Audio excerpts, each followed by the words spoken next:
Coinage Act of 1792, a penny needed 264 grains of copper to hold its full value. This would have made the coin nearly as large as a modern-day half-dollar. To solve this, the mint's first engineers launched a radical educational experiment.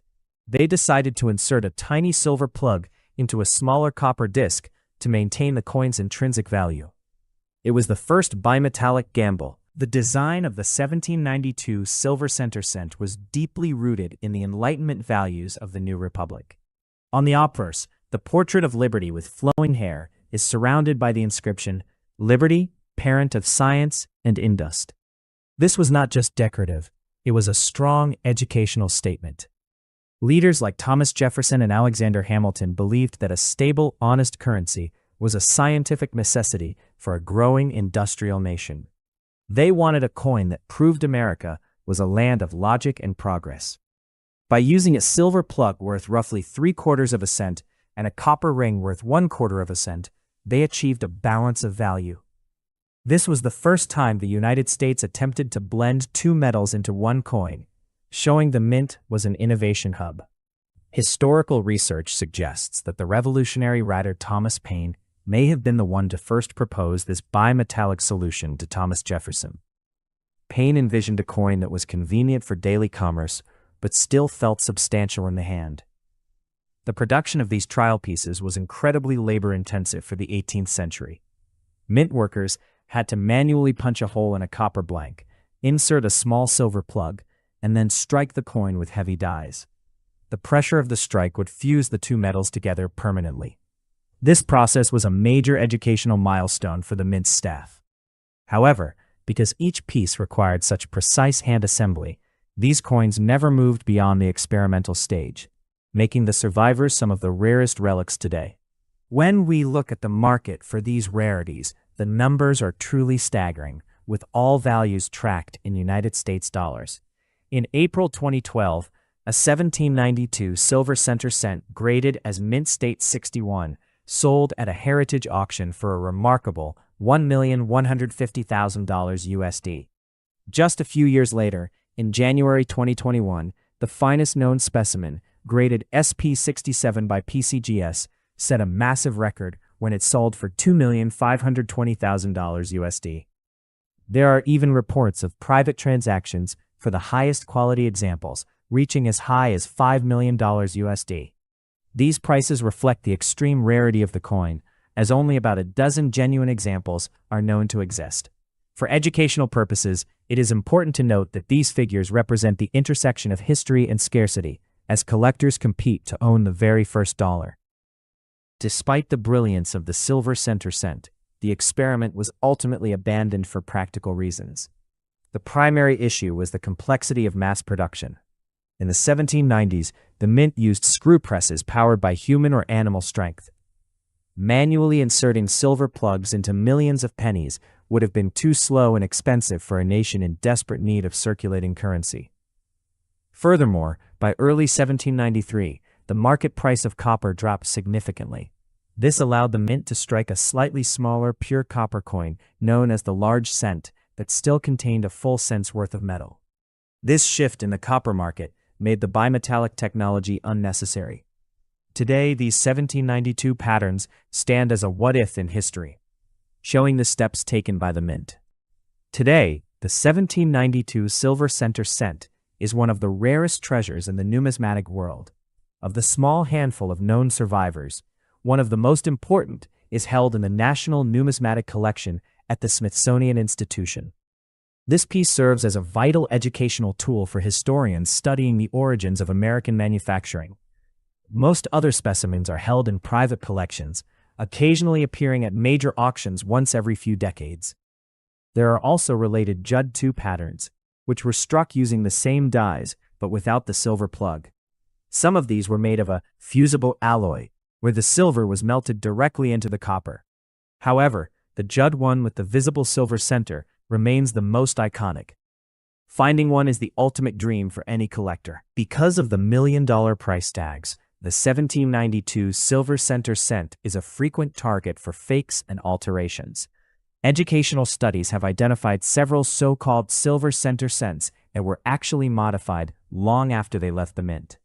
One famous example is the Morris specimen, which researchers discovered had a silver plug that was fabricated and inserted into a genuine 1792 pauper coin at a later date.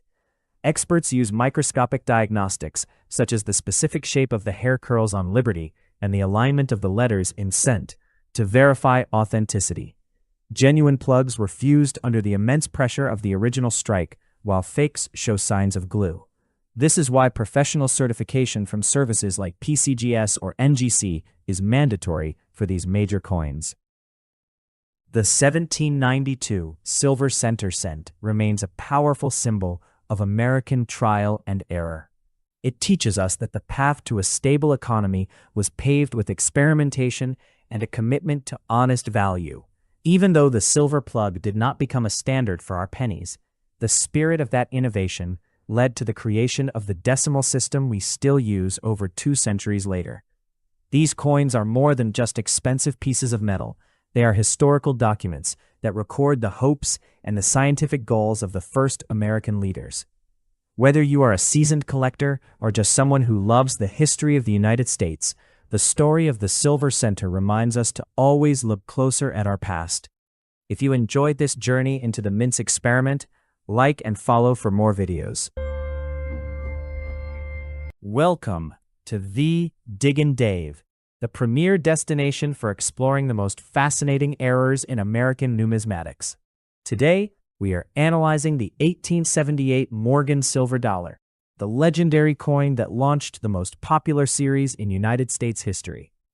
But we aren't just discussing its silver content. We are hunting for a specific mint mark mistake that can turn a common relic into a high-value treasure. In 1878, the transition from old designs to new standards at the mint created several rare varieties that most people overlook.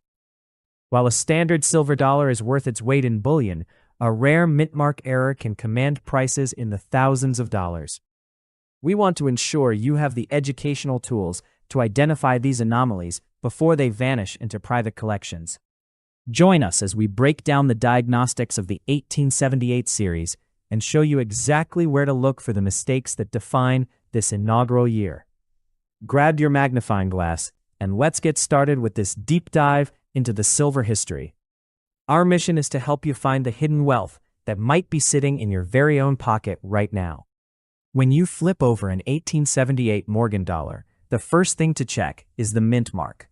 The Carson City CC mark is the holy grail for many collectors in the USA. Because 1878 was the first year of production, the workers at the Nevada Mint were still calibrating their machinery. This led to variations in how the CC was punched into the die. Currently, in 2026, an 1878 CC in a circulated fine grade is valued at approximately $200. However, if you find one in a high mint state grade, like MS65, the value can skyrocket to $2,500 or even higher at major auctions. The educational takeaway here is to look for the small round CC variety, which is the only authentic style for this specific year.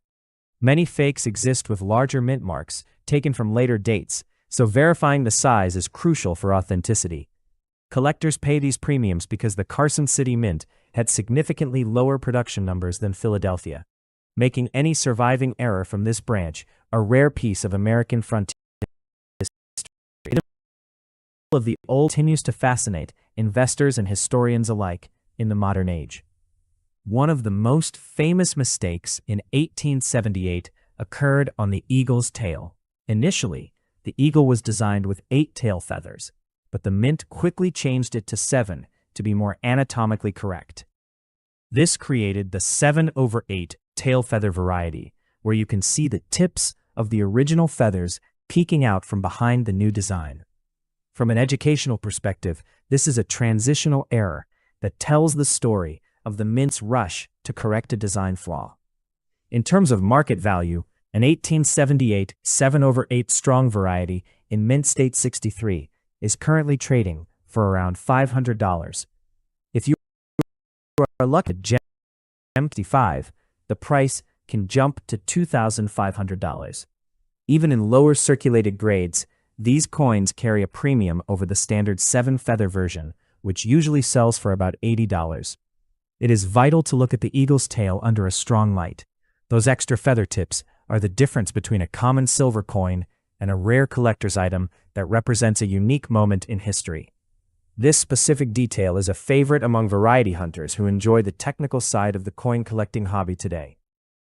As the Mint continued to refine the 1878 Morgan, they eventually created a new reverse design known as the Reverse of 1879.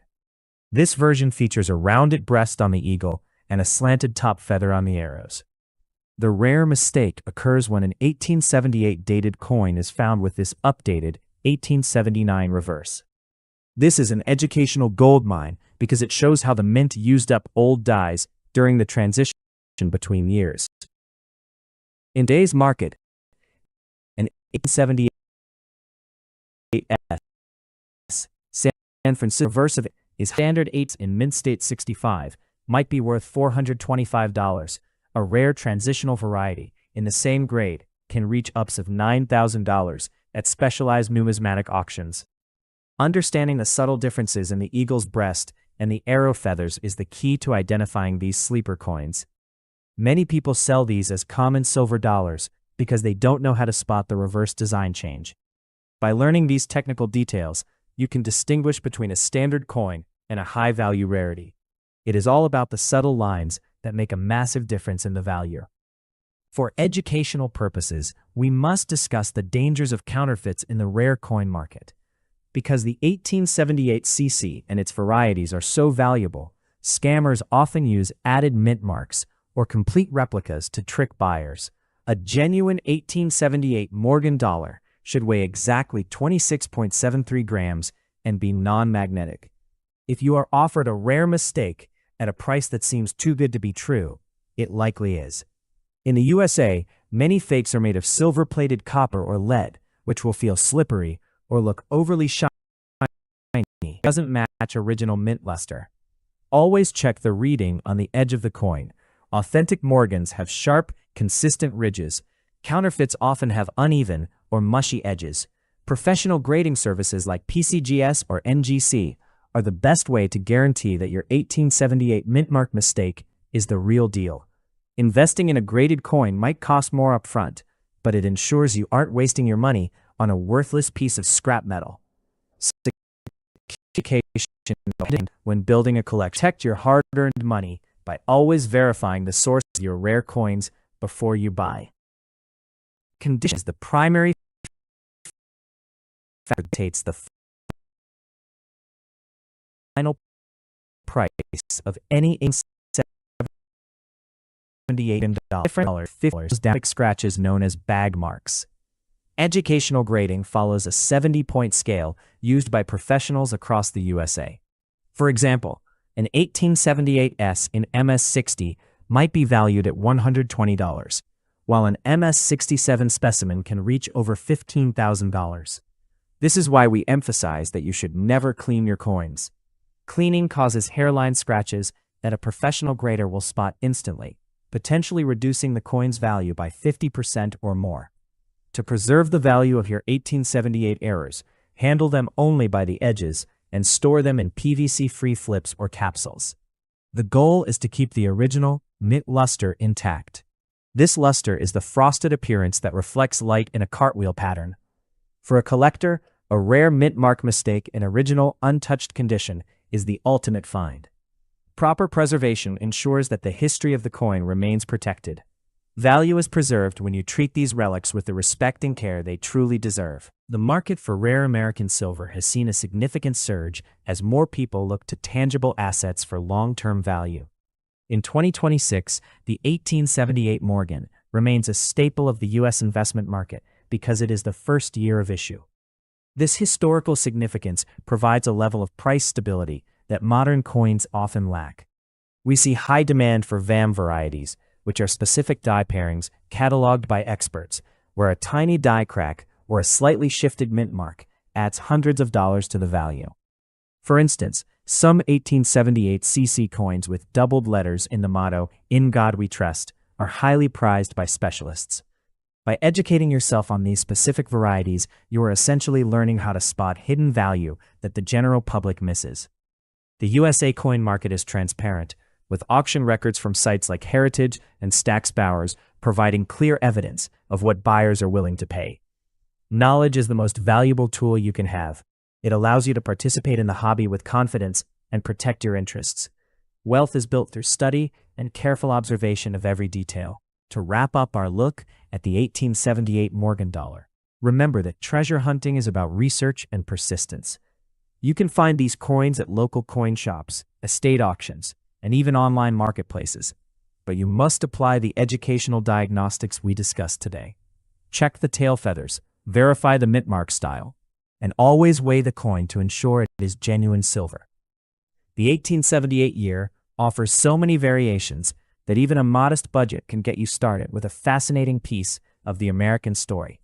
Whether you are looking for a Carson City rarity or a Philadelphia tail feather heir, every coin tells a story of a young nation's industrial power. We hope this breakdown gives you the confidence to start your own search and discover the hidden mistakes that make these silver dollars so special. Stay focused on the details, keep learning about the minting process, and you might just find the next big rarity for your personal collection. We appreciate you joining us on this educational journey through the vaults. Don't forget to keep exploring and growing your collection. Like and follow for more videos. Welcome back to another deep dive into numismatic history. Have you ever wondered if the change in your pocket could be worth a small fortune? Today, we are uncovering the secrets of a true American classic that every collector dreams of finding in high grade. We are talking about the iconic 1908 Liberty Head nickel, a coin that represents a turning point in United States minting history. This specific year is shrouded in fascinating stories of economic shifts and design evolution. If you have ever seen a V-nickel, you know the elegance it carries, but the 1908 issue holds a very special place for those who understand its true rarity and market demand. In this video, we will explore why this year is so significant and what you need to look for to identify a high-value specimen. Get ready, because we are starting our journey right now on the Diggin' Dave. This is the only place where we dig deep into the history of rare coins to help you find hidden treasures.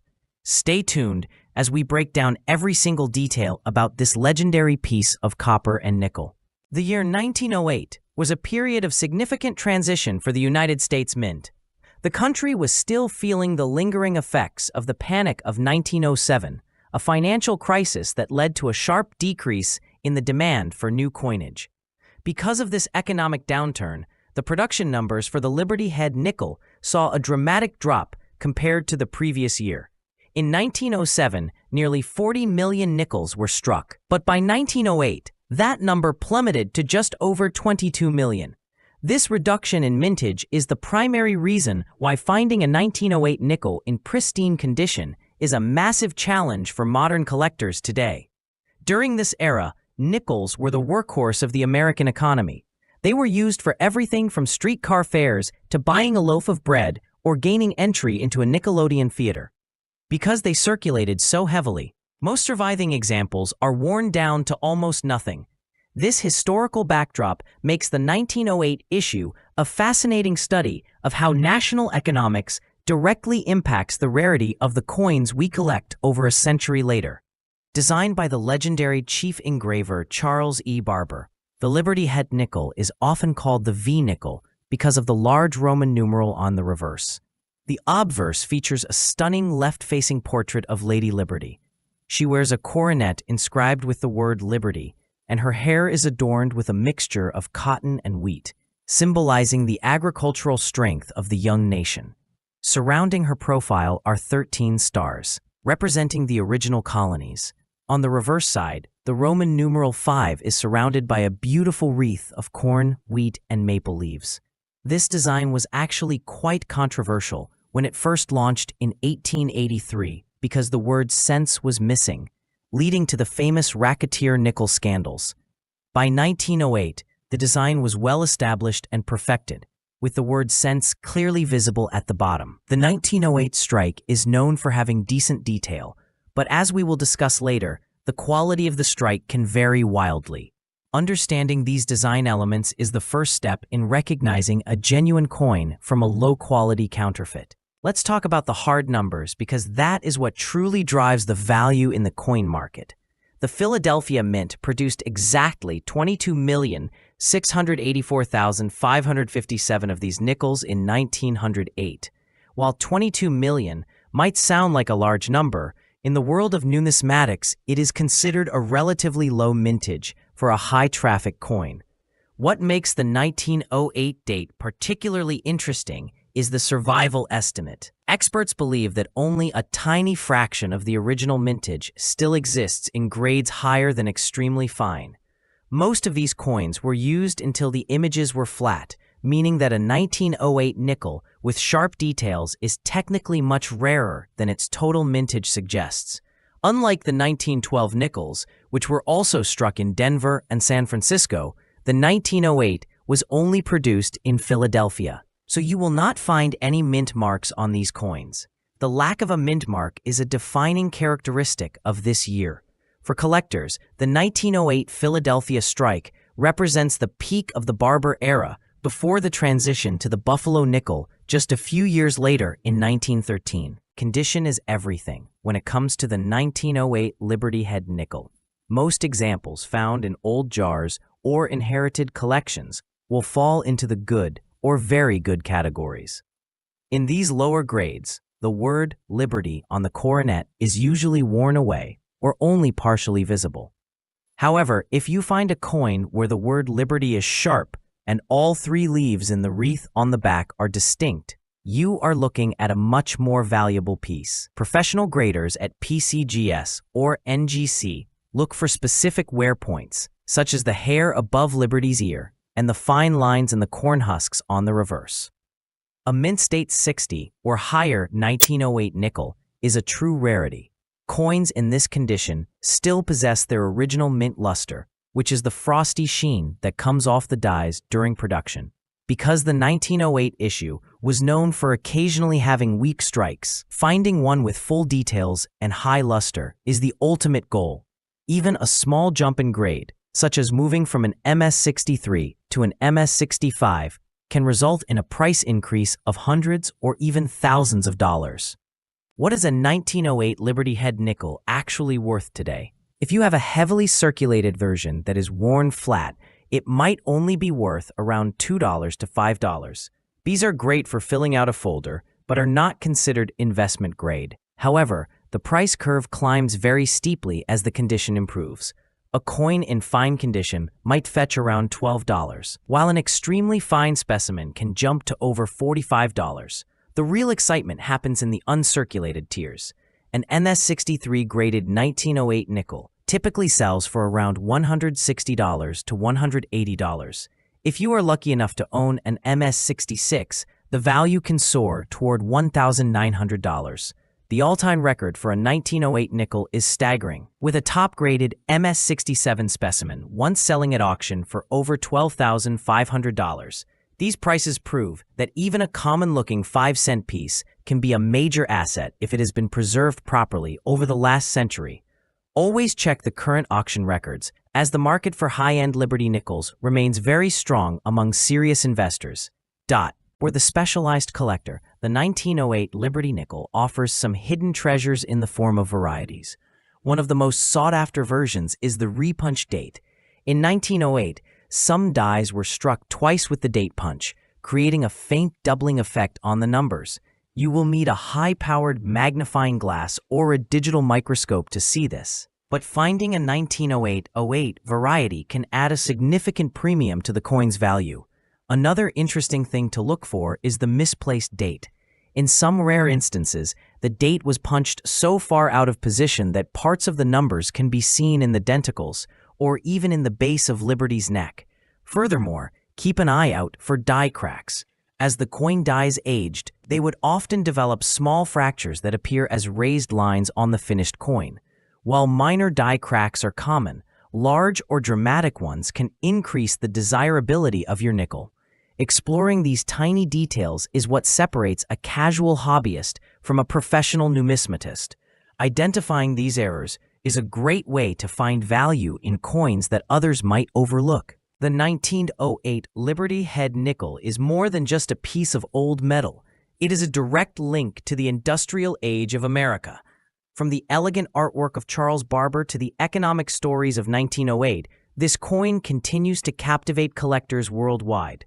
Whether you are a seasoned pro or just starting your first coin album, the search for a high-quality V-nickel is always a rewarding journey. Remember to handle your coins by the edges to preserve their condition and never clean those, as cleaning can instantly destroy their numismatic value. We hope this guide has given you all the information you need to identify and value your own 1908 nickels. If you have one of these in your collection, let us know its condition in the comments below. We love hearing about your finds and helping you understand the history behind them. Thank you for joining us today as we explored the fascinating world of vintage American coinage. Your support helps us keep digging for more historical facts and rare coin secrets. If you enjoyed this deep dive into the 1908 Liberty Head nickel, please like and follow for more videos. Could a single penny tucked away in an old jar actually pay for your next family vacation? If that penny is dated 1911 and carries a tiny S on the front, the answer is a resounding yes. Welcome back to the channel, where we explore the hidden treasures of American pocket change. Today, we are diving into a true legend of the Lincoln Wheat Cent series, the 1911 S. By the year 1911, the Lincoln Cent was only in its third year of production, having replaced the Indian head penny in 1909. While the main Philadelphia Mint was pumping out hundreds of millions of coins to keep up with a booming American economy, the San Francisco Mint was operating on a much smaller scale. The S Mint mark on these early Lincolns isn't just a letter. It is a hallmark of rarity from the Progressive era. Collectors view this specific coin as a symbol of early 20th century scarcity. If you have inherited a collection or enjoy coin roll hunting, the 1911 S is likely at the top of your must-find list because it represents the very beginning of the Lincoln legend. In the world of numismatics, the mintage figure is the ultimate law of value. To understand why the 1911 S is so special, you have to look at the massive gap in production numbers between the different mints that year. In 1911, the Philadelphia Mint produced a staggering 101 million pennies. The Denver Mint, which had just started making pennies that year, produced about 12 million. But the San Francisco Mint, they struck only 4,022,000 coins. Now, 4 million might sound like a large number in a vacuum, but you have to consider the survival rate over the last 115 years. Back then, pennies were used constantly for daily transactions, buying bread, newspapers, or candy. Most of these coins were worn down to smooth copper discs, lost in the dirt, or eventually sent to the melting pots. Today, the surviving population of 1911 S cents is incredibly small, especially those that haven't been damaged. This makes it a semi-key date, a coin so elusive that it often becomes the primary obstacle for collectors trying to complete a full Lincoln Cent album. Before you get too excited, you need to know exactly how to identify a genuine 1911 S.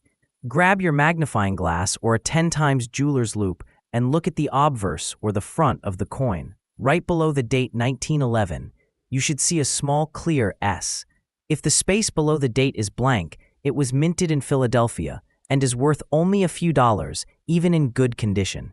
However, because the 1911 S is so valuable, it is a frequent target for counterfeiters and altered coins. Dishonest individuals often take a common 1911 penny and try to glue or solder a fake S onto the surface. To spot a fake, look at the mint mark very closely. A genuine S should look crisp and integrated into the coin's surface, not mushy or surrounded by a weird circular line of glue. Also, pay attention to the strike quality. Interestingly, San Francisco coins from this specific era often have a slightly weak strike on the wheat stalks on the reverse. If you find a coin where the S looks brand new, but the rest of the coin is heavily worn, be very suspicious. Always verify the authenticity before you buy. In coin collecting, value isn't just about the date, it is about the grade and the color. For copper coins like the Lincoln Cent, there are 3 official color designations: brown, BN, red-brown, RB, and red, RD. When a copper coin first leaves the minting press, it has a brilliant, glowing orange-red luster. Over time, as the copper reacts with oxygen in the air, it slowly tarnishes and turns a chocolate brown. A 1911S in brown condition is still a great find, but a 1911S that has somehow managed to retain its original red luster for over a century is the absolute holy grail for collectors. The price difference is massive. For example, a coin graded as Mint State 65 in brown might sell for a few $100s, but that exact same coin in Mint State 65 red can fetch several $1,000s at a major auction. Professional grading services like PCGS or NGC use a 70-point scale to determine quality. They look for tiny scratches, known as bag marks, and the sharpness of Lincoln's hairlines. Finding a 115-year-old copper coin with original red color is statistically nearly impossible, which is why they are so expensive. Let's get down to the numbers. What is your 1911S actually worth in today's coin market? If you have a heavily circulated coin, one that looks brown and has seen a lot of use, you are generally looking at a price range between $40 and $85. If the coin is in about uncirculated condition, meaning it still shows some of that original mint shine in the corners, the price jumps significantly to the $150 to $300 range. Now, for the high-end investors, if you possess a mint state version that looks like it was made yesterday, the prices start at $500 and skyrocket from there. The auction records for the 1911S are truly breathtaking. Exceptional specimens graded at MS66 or MS67 red have sold at major venues like heritage auctions for upwards of $12,000 to $18,000. Even during economic shifts, the 1911S remains a blue-chip asset in the numismatic world. This is because there is a permanent demand from thousands of collectors who are all trying to build the perfect Lincoln set. It is a classic example of low supply meeting high, unwavering demand, making it a very safe bet for long-term appreciation. If you are lucky enough to own a 1911S, or if you find one in an old collection, there are 3 golden rules you must follow to protect your wealth. First, and most importantly, never clean your coin. Many people think that scrubbing a penny with copper cleaner or baking soda will make it more valuable, but it does the exact opposite. Cleaning strips away the original surface of the metal, and professional graders will label it as damaged, which can wipe out 90% of its value instantly. Second, store it correctly. Use a PVC-free plastic flip or a specialized airtight holder to prevent moisture and oils from your fingers from causing further corrosion. Third, get it authenticated. If your coin appears to be in high grade, it is worth the investment to send it to PCGS or NGC for slabbing. A certified coin is much easier to sell and always commands a higher price because the buyer has peace of mind. When you're ready to sell, look for reputable coin dealers or specialized auction houses rather than a local pawn shop. The 1911S is a masterpiece of American minting history. Treat it with respect, and it will surely reward you. Imagine you're looking through a jar of old coins. You find a 1937 Buffalo nickel. It looks great. It's a classic. But then you look at the buffalo on the back. Something's wrong. It's missing its front leg. To most people, it's a broken coin, a mistake. But in the world of high-stakes coin collecting, that missing leg makes it one of the most famous legendary errors in American history. I'm Dave, and today, on the Diggin' Dave, we're uncovering the story of the 1937D three-legged buffalo nickel, a coin born from a mistake worth thousands today. It's 1937 at the Denver Mint. Production is in high gear. Now, for those who don't know, coins are made using dies, basically giant metal stamps. But these stamps get worn down. One day, a pressman named Mr. Young noticed that a particular reverse die was showing clash marks. Basically, it was getting scratched up. Instead of replacing it, he tried to fix it by polishing it down. He got a bit too aggressive. He polished the die so much that he literally erased the buffalo's front right leg from the stamp. He put the die back in, the machine started cranking, and thousands of these three-legged nickels were struck before anyone noticed. By the time they caught it, most of them were already out in the wild. Now here's what makes this coin special. Most errors are caught immediately and melted down, but this one, it slipped through. Collectors went into a frenzy in the late 30s trying to find them. But here's the kicker for all you hunters out there: you have to be careful. Because this coin became so valuable, people started filing off the legs of normal nickels to fake it. But the real deal has telltale signs. On a genuine three-legger, you'll see what we call die erosions. Looks like little streams of metal or peppering under the buffalo. Plus, the back leg looks like it's bleeding into the ground. If the leg looks like it was just sanded off smoothly, it's a fake. So what's a missing leg worth? Well, it depends on the condition. Even a heavily circulated, beat-up 1937 D3-legger can easily fetch $500 to $800. But if you find one in mint state, meaning it looks like it just rolled off the press, you're looking at serious money. We're talking $5,000, $20,000, and for the highest grades, they've sold at auction for over $100,000. Not bad for a 5-cent piece, right? Right? The 1937 D three-legged buffalo is proof that sometimes a mistake is the best thing that can happen. It's a piece of history you can actually hold in your hand. Thanks for hanging out with me today. Do you have any buffalo nickels in your collection? Go grab a magnifying glass and check that front leg. You might be surprised. Don't forget to like and subscribe to the Diggin' Dave for more coin mysteries. Keep digging, everyone. The Diggin' Dave here. Stop right there and check your silver stash, because the 1946 Washington quarter is a post-war treasure that might be worth a lot more than just its weight in silver. In 1946, the United States was transitioning out of World War II, and the Philadelphia, Denver, and San Francisco mints were pumping out these 90% silver beauties to fuel a booming economy.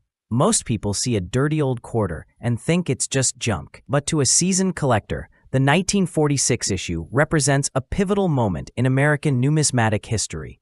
While millions were minted, finding one in high-grade condition today is becoming increasingly difficult because most of these coins spent decades rattling around in pockets, vending machines, and cash registers. This was the era when silver was king, and the luster on a fresh 1946 strike was unlike anything we see in modern clad coinage today. In this video, we are going to break down why this specific year is a must-have for your collection and what hidden secrets you need to look for on the obverse and reverse to spot a winner.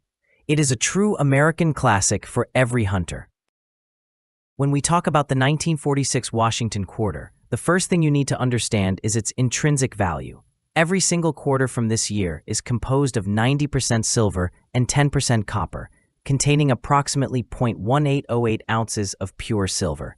This means even if the coin is completely worn out, it still has a melt value that currently sits around $14 to $15, depending on market fluctuations. But the real value lies in the mintage numbers. The Philadelphia Mint produced over 53 million of these, while Denver, D, struck about 9 million, and San Francisco, S, produced roughly 4 million. These mint mark is generally the one collectors hunt for in terms of lower mintage, but don't count out the Philly or Denver strikes just yet. In the world of high-end coin grading, a 1946 quarter from any mint that has survived in mint state 66 or 67 condition can fetch hundreds, if not thousands of dollars at major auctions. The challenge is finding one that hasn't been cleaned or scratched over the last 8 decades. Look for that original mint frost and sharp details everywhere. Now, let's get into the juicy stuff, the errors and varieties that make the 1946 Washington quarter a true hunt. One of the most famous things to look for is the repunched mint mark, or RPM. Specifically, look closely at the D or S on the reverse side. If you see clear doubling or a shadow effect behind the letter, you've found an RPM that collectors will pay a premium for. But the real holy grail for this year is the 1946 D doubled die reverse. You'll want to grab a magnifying glass and look at the words United States of America and E pluribus unum. If the lettering looks thick or shows distinct double lines, You are looking at a rare error that occurred during the hubbing process at the mint. These errors are often overlooked by casual hunters, meaning they are still out there, waiting to be found in old jars or unsearched rolls. Identifying a double die can turn a common silver coin into a $500 jackpot instantly. It's all about the tiny details that the naked eye usually misses, so take your time and inspect every single letter carefully now. If you happen to find a 1946 quarter that looks exceptionally shiny, stop. The biggest mistake new collectors make is trying to clean the coin to make it look better. Never, ever use polish or soap on a vintage silver coin, as this leaves microscopic scratches that destroy its numismatic value. Professional graders at PCGS or NGC look for original skin, which is the natural patina or toning the coin has developed over 70+ years. For the 1946 issue, we're looking for full eagle details on the reverse. Check the breast feathers of the eagle. If they are sharp and distinct, you have a high-grade specimen. On the obverse, Washington's hairlines near the ear should be crisp. If the hair is smooth, the coin has seen heavy circulation. Even a small amount of toning, where the silver turns shades of blue, gold, or purple, can actually increase the value if the colors are vibrant. Collectors in the USA absolutely love rainbow-toned quarters from the late 40s, and they will often pay double the book value just for the eye appeal of a beautifully aged silver surface. So what is your 1946 Washington quarter actually worth in today's market? A common circulated example will typically sell for its silver melt value plus a small premium, usually around $15 to $18. However, if you have a certified MS-65 example, prices jump to around $35 to $50. The 1946 S in high grade is particularly sought after because of its lower mintage. As more of these coins are melted down for their silver content or tucked away into private forever collections, the supply of raw, unsearched 1946 silver is shrinking every single year. This makes the 1946 era a fantastic entry point for new collectors who want to own a piece of American history without spending thousands of dollars up front. Whether you are a stacker looking for silver weight or a numismatist looking for rare die varieties, the 1946 Washington quarter remains a cornerstone of the hobby. Keep checking those estate sales and coin rolls because you never know when a mint state treasure will show up. It's a classic piece of the silver era that continues to fascinate the community. Like and follow for more videos. Ever wonder what it feels like to hold a genuine piece of American history that shines with the brilliance of 90% pure silver? You are watching The Diggin' Dave, where we explore the most iconic treasures of the United States.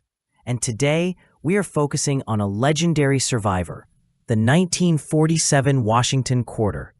This specific coin represents a pivotal moment in the American story. Minted during the first full years of the post-war boom, when the nation was brimming with optimism and economic power. Unlike the dull, copper-edged quarters you find in your pocket today, these vintage silver-era classics carry a weight and a luster that command respect the moment they hit your palm. In 1947, these coins were the lifeblood of American commerce, used for everything from jukeboxes to the very first suburban vending machines. We are going to break down why this particular year is a favorite for collectors across the USA, examining the silver content, the historical significance, and the secret mint marks that can turn a common quarter into a high-value rarity today. To understand the financial journey of the 1947 quarter, we have to look at its purchasing power then versus now. Back in 1947, 25 cents was actually a significant amount of money for the average American family. You could walk into a local diner and buy a full hamburger or a couple of cold glass bottle sodas with just this one silver coin. A gallon of gasoline in the United States back then averaged around 15 to 20 cents, meaning a single 1947 quarter could literally fill up a decent portion of your fuel tank. If you adjust for inflation, that quarter had the buying power of roughly $3.50 in today's currency. However, its value as a collector's item has far outpaced simple inflation. While it was once just a common coin used to buy a loaf of bread, it has now transitioned into a valuable asset. The journey from a simple utility coin to a prized numismatic treasure is a perfect example of how American history and precious metals combine to create long-term wealth for those who know exactly what to look for in their old collections. The primary reason the 1947 quarter is so valuable today is its 90% silver composition. When these coins were circulating in the late 40s, the silver was just part of the government standard. But after 1964, the USA stopped using silver for quarters, making these older dates instantly more precious. Today, the melt value alone, which is just the raw price of the silver inside, usually fluctuates between $4.50 and $6, depending on the current market price of silver bullion. This means that even a heavily worn, beat-up 1947 quarter is worth at least 18 to 24 times its original face value just for the metal. In the past, specifically during the silver spike of 1980, these coins saw a massive jump in value as people rushed to melt them down for quick cash. Thankfully, many survived, and they now serve as a great entry point for American investors who want to hedge against inflation. It is a strange feeling to know that a coin, which once bought a candy bar, now holds enough silver value to buy a whole gourmet meal. While the base silver value is solid, the real money comes from the mint marks found on the reverse side. If you look closely above the R in the word quarter, you might see a D for Denver or an S for San Francisco. In 1947, the San Francisco Mint produced about 11 million quarters, which sounds like a lot, but it is small compared to the 44 million from Philadelphia. In the past, you could find these in circulation for face value, but today, a 1947 San Francisco Mint quarter in high grade can be worth a significant premium. For example, a standard circulated version might sell for $8 to $12, but a certified high-grade mint state 66 specimen can fetch over $150 at a U.S. auction. The Denver D marks are also highly prized for their sharp strikes. American collectors often spend years hunting for the perfect MS-grade coin to complete their sets. This search for perfection is what drives the prices up, as the supply of uncirculated 1947 silver quarters continues to shrink while the demand from new collectors grows. In the professional American coin market, the difference between a $5 coin and a $500 coin often comes down to a few microscopic scratches. This is where the Sheldon grading scale of 1 to 70 becomes essential. In the 1950s and 60s, these quarters were often tossed into jars or bags, causing bag marks that lower the grade today. A 1947 quarter that has been professionally graded as Mint State 67 is an extreme rarity. In recent years, these top-tier coins have sold for staggering amounts, sometimes exceeding $2,500 for a single 25-cent piece. This is a massive leap from its $0.25 origin, or even its $10 silver value. For a serious collector in the USA, paying that premium is an investment in quality and rarity. You are buying one of the few surviving examples that looks exactly as it did the day it left the mint in 1947. When you compare the past price of just a few cents to the current potential of thousands of dollars, it is clear why coin collecting is such a popular hobby. The market for silver Washington quarters has seen some fascinating shifts over the last few decades in the United States. During the early 2000s, prices were relatively stable, but with the rise of online auctions and social media collecting groups, interest in the 1947 date has surged. We are seeing a new generation of American collectors who value the original skin or natural toning of these coins. Toning occurs when the silver reacts with the air or the caper of old coin albums, creating beautiful hues of blue, gold, and magenta. In the past, people would sometimes try to clean these colors off, which was a huge mistake that destroyed the value. Today, a 1947 quarter with vivid, attractive rainbow toning can sell for a massive premium of $50 to $100 over a white coin of the same grade. This shift in taste shows how the American market evolves, turning what was once considered a blemish into a highly desired artistic feature. It makes every 1947 quarter a unique piece of art that carries its own history and visual character. If we take a look at the historical data, a 1947 quarter in the year 1975 was mostly valued just for its silver, which was quite low at the time. You could often buy rolls of these for just $20 or $30 at local coin shops. Fast forward to the present day, and the landscape has changed completely. The combination of silver's rise and the increased rarity of high-grade survivors has made them a staple of American investment portfolios. Even the common circulated coins that were once ignored are now being hoarded by people who recognize that the supply is finite. In the past, you might have seen these coins as just old money, but today they are viewed as a hard asset with a current value of at least $5 each in silver.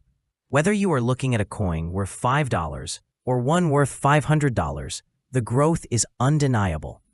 This historical perspective helps us realize that we aren't just collecting metal, we are preserving a piece of the American economy that has survived through Cold Wars, economic booms, and technological revolutions for decades. As we look toward the future, the legacy of the 1947 Washington quarter seems more secure than ever. With more Americans becoming interested in tangible assets and historical collecting, the demand for these silver-era classics is likely to continue its upward trend. These coins offer a perfect blend of silver bullion security and numismatic upside, making them a smart choice for anyone looking to start a collection in the USA. We have explored the humble beginnings of this quarter, its incredible purchasing power in the 1940s, and its impressive rise to a high-value collector's item in the modern day. Every time you hold one of these 90% silver pieces, you are connected to the workers, families, and shopkeepers who built the post-war American dream. It is a privilege to study these artifacts and share their stories with a new generation of treasure hunters who appreciate the fine details and the rich history of our national currency. Thank you for joining us on this journey through the silver era as we uncovered the secrets of 1947. Like and follow for more videos.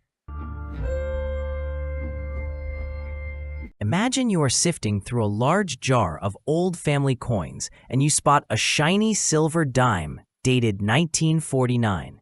To most people, it looks like just 10 cents, but to a seasoned collector, that tiny piece of metal could be worth a small fortune. Welcome to the Diggin' Dave, where we uncover the hidden treasures buried in plain sight.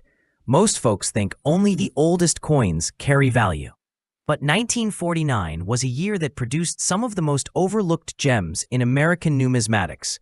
While millions were minted, very few survived in pristine condition, and certain unique minting features make specific 1949 dimes legendary among the elite.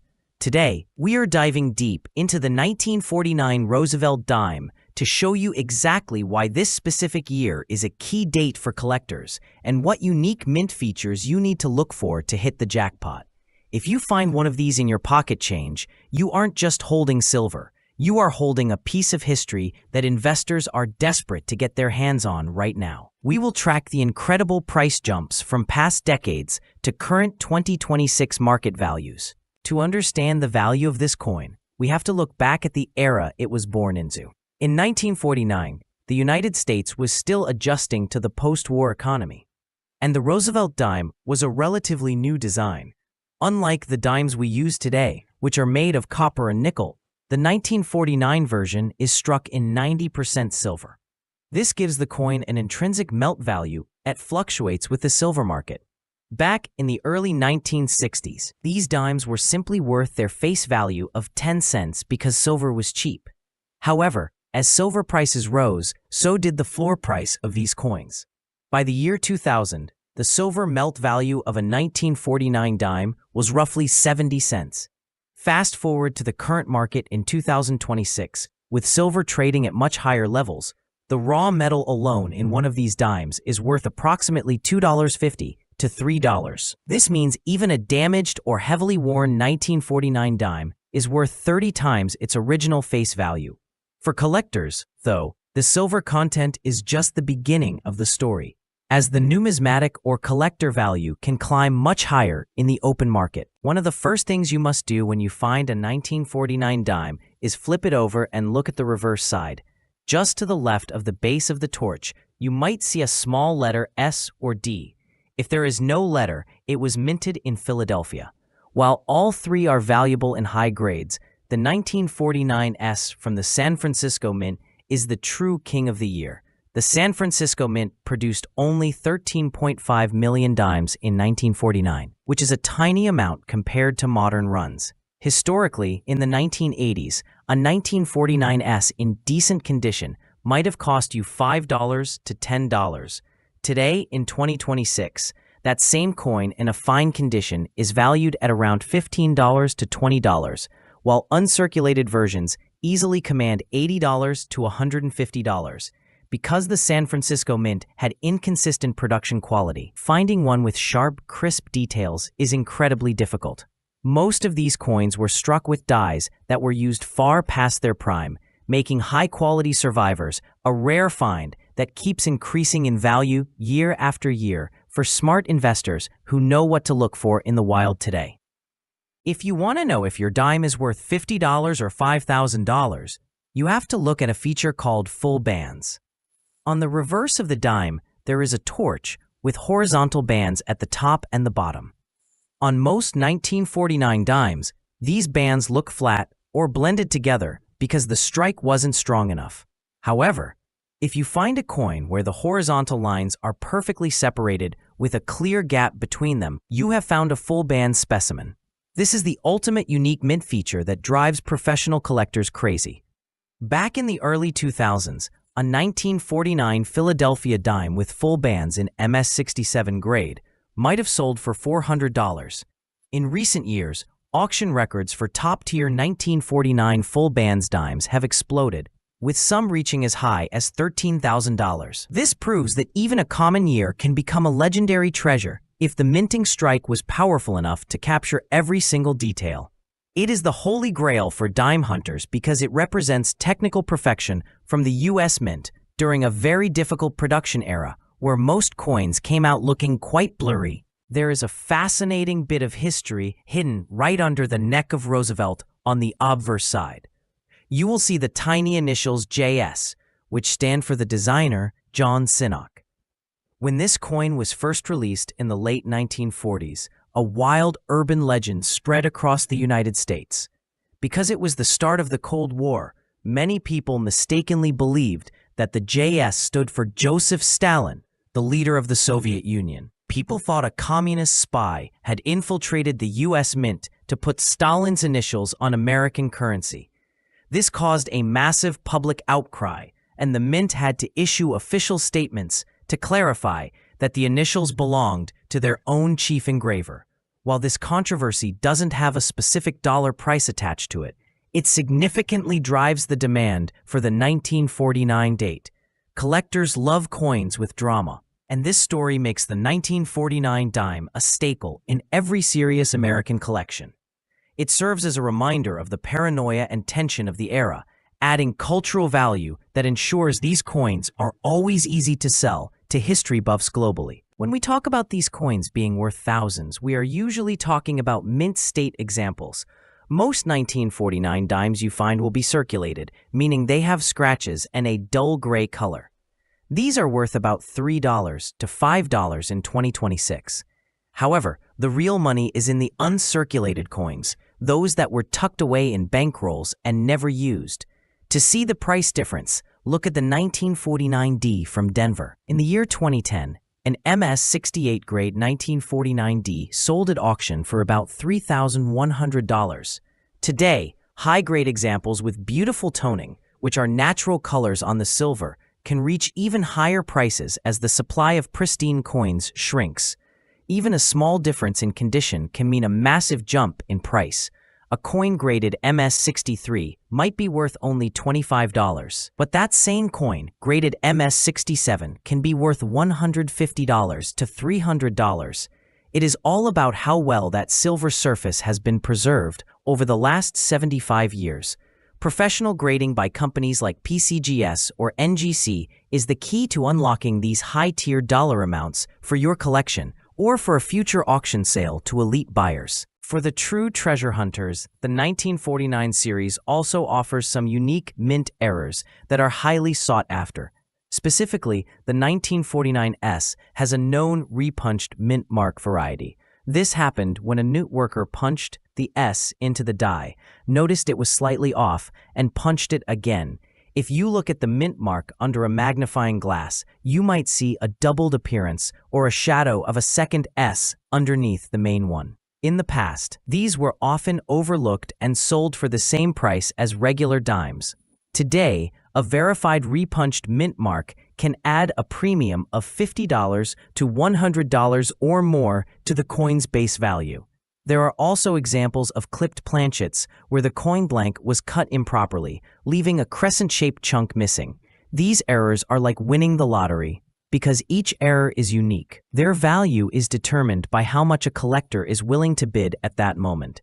Finding a 1949 dime that combines silver content, a key date mint mark, and a rare minting error is the ultimate goal for any serious collector looking to maximize their final profit. So, what should you do if you think you found a winner? First, do not clean it. Cleaning a rare coin can actually destroy its value by scratching the surface, often dropping a $500 coin down to its $3 silver melt value instantly. Instead, keep it in a soft protective case and compare it to high-resolution photos of graded 1949 dimes online. Look for those full bands on the back and check for the S or D mint marks. Whether you are a casual hobbyist or someone looking for a serious investment, the 1949 Roosevelt dime is a perfect example of why coin collecting is so exciting. It is a blend of silver value, historical controversy, and rare minting perfection. As we move through 2026, the demand for these silver key dates continues to rise as more investors look for tangible assets. You never know when a simple 10-cent piece could turn into a discovery worth thousands of dollars. The next time you see an old silver coin, remember that the history is worth more than the metal. Keep your eyes peeled for those 1949 dates and the unique features we discussed today. Like and follow for more videos. Hey everyone, welcome back. I'm Diggin' Dave, and today we're hunting for a hidden treasure that's likely sitting in your spare change jar right now. We're talking about the 1950s Lincoln wheat cent.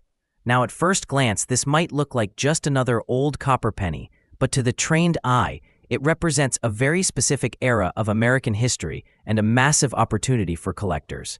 While billions of pennies were minted in the 50s, the San Francisco Mint, the legendary S Mint, had a much lower production rate this year compared to Philly or Denver. This coin is often overlooked because it isn't a famous key date like the 1909 SVDB, but that is exactly why it's a hidden gem. Most people spend them without even looking at the mint mark, but today I'm going to show you why that's a huge mistake. We're going to break down the mintage numbers, the grading factors that skyrocket the price, and those tiny mint mark errors that can turn a common cent into a serious payday. So grab your magnifying glass, get your penny rolls ready, and let's dive deep into the 1950s Lincoln cent. Let's get into the numbers, because in the US coin market, mintage is king. In 1950, the Philadelphia Mint pumped out over 272 million pennies, and Denver followed with a staggering 334 million. But then we have San Francisco. The S Mint only produced about 118 million pennies that year. Now, I know 118 million sounds like a huge number, but in the world of Lincoln cents, that is actually quite low for that time period. San Francisco has always been the favorite mint for US collectors because of its history of lower mintage and higher quality strikes. Because fewer were made, even fewer survived in great condition. Over the last 70 years, millions of these have been lost, melted, or worn down to nothing through daily commerce. Finding a 1950s today isn't impossible, but finding one that hasn't been beat up by decades of travel is the real challenge. When you see that tiny S underneath the date, you need to realize you're looking at a coin that is already more rare than over 600 million of its brothers from the same year. That S is your first hint that you found something special. Now, let's talk about what truly separates a 15-cent penny from a $500 treasure: the color and the grade. When these coins left the San Francisco Mint in 1950, they were a bright, shiny orange red. But copper is a reactive metal. It turns brown over time as it's exposed to air and oils. In the hobby, we grade these as BN for brown, RB for red-brown, and RD for full red. If you find a 1950 S that still has at least 95% of its original mint luster, that bright red color, you are sitting on a winner. Most 1950 S pennies you find in the wild will be brown and worth maybe 20 cents. But a full red specimen in a high grade like MS66 or MS67 is a different story. In fact, a 1950 S graded MS68 red has been known to sell for over $10,000 at auction. That is a massive return for a single penny. When you're digging through your coins, look for sharp details in Lincoln's beard and the lines in the wheat ears on the back. If those lines are crisp and the coin still glows like a new copper pipe, do not clean it. Cleaning a coin destroys its value instantly. Keep it exactly as it is. All right, here is the part you error hunters have been waiting for. The 1950 S is famous among variety collectors for the RPM or repunched mint mark. Back in 1950, the mint marks were hand-punched into the dies by human workers. Sometimes, the worker would hit the punch, see it was slightly off-center, and hit it again. This created the S over S error. To find this, you'll need a 10x jeweler's loupe or a digital microscope. Look closely at that S mint mark. Do you see a secondary curve or a serif peeking out from the top or bottom of the main letter? If you see a clear doubling of the S, you found a repunched mint mark. These varieties are highly sought after by specialists. Collectors will pay a significant premium for these because they are unique snapshots of a mistake made at the mint. Even in circulated condition, a confirmed S over S can be worth 10 to 20 times the value of a regular penny. We also see die cracks on this year, especially near Lincoln's head. Collectors call these BIE errors when a crack makes it look like there's an extra letter in the word Liberty. These tiny details are exactly what we look for. So, what's the final verdict on the 1950 S Lincoln penny? It is a classic semi-key date that offers something for everyone. Whether you're a beginner just starting a wheat penny album or a high-end investor looking for those flawless red specimens, this coin is a must-have for any U.S. collection. My advice? Never skip over a 1950 penny without checking for that S mint mark. If it has the S, take a second to check the color. If it's red, or if you see doubling on that mint mark, you might have just found a piece of history that's worth way more than a cent. Remember, the treasure is out there. You just have to be willing to look closer than everyone else. That's what we do here. I want to hear from you guys. Have you ever found a 1950 S in a roll or your pocket change? Drop a comment below and let me know the best condition you've ever seen. If you enjoyed this deep dive, make sure to smash that like button and subscribe to the channel so you never miss a discovery. Thanks for hanging out with me today. I'm Diggin' Dave, and as always, keep your eyes on the ground and your hands in the dirt. Happy diggin'. The Diggin' Dave presents a fascinating journey back to the 1960s, a decade that changed American pocket change forever. Many of you might have jars full of old coins, thinking they're just worth face value. But the truth is that some of these everyday items are hidden treasures. During the early 60s, the United States Mint was still producing coins with high silver content, making them worth significantly more than their printed denominations today. In 1960, a single dollar had the purchasing power of nearly $10 in 2026 money. Fine circulation has become harder, yet not impossible. If you know exactly what to look for, you could be holding a small fortune in the palm of your hand right now. This era was marked by massive economic shifts and changes in metal compositions, creating unique varieties and rare errors that collectors across the USA are desperate to find. In this video, we are going to break down the most iconic 1960s coins that are still floating around today. The first major variety you need to keep your eyes peeled for is the 1960 Lincoln Memorial Cent. In this year, the Philadelphia and Denver mints produced two distinct versions of the date, the large date and the small date. The 1960 small date is the one that really gets collectors excited. To identify it, you have to look closely at the numbers in the date. Back then, a penny was just a penny, but today, a 1960 small date in high grade can be worth $10 to $50, with rare proof versions hitting over $2,500. On the small date variety, the top of the digit 6 is much shorter and doesn't rise as high as the top of the digit 1. Additionally, the 0 in the date is smaller and more oval-shaped compared to the rounder 0 on the large date version. While millions were made, finding a high-grade 1960 small date penny in your pocket change is a massive win. Some of these pennies have sold for thousands of dollars in pristine condition. You must always check dates very carefully. Perhaps the most famous transition in U.S. coinage happened in 1964. This was the final year that the United States Mint produced quarters intended for circulation that contained 90% silver. If you find a Washington quarter dated 1964 or earlier, you aren't just holding 25 cents, you are holding precious metal. In 1964, you could buy a gallon of gas for about 30 cents with these coins. Today, the silver alone is worth about $6 to $8 depending on market spot prices, which is a 2,400% increase in value. Identifying these is easy even without looking at the date. If you look at the edge of the coin and see a solid silver-colored line without any brown copper showing, you've found silver. Another trick is the ping test. Silver coins have a high-pitched, musical ring when dropped on a hard surface, unlike the dull thud of modern clad coins. While most silver was pulled from circulation decades ago, they still pop up occasionally. Every quarter is worth checking. A 25-cent coin is now a treasure. Moving into 1965, the U.S. Mint switched to clad coinage, which is a mix of copper and nickel. However, during this transition, a few legendary mistakes happened. This created what we call the 1965 silver transitional error. A very small number of 1965 quarters were accidentally struck on leftover silver planchets from 1964.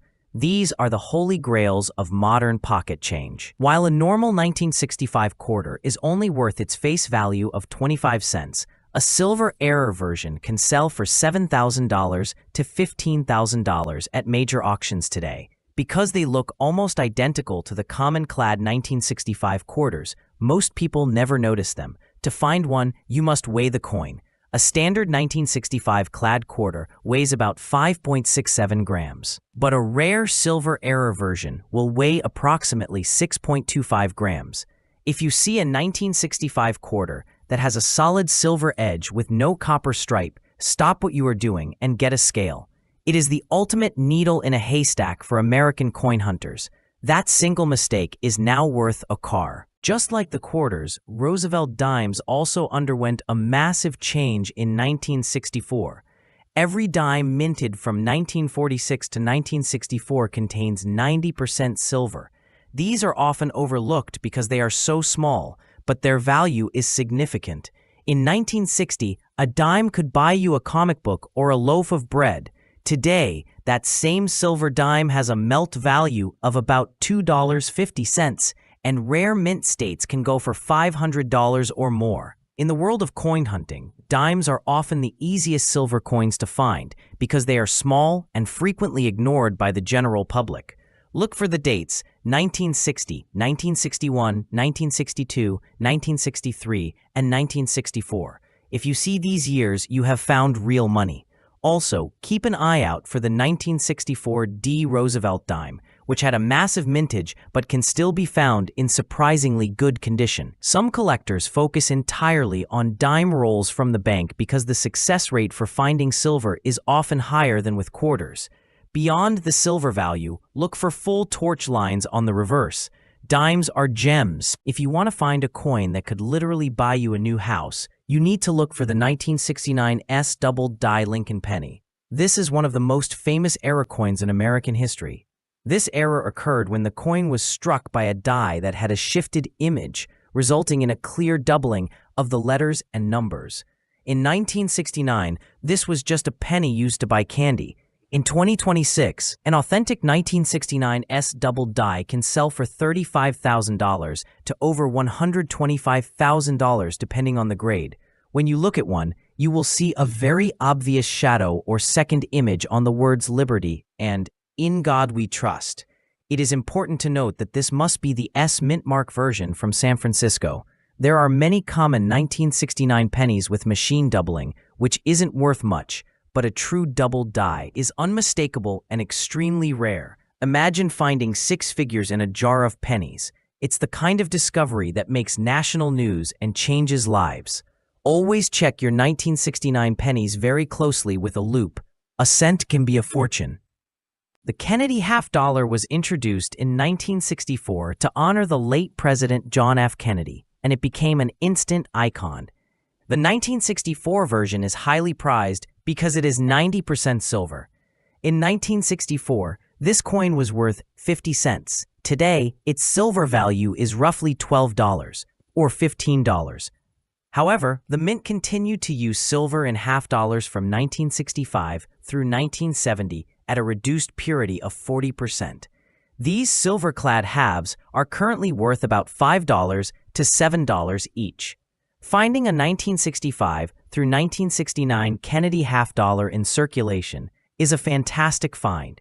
Most banks don't give out half dollars regularly, so you often have to ask the teller for them specifically. This is a technique called coin rolls hunting. Many hunters find that because half dollars aren't used in daily transactions, the older silver ones stay hidden in bank vaults for years. The 1964 Kennedy is particularly beautiful, with a deep luster that modern coins cannot replicate. Whether it's 90% or 40% silver, these coins represent value. They are staples for collectors. To be a successful coin hunter in the USA, you need patience and a sharp eye. The 1960s gave us some of the best varieties to search for, from the silver quarters and dimes to the rare double-die pennies. The key is to make it a habit to check every single coin that passes through your hands. Use tools like a digital gram scale for those tricky 1965 transitional errors and a 10 times magnifying loupe to inspect the dates and mint marks. Remember, the value of these coins has jumped from cents in the 1960s to thousands of dollars in 2026. Many people in the United States are sitting on hundreds of dollars in their change jars without even knowing it. By educating yourself on these specific 1960s classics, you are already ahead of 99% of the population. Stay consistent, keep digging through those rolls, and never underestimate the power of a single cent or dime. We hope this guide helps you uncover some amazing treasures. Thank you for watching. Like and follow for more videos. In the world of high-stakes coin collecting, sometimes what isn't there is worth far more than what is.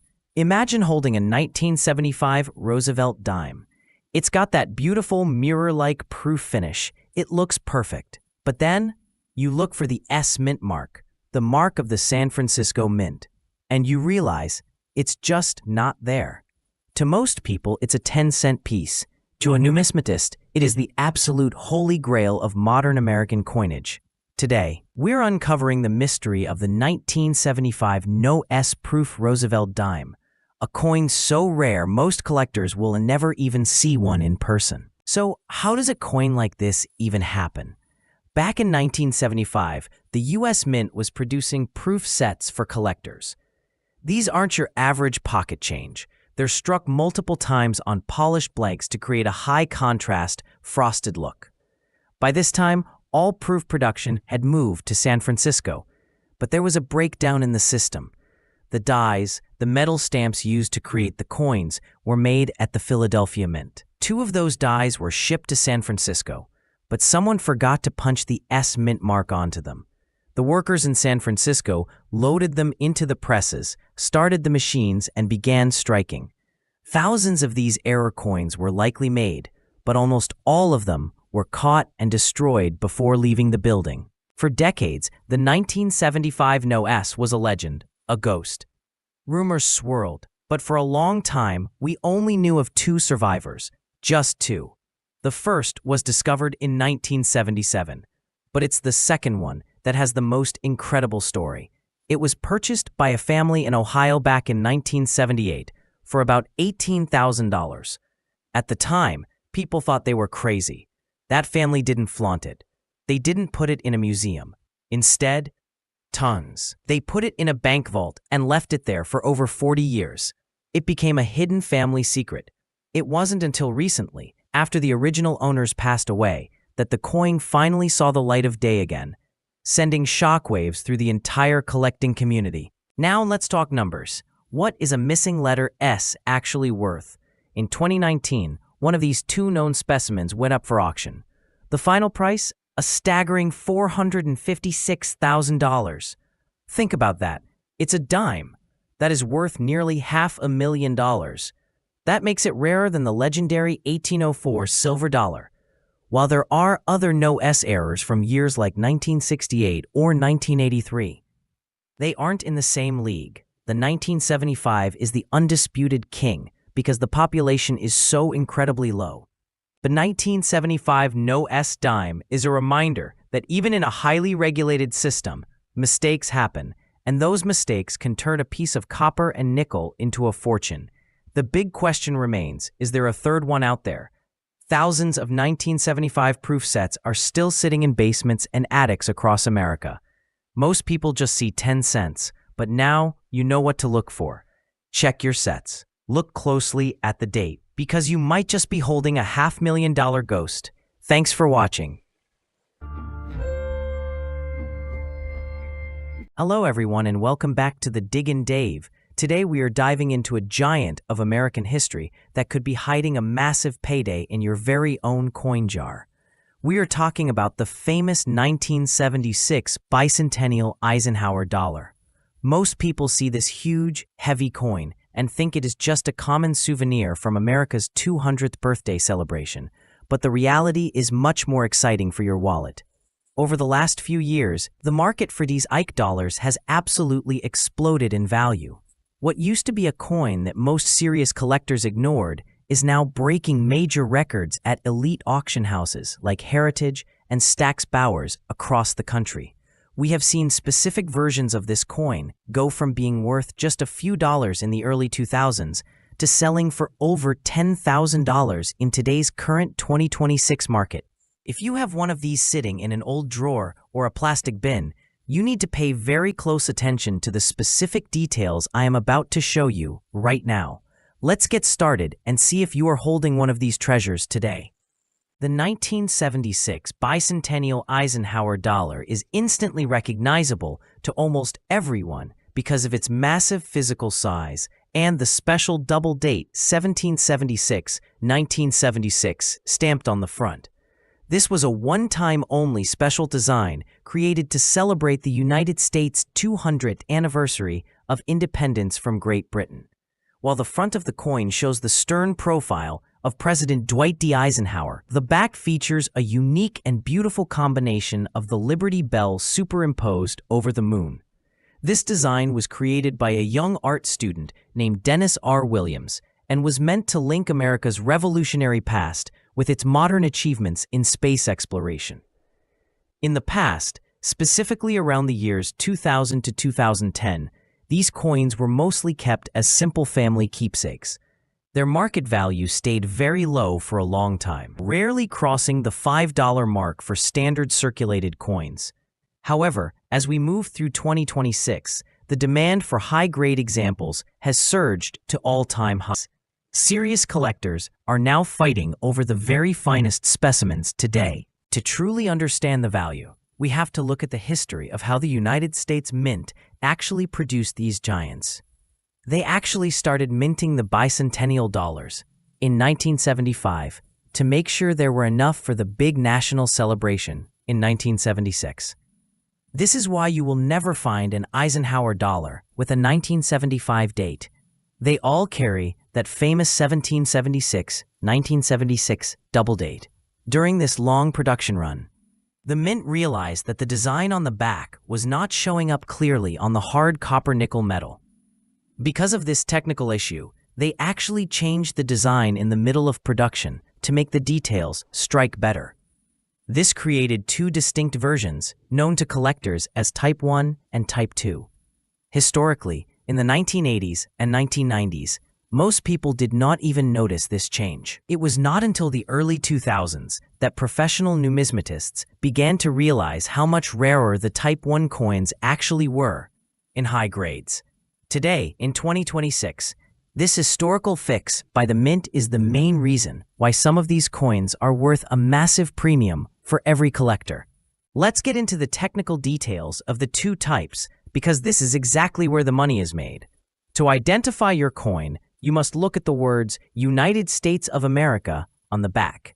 The Type 1 coin has very thick, blocky, sans serif letters. They look wide, flat, and bold, almost like they were stamped with a heavy hand. The Type 2 coin, which is much more common, has thinner, sharper letters with clear serifs. Those are the tiny little decorative feet on the ends of letters, like N and E. Historically, the Type 2 was the improved version, but because they made so many more of them, the Type 1 has become the ultimate prize for collectors.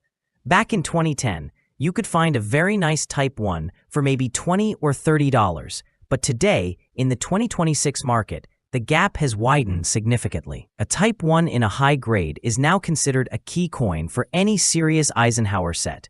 Always check that lettering first. If the letters look chunky and bold, you have the scarcer Type 1. If they look thin and refined, you have the more common Type 2 in your hand. If you want to find the ultimate treasure, you have to look for the mistakes. The most famous error is the 1976 SPES, no S, proof dollar. All collector proof coins were supposed to be made in San Francisco with an S mint mark, but one single specimen was found without it. In the late 1980s, this coin was valued at around $30,000, but by today's 2026 standards, experts estimate it could be worth nearly $800,000 if it ever hit the auction block again. But don't worry, there are errors you can actually find in the wild too. Look for doubled dies on the front, especially on the words "In God We Trust." If the letters look like they have a shadow or are doubled, you have a winner. In the past, these were often missed, but now in 2026, with better cameras and digital microscopes, these errors are being discovered more often by regular hunters. Also, look for coins struck on the wrong metal or with clipped edges. A coin that was struck off-center by just 10% can be worth $500 today. These accidents are what make coin hunting very profitable. Let's talk about the cold hard cash and how prices have changed over time. If we look back at auction records from 2004, a nearly perfect MS-66 Type 2 Ike dollar sold for about $2,000. Fast forward to 2026, and that same grade can reach a staggering $10,800 at a high-end auction. The Type 1 Philadelphia coins have seen similar growth. A high-grade MS-66 that was worth $800 in 2012 is now pushing past $3,000 in today's market. For the silver versions, which were sold in special blue envelopes, the prices have also climbed. A silver uncirculated MS-68 was roughly a $100 coin 10 years ago, but today, collectors are paying over $400 for that same quality. Even if your coin is circulated and a bit worn, it is still worth more than face value if it's the silver version, usually trading around $25 to $30 due to the current 2026 price of silver. However, the real moon money is in the mint state grades. If your coin has 0 scratches, you are looking at a huge profit. Here is my professional advice for everyone watching. Always check the edge of your coin. In 1976, the mint made 2 different metal compositions. Most are clad, which is a mix of copper and nickel, but they also made millions of 40% silver coins. If you look at the edge and see a solid silver color with no copper stripe, you have the silver version. Historically, people used to break these out of their mint sets to spend them, so they do show up in the wild from time to time. Another tip, never clean your coins. I have seen collectors lose thousands of dollars because they tried to make a coin shiny with a cloth or chemicals. In 2026, collectors want originality. Even a toned coin with a rainbow color can be worth more than a shiny cleaned one. Use a 10 times magnifying glass to look for the Type 1 lettering we talked about. Finally, if you think you have a high-grade coin, get it certified by PCGS or NGC. A coin that looks like a dollar can be a life-changing find once it is in a professional plastic slab. Check every large dollar you see today. The 1976 bicentennial Eisenhower dollar is a massive piece of American pride that continues to surprise the collecting world every single year.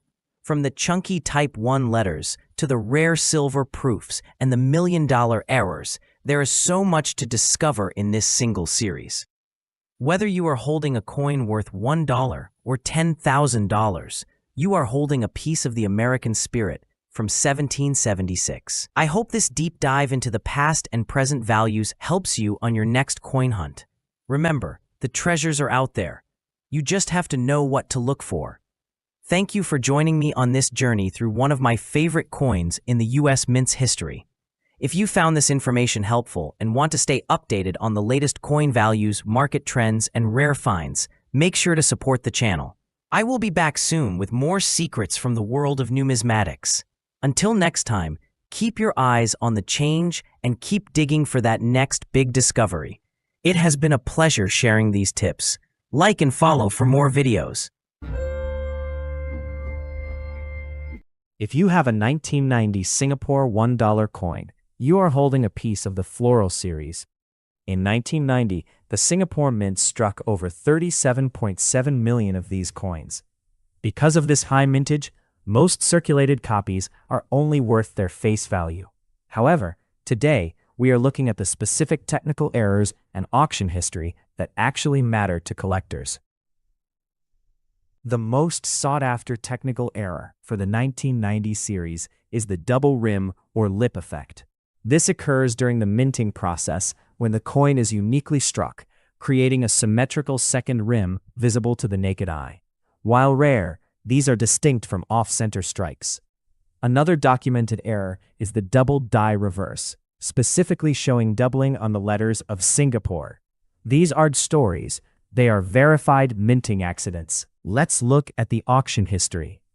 Most 1990 dollars sell on platforms like eBay or Carousel for $2 to $5 SGD if they are in standard circulated condition. However, mint state examples, those with zero scratches and full original luster, fetch a premium. For example, high-grade uncirculated sets containing the 1990 dollar have recently realized between $20 and $115 depending on the certification and the presence of rare companion coins like the 1990 50-cent piece. You may see listings online asking for thousands of dollars for rare 1990 coins. Be careful. Auction history shows that unless a coin is certified by NGC or PCGS with a verified error like a major broad strike or a wrong planchet error, it will not reach those prices. Always verify the sold listings, not the asking prices, to see the true market value. Check your 1990 coins for sharp doubling on the letters or that unique double rim. If you find one, it's worth a professional look. I'm the Diggin' Dave, providing real data for real collectors. Follow for more coin facts. The Diggin' Dave is diving into a mystery that sat in the pockets of millions of Americans for weeks before a single person realized something was different. Imagine walking into a gas station in North Carolina, grabbing your change, and seeing a letter on your penny that technically should not exist. In early 2017, the rules of numismatic history were quietly broken. A collector named Terry Grandstaff was the very first to sound the alarm on a message board, showing off a brand new Lincoln cent with a tiny P stamped right under the date. Most people initially thought it was a fake or a clever prank, but the truth was much more intentional. This was the start of a one-year-only event that changed the penny forever and gave every American a rare piece of history to find and change. To understand why this P is such a big deal for your collection, you have to look back to the very beginning of the United States Mint in 1792. Since Philadelphia was the original and only minting facility at the time, there was never a need to identify where the coins came from. As other branches opened in places like Denver and San Francisco, they used D and S marks to distinguish their work, while Philly stayed plain. This tradition held firm for exactly 225 years. Even when the P was added to nickels, dimes, and quarters in the 1980s, the humble penny was purposefully left out. It remained the only circulating U.S. coin without a mint mark from its home facility. That changed in 2017 as a special tribute to the workers who wanted to show their city pride for the anniversary. The most interesting part of this story is how the U.S. Mint handled the release.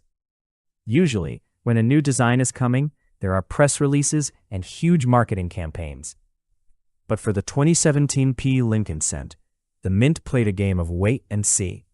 They quietly mixed these special pennies into shipments heading to Federal Reserve banks in early January without saying a single word to the public. Officials actually wanted to see how long it would take for sharp-eyed collectors to notice the tiny P sitting under Lincoln's bust. It took about 13 days for the first report to surface. This silent release created a massive wave of excitement across the USA as hunters scrambled to their local banks to find the very first rolls of this historic and unique one-year type in modern history. Now, you might be wondering if these are actually rare. In terms of total numbers, the Philadelphia Mint didn't hold back. They struck over 4.3 billion of these 2017 P pennies for general circulation. Because that number is so high, a standard penny you find in your pocket change today is generally only worth its face value of 1 cent. However, there is a catch. Because these were a one-year-only issue, meaning the P vanished and reverted to a no-mint mark design in 2018, many collectors hoarded original bank-wrapped rolls immediately. While billions were made, finding one in perfect, flawless condition is becoming harder every year.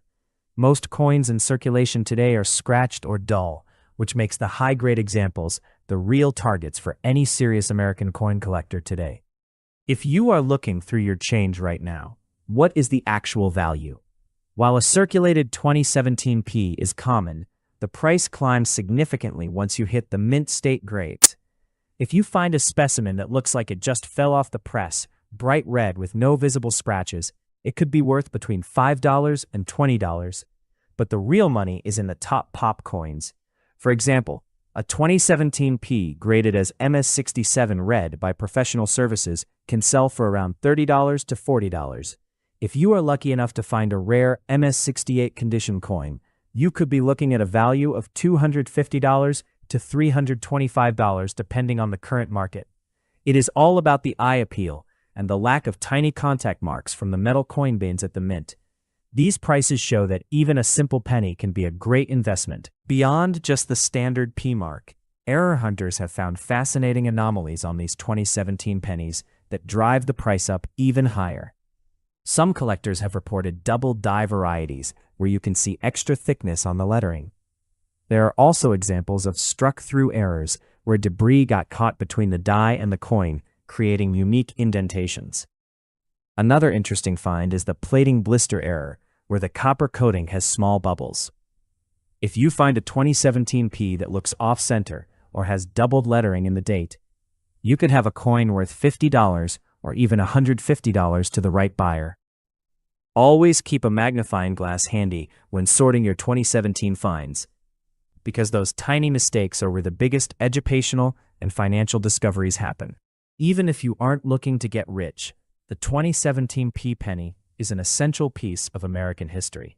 It represents a brief moment in time where the mint broke a rule that had stood since the era of George Washington.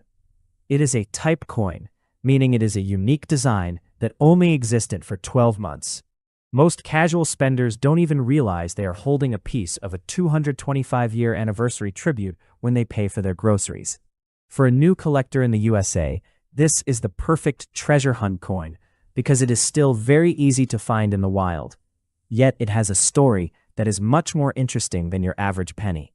It marks the pride of the Philadelphia workforce and serves as a permanent reminder of the very first facility that started the American monetary system long ago. The best way to find a high-quality 2017 P today is to ask your bank for a box of pennies and look for those crisp copper-red edges.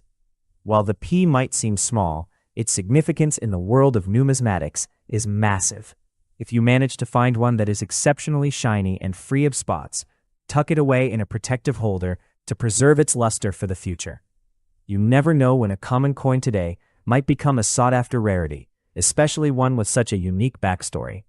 Keep your eyes peeled for that tiny letter under the date, and remember that every coin has a history if you look close enough. I hope this helps you find something great in your next hunt. Thank you for watching this educational guide for collectors. For more coin facts, like and follow for more videos. Welcome back to the Diggin' Dave. Today, we are witnessing a moment that will be recorded in the history books of American currency forever. For over 230 years, the penny has been the backbone of American commerce, but the journey ends here. The United States Mint has officially announced the release of the 2025 Omega Lincoln penny set, marking the absolute final production run of the 1-cent piece for circulation. This isn't just another annual mint set. This is the Omega, the final chapter of the most collected coin in human history. Since 1909, the image of Abraham Lincoln has graced our pockets, but due to skyrocketing production costs and the digital shift in our economy, the Treasury has made the historic decision to retire the denomination. This 2025 set is designed to be a monumental tribute, featuring a unique Omega mint mark that has never been used in the history of U.S. coinage. Collectors around the globe are calling this the holy grail of modern numismatics. In this deep dive lesson, we aren't just looking at coins, we are looking at the final sunset of a copper legacy. We will explore why the government finally pulled the plug, the incredible design details of this final strike, and why the 2025 Omega set is predicted to become one of the most valuable assets in your collection. This is a scientific and historical breakdown of the end of the Lincoln cent and why you simply cannot afford to miss this final acquisition. Let's talk about the physical science that makes the 2025 Omega pennies different from every cent that came before them. For the final year, the U.S. Mint didn't just use standard zinc planchets. They opted for a special enhanced burnished finish to ensure these final specimens would survive for centuries without the dreaded zinc rot we see on older coins. Each coin in the Omega set is struck on a specially prepared planchet that has been polished to a mirror-like surface before entering the coining press. The composition remains the standard copper-plated zinc we've seen since 1982, but the application of the copper layer has been thickened by a microscopic margin to prevent oxidation. This is a masterpiece of metallurgical engineering. When you examine these coins under a 40 times microscope, you'll notice the strike pressure is significantly higher than standard circulation strikes. This results in what we call full steps on the Lincoln Memorial or incredible sharp detail on the Union Shield reverse. The science here is about durability and preservation. The Mint knows these coins will never spend a day in a vending machine. They are destined for high-end vaults and grading slabs. We are looking at a technical triumph, a coin designed with the precision of a high-tech instrument, ensuring that the final image of Lincoln remains pristine for future generations of historians. Understanding these physical attributes is the key to identifying a true Omega strike versus a standard 2025 business strike. To prevent counterfeiting and to establish a clear distinction for this final series, the 2025 Omega set introduces security features that are typically reserved for gold and silver bullion. The most prominent feature is the Omega symbol, the Greek letter representing the end, placed discreetly near the mint mark location. But that is only the beginning. For the first time on a 1-cent piece, the U.S. Mint has utilized laser micro-engraving. If you look at the base of Lincoln's bust with high-powered magnification, you will see a microscopic string of digits representing the final mintage count. This is a level of detail never before seen on small denomination currency. Why did they go to such lengths? Because the 2025 Omega pennies are expected to be the most forged coins of the next decade. By implementing these high-tech security markers, the Mint has created a fingerprint for every set. Additionally, the edge of the coin features a unique interrupted reading pattern, a departure from the smooth edge we've known for over a century. This change was made to signify that the coin is part of the finality series. As a collector, your job is to learn these markers. Being able to authenticate the omega symbol and the laser engravings is what will separate the professional numismatists from the amateurs. We are moving into an era where coin authentication is more about digital forensics than just visual inspection, and the 2025 Omega set is the pioneer of this new standard. In the world of investing, there is one law that reigns supreme, the law of scarcity.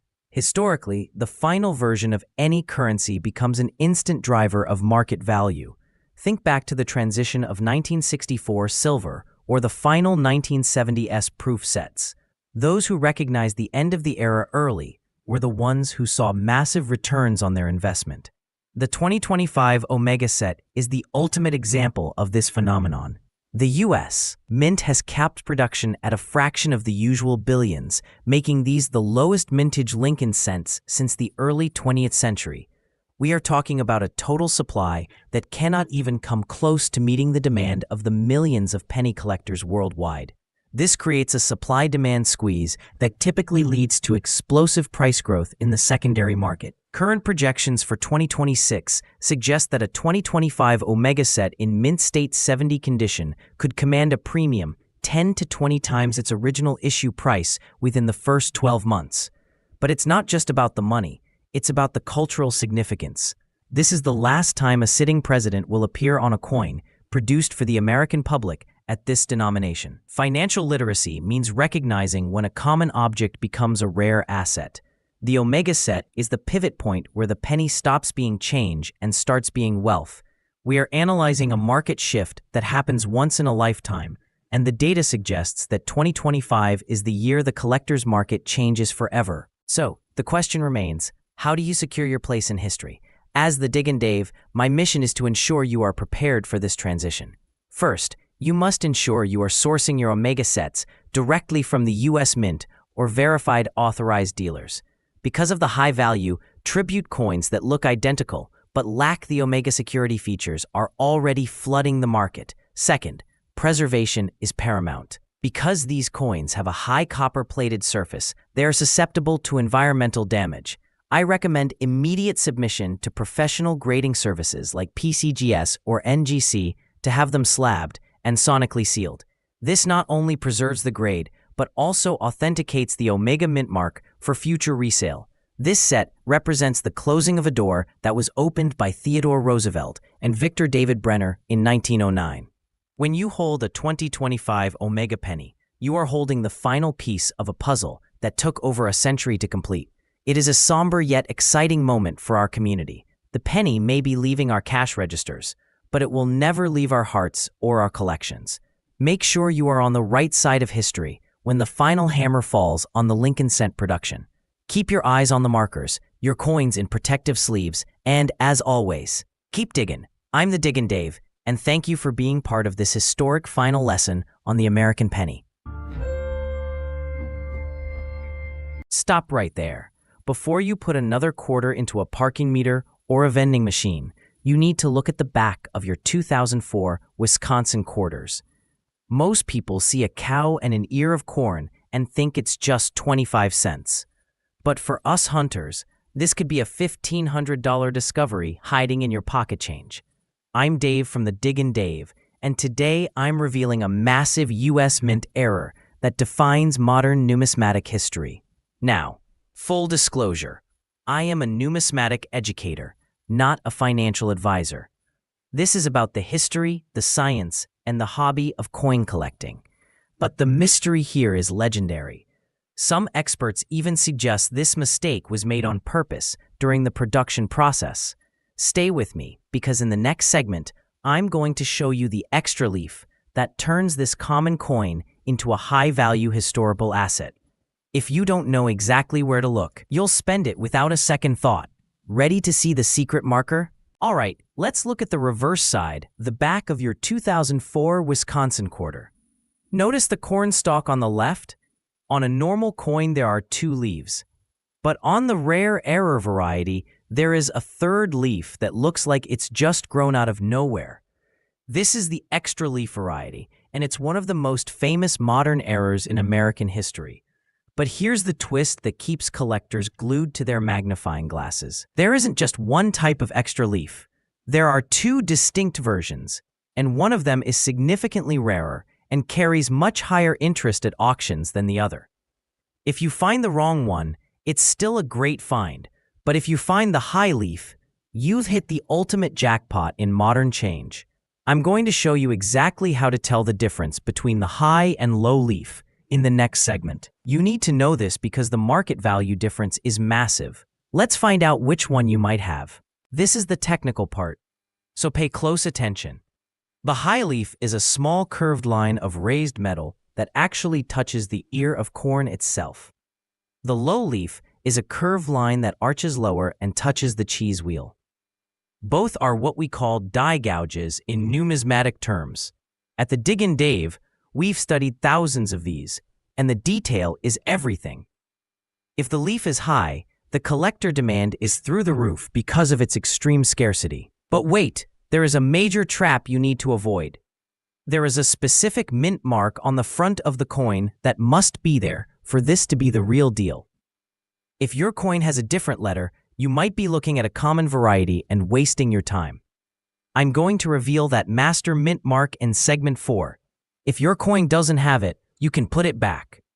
Do you know which city made this legendary mistake? Let's flip the coin over. Flip that coin over and look right under the date. You are searching for a small d. This stands for the Denver Mint.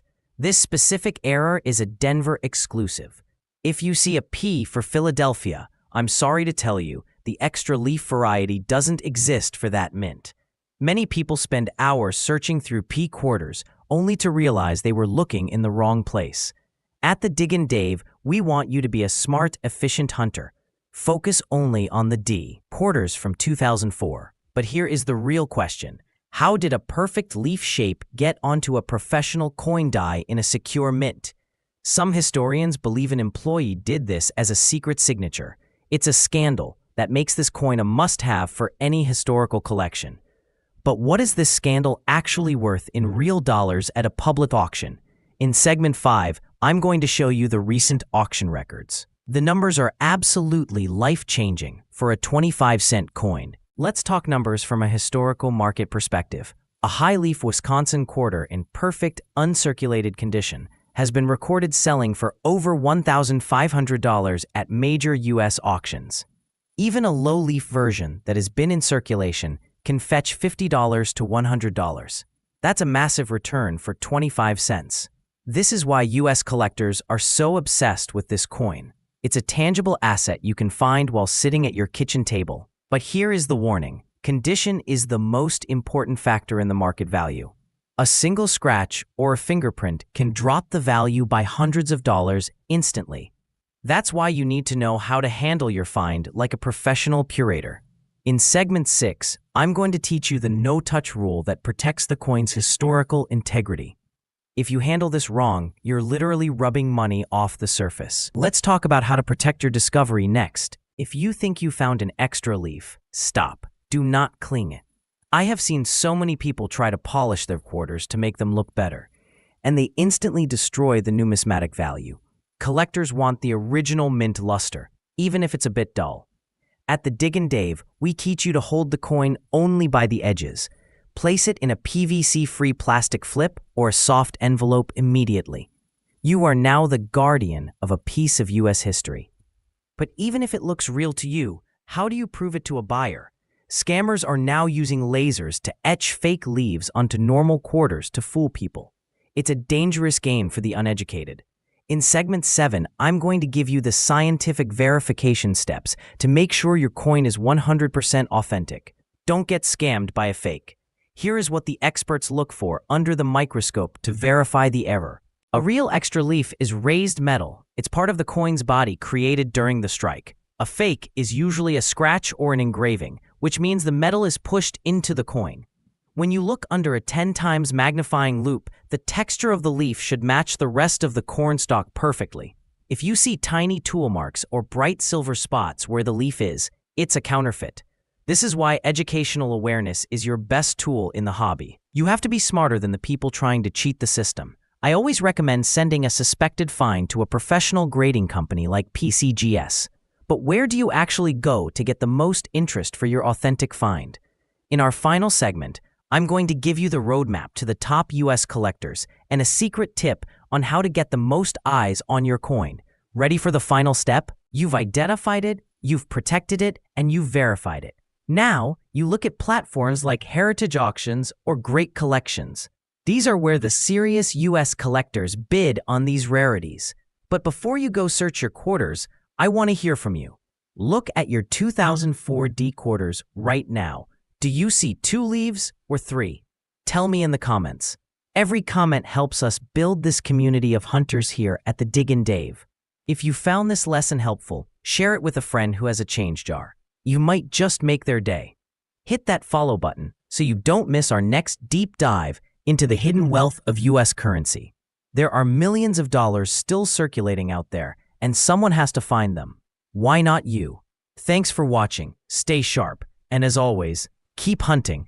I'll see you in the next educational lesson. What if I told you that a single piece of silver, originally worth just $1, could change your life today? Welcome to the Diggin' Dave, where we unearth the secrets of history's most iconic treasures. Today, we are diving deep into the legend of the Morgan silver dollar, the king of American coins, produced between 1878 and 1904, and once more in 1921. This isn't just money. It's a heavy, clinking piece of the American Wild West. Imagine the hands that held this. Outlaws in dusty saloons, gold miners in the Sierra Nevada, or even elite bankers in New York. But why is the world still obsessed with them? It's not just the 90% silver content. It's the stories of massive government cover-ups, millions of coins being melted into thin air, and the rare CC mint marks that can turn a pocket change find into a $500,000 payday. If you have one of these in your drawer, don't move. We are about to reveal exactly what makes a Morgan dollar a fortune-making rarity versus just a common relic. Let's unlock the vault. Every legend has a creator, and for this coin, it was George T. Morgan, a young English engraver who came to the US and changed numismatic history forever. But here is the part most people don't know. The beautiful Lady Liberty on the face of the coin wasn't a Greek goddess. She was a real person. Morgan broke tradition by using an American girl, Anna Willis Williams, as his model. At the time, this caused a massive scandal. People were shocked that a common squee teacher was the face of US currency. But look at the detail. The Phrygian cap, the cotton and wheat tucked into her hair. It symbolized a country growing in power. On the reverse, you see the majestic bald eagle clutching an olive branch and arrows. This coin was massive, weighing 26.73 grams, and when it hit the streets in 1878, it felt like real wealth. It was the first silver dollar minted after the crime of 1873, which had stopped silver production. The Morgan dollar was America's way of saying, "We are back, and we are made of silver." Here is a fact that will blow your mind. Over 270 million Morgan silver dollars were destroyed before most people even got to see them. In 1918, during World War I, the US passed the Pittman Act. The British were facing a financial crisis in India, and they needed silver fast.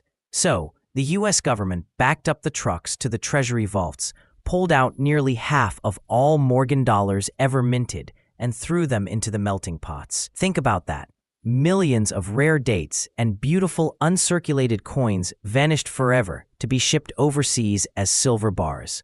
This great melting is exactly why certain years of the Morgan dollar are so incredibly hard to find today.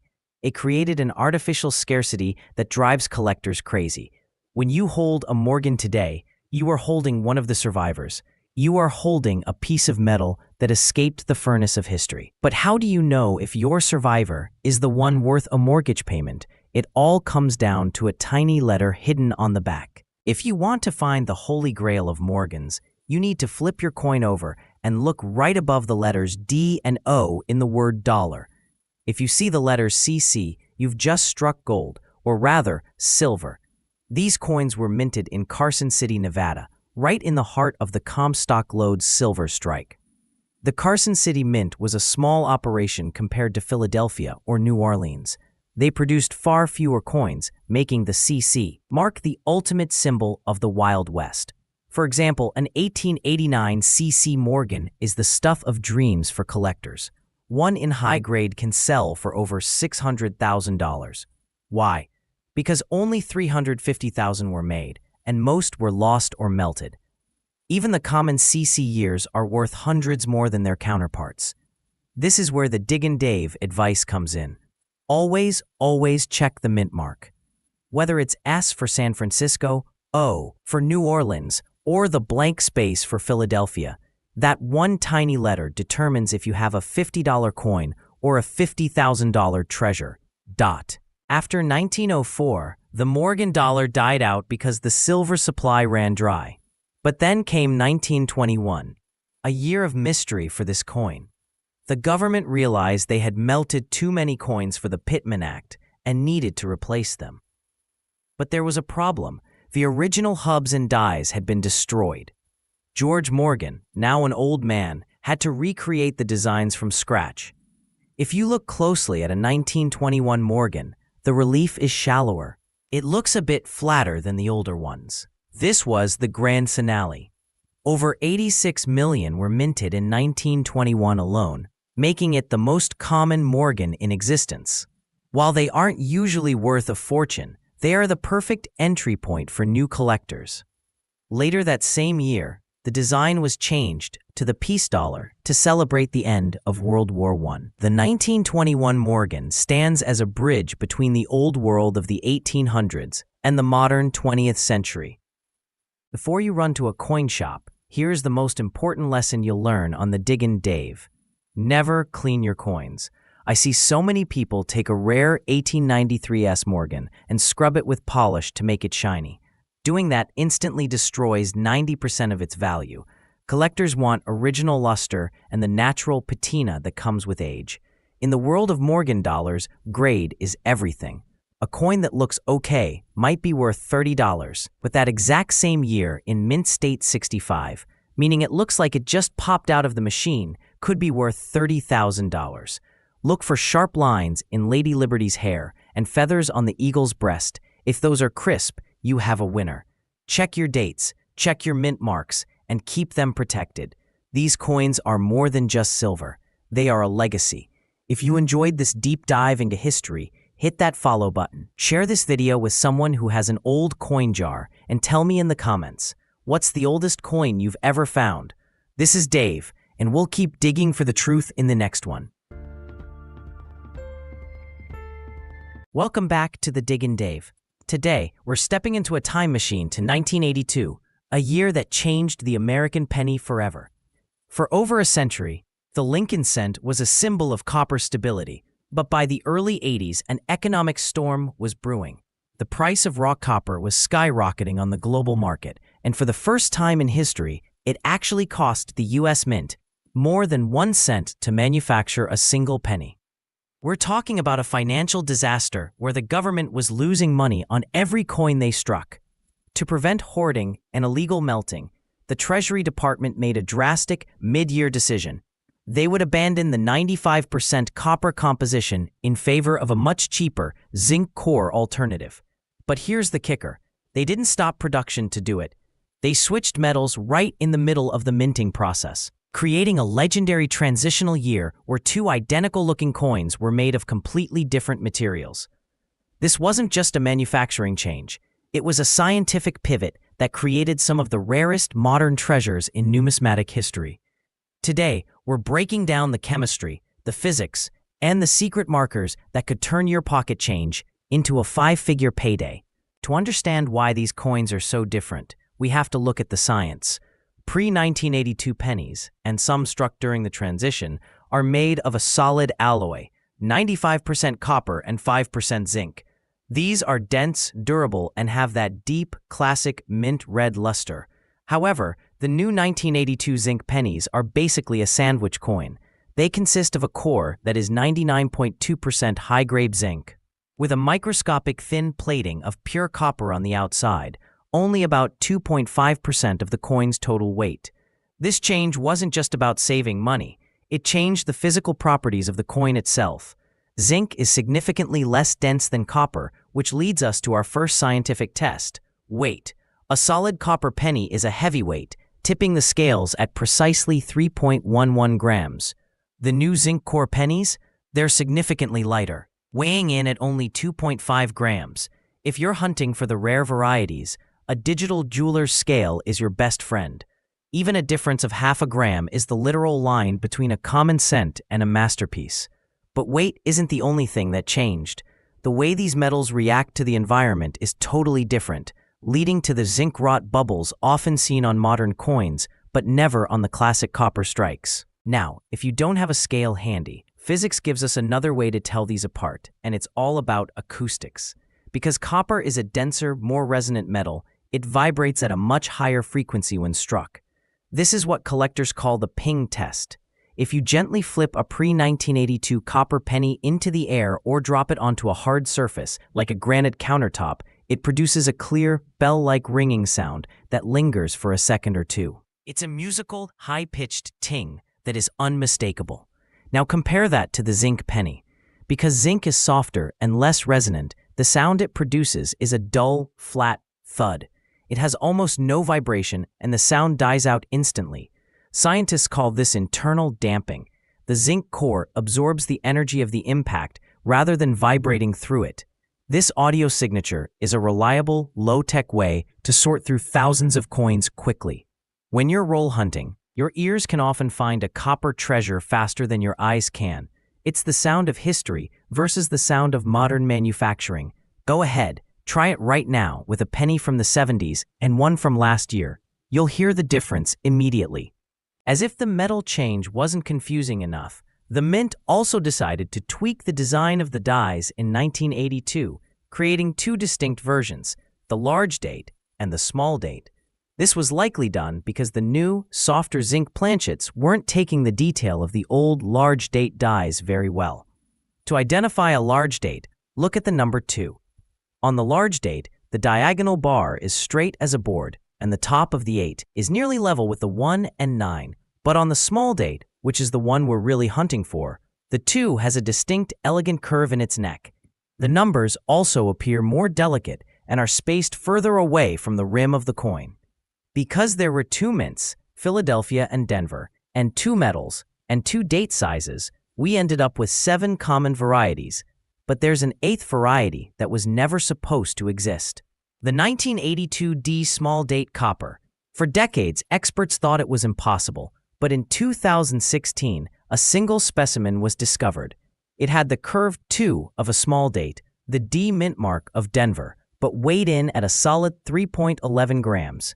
That single penny sold for over $18,000 because it was a transitional error that defied the mint's own rules.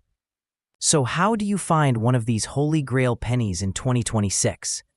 First, you need to be disciplined. Most 1982 pennies you find will be common, but the 1982 D small date copper is the lottery ticket of the coin world. Your checklist is simple. First, look for the D mint mark. If it doesn't have a D, it's from Philadelphia, and while those are cool, they aren't the big winners. Second, check the date style. If that 2 isn't curved, it's a large date. Keep it for its copper value, but it's not the rarity. Third, and most importantly, weigh it. If you find a D mint mark, a small date 2, and that scale reads 3.1 grams, stop everything. You've just found a coin that only a handful of people in history have ever held. Remember, the 1982 transition was a moment where economics met engineering, creating a perfect storm for collectors. Even if you don't find the $18,000 error, keeping pre-1982 copper pennies is a smart move, as their melt value is already nearly triple their face value. Thanks for joining me for this deep dive into the science of the cent. Keep your eyes on the change, your scales calibrated, and as always, keep digging. I'm the Diggin' Dave, and I'll see you on the next hunt. Stop before you dump that pocket change into a Coinstar or spend it on a soda. Look closer. You could be holding a coin worth hundreds or even thousands of dollars. Most people see junk, but I see a jackpot.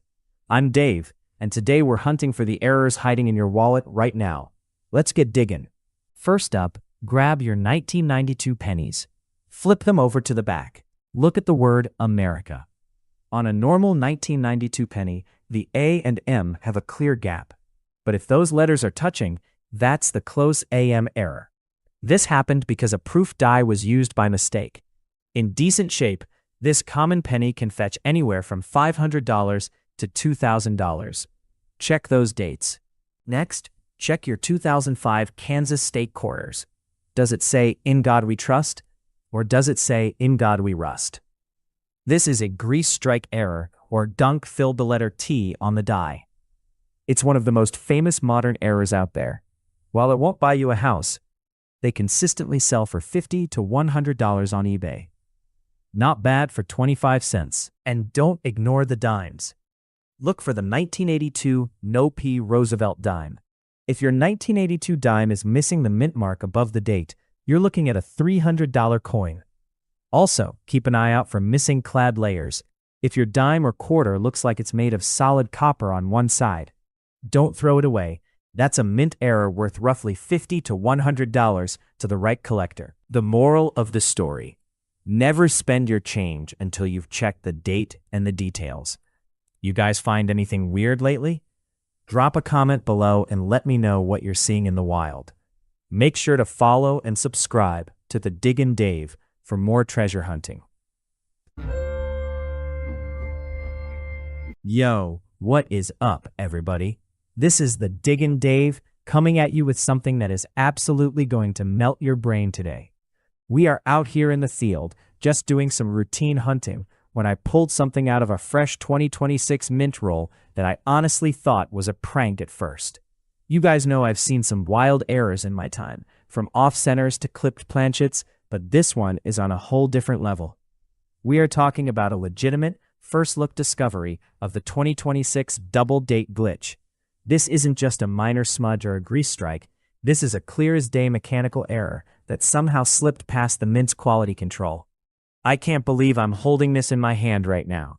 Stay tuned, because this find might just be the biggest error discovery of the year. Now, for those of you following the hobby closely this year, you know the 2026 series was supposed to be the pinnacle of minting technology. The US Mint put out these gorgeous new designs to celebrate the semi-quincentennial vibes we've been riding, and the precision was supposed to be unmatched. But as any seasoned hunter in the USA knows, the higher the production volume, the higher the chance for something to go wrong. Collectors from New York to California have been scouring these rolls for weeks, looking for anything unusual, but nobody, and I mean nobody, has posted a confirmed double date yet. That is, until today. This coin represents a massive breakdown in the die striking process, and seeing it in 2026 feels like finding a needle in a haystack made of solid gold in the US. Alright, let's get the macro lens out and really dive into the details of this beauty. Look right there at the bottom right quadrant of the obverse. Do you see that? The 2026 isn't just thickened, it is completely doubled. It looks like the die shifted significantly between strikes, creating a secondary 2026 offset by about 0.5 millimeter to the left. It gives the date this incredible 3D holographic effect that catches the light whenever you tilt the coin. For my fellow error nerds out there, notice the split serifs on the numbers. That's the telltale sign of a true doubled die, not just machine doubling or shelf doubling. This is a crisp, clear error that occurred during the hubbing process. It is the kind of mistake that makes a coin an instant legend in the community.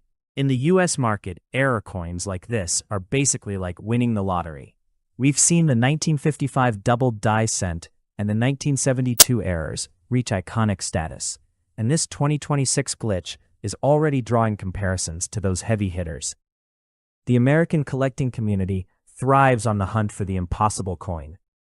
Whether you're a professional dealer in Chicago or a hobbyist in a small town in Texas, this is the kind of find that fuels the passion.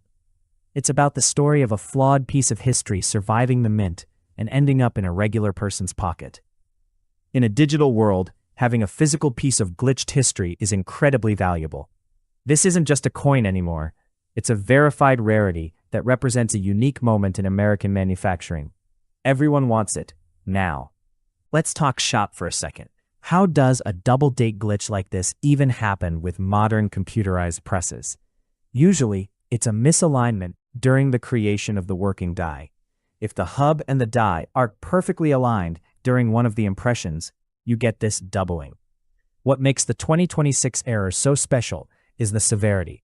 Often, you need a 10x jeweler's loupe just to see a faint line, but this one is visible to the naked eye from a foot away. That level of prominent doubling is what separates a $50 coin from a multi-thousand-dollar rarity. I've checked the mint marks and the luster, and everything points to this being a genuine strike error. It's a fascinating look at how even the most advanced systems can still produce a masterpiece of a massive mistake. Now, let's talk money. In the past, the 1955 doubled die set the standard, with high-grade examples hitting record prices over $114,000. Even the 1972 doubled die can fetch $14,400 at major auctions. For this 2026 glitch, being a first-of-its-kind discovery, the market is already buzzing. Experts suggest a certified MS-67 specimen could easily hit a value between $5,000 and $15,000 at a heritage auction today. If the population stays low, that number will only climb as the year goes on. We are seeing a massive explosion in error coin demand across the USA, with modern rarities often outperforming traditional stocks. Holding this coin is like holding a winning ticket from the US Mint itself. It is a legitimate high-value asset that any serious collector would kill to own. I want you guys to get out there and find your own. If you want to catch a 2026 glitch, you need to be systematic. Start by hitting up your local banks across the country, whether you're in Philly, Denver, or anywhere in between, and ask for uncirculated rolls. You want the ones that haven't been picked through by other hunters yet. Bring a good light source and at least a 5x magnifier. Focus specifically on the date and the mint mark, as that's where the mechanical shifts are most obvious. Don't get discouraged if you go through 10 boxes and find nothing. That's why it's called hunting. The 2026 double date is out there, and someone watching this video right now might be the next person to strike it rich. Keep your eyes peeled and your glass ready. This find has been absolutely legendary, and I'm so glad I could share this first look with all of you. If you think this 2026 double date glitch is as insane as I do, make sure you smash that like button and share this video with your fellow hunters. I want to hear from you in the comments. Have you found anything weird in your 2026 change yet? Do you think this error will become the most famous coin of the decade? We've got more rolls to crack and more sites to dig, so stay tuned for the next adventure. Thanks for watching. Like and follow for more videos. Welcome back to the Diggin' Dave, where we uncover the hidden treasures buried right in your pocket change. Have you ever squinted at a penny or a quarter, wondering if that tiny blob under the date is actually a mint mark? Today, we are diving deep into the fascinating world of the weak D mystery. For collectors in the USA, identifying these faded Denver mint marks isn't just a fun hobby. It can be the difference between a common coin and a high-value rarity. A weak mint mark occurs when the letter is faint, blurry, or nearly invisible due to specific errors during the production process at the Denver Mint. While most people spend these coins without a second thought, a keen eye can spot a weak D that might be worth hundreds. Let's start by looking at why these marks fade. To solve this mystery, we first need to understand why a mint mark would be weak to begin with. In the world of numismatics, there are three main culprits behind a faded letter D. The first is a filled die error. During high-speed production, machines are lubricated with heavy grease. If this grease mixes with metal shavings and dust, it can fill in the tiny cavity of the D on the coin die. When the die strikes a blank coin, the grease prevents the metal from flowing into the letter, resulting in a faint or missing mark. The second cause is die deterioration. As a steel die strikes hundreds of thousands of coins, the fine details naturally wear down, making the mint mark look mushy. Finally, there is over-polishing, which can accidentally erase the shallow mint mark. One of the most famous examples of this mystery is the 1922 Lincoln Wheat Cent. This is a must-know for every American coin hunter because the Philadelphia Mint didn't actually produce pennies that year. Every single 1922 penny was supposed to have a D for Denver. However, because the dies were heavily worn and overpolished, many coins came out with a weak D or even no D at all. These are legendary among USA collectors. In the 1980s, a weak D might have only cost you $20, but today, that same coin in a decent grade can fetch $80 to $100. If you find a no D version with a strong reverse, you are looking at a prize that has jumped for around $500 in the early 2000s to over $1,500 today. But wait, how do you tell the difference between a weak D mint error and a coin that's just been beat up in circulation? This is where many beginners get tripped up. Post-mint damage happens after the coin leaves the facility. If a coin has been rattling around in pockets and registers for 40 years, the mint mark will naturally flatten. To identify a true weak D error, look at the surrounding details. On an error coin, the D will look faint even if the date and Lincoln's coat are relatively sharp. If the entire coin is worn smooth and the D is also flat, it's likely just common wear. Expert collectors use a 10x loop to check the fields or flat areas around the mark. If the metal looks original, but the D is mushy, you've likely found a genuine strike error. The mystery doesn't stop with pennies. You can find weak D marks on Washington quarters and Jefferson nickels too. For example, some 1980s Denver quarters are notorious for filled die errors, where the D looks like a solid blob or a faint pimple on the metal. While these modern errors aren't always as valuable as the 1922 penny, they are excellent gateway finds for new hunters. In the USA coin market, struck-through grease errors are a popular niche. Prices for these have remained affordable, often selling for $5 to $15 today, which is a slight increase from their face value status years ago. A weak D on a shiny, new-looking coin is much more desirable to collectors than one found on a dirty coin, as it confirms the weakness happened at the mint.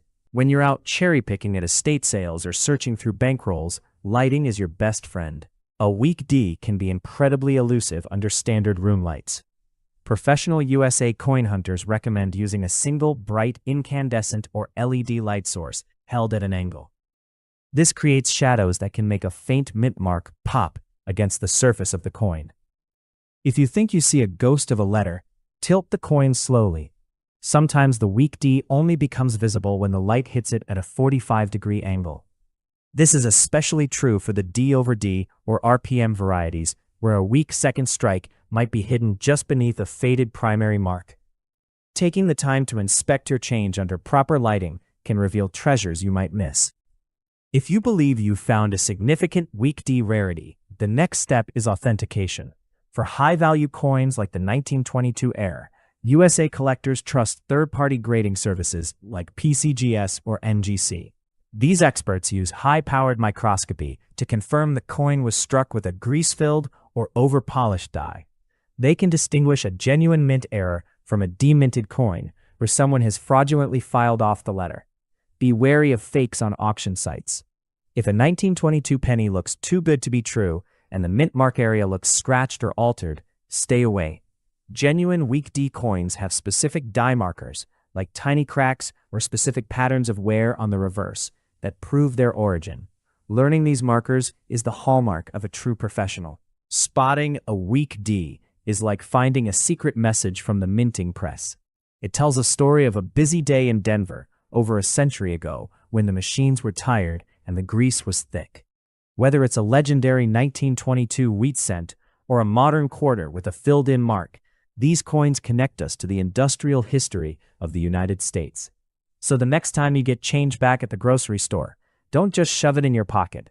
Take a second to look under the date. That faint, faded letter might just be the weak D mystery you've been waiting to solve. Identifying these errors takes patience and a sharp eye, but the reward of finding a hidden gem is worth every second of the hunt. Thanks for joining me on this journey, and like and follow for more video. Hey everyone, Dave here. Today I'm going to show you how a simple penny sitting in your pocket right now could actually be a $10,000 investment. In 1982, the US Mint made a massive change that most people completely missed. They switched from heavy copper to cheap zinc, but during that transition, a few mistakes were made that are now worth a fortune. If you have a jar of old coins, you might be holding a winning lottery ticket without even knowing it. Professional collectors are scouring the country for this one specific coin to sell at auction. In this video, I'm giving you the exact blueprint to find it. Stick around, because the difference between 1 cent and $10,000 is just a few grams. Now, to understand why this happened, we have to look at what the mint did back in '82. So what happened in 1982? Well, the price of copper was skyrocketing, so the mint decided to get cheap. They started making pennies out of zinc with just a thin copper coating. To the naked eye, a zinc penny and a bronze penny look identical. But for an investor, the difference is huge. The rare bronze version is like finding a piece of silver in a pile of rocks. This isn't just a hobby. It's a high-value asset search. Most people spend these every day at the grocery store. But today, you're going to learn why that's a huge mistake. We're looking for the small date transition error, and before we even touch a scale, you've got to master the visual test. Check this out. Before we get to the scale, we have to look at the date. This is where it gets tricky. There are two types, the large date and the small date.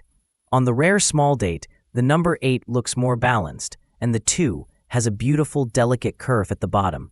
It's a tiny detail, but in the auction world, it's everything. If you find a small date, your heart should start racing. But wait, don't celebrate just yet. Only the ones made of bronze are worth the big bucks. Most 1982 small dates are zinc. Finding the bronze one is the real challenge. It's like a high-stakes puzzle, and we're about to solve the most important piece. Are you ready? Let's put it on the scale and see the magic number. All right, it's time for the moment of truth, the weight test.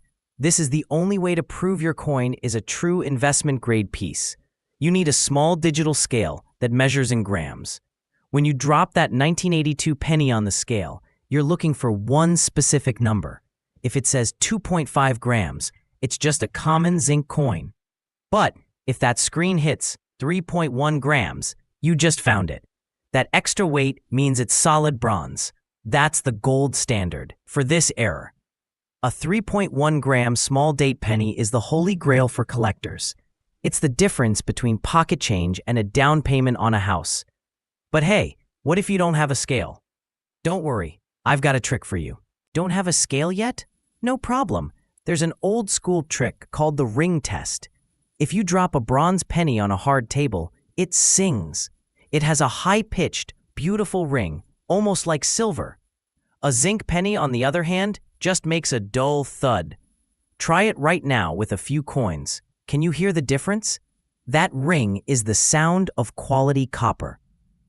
Professional collectors can often spot a fake just by the sound it makes hitting a counter. Science never lies when it comes to your money. Now let's say you found the winner. How do you keep it from losing its value? Now let's talk about the grade. Even if you find the 3.1 gram rarity, the condition is what drives the price to $10,000. If the coin is shiny, with no scratches and a perfect silver luster, it could reach the highest levels of the grading scale. This is why you should never clean your coins. Cleaning them actually destroys their value. Collectors want natural patina, not a scrubbed surface. Handle your find by the edges.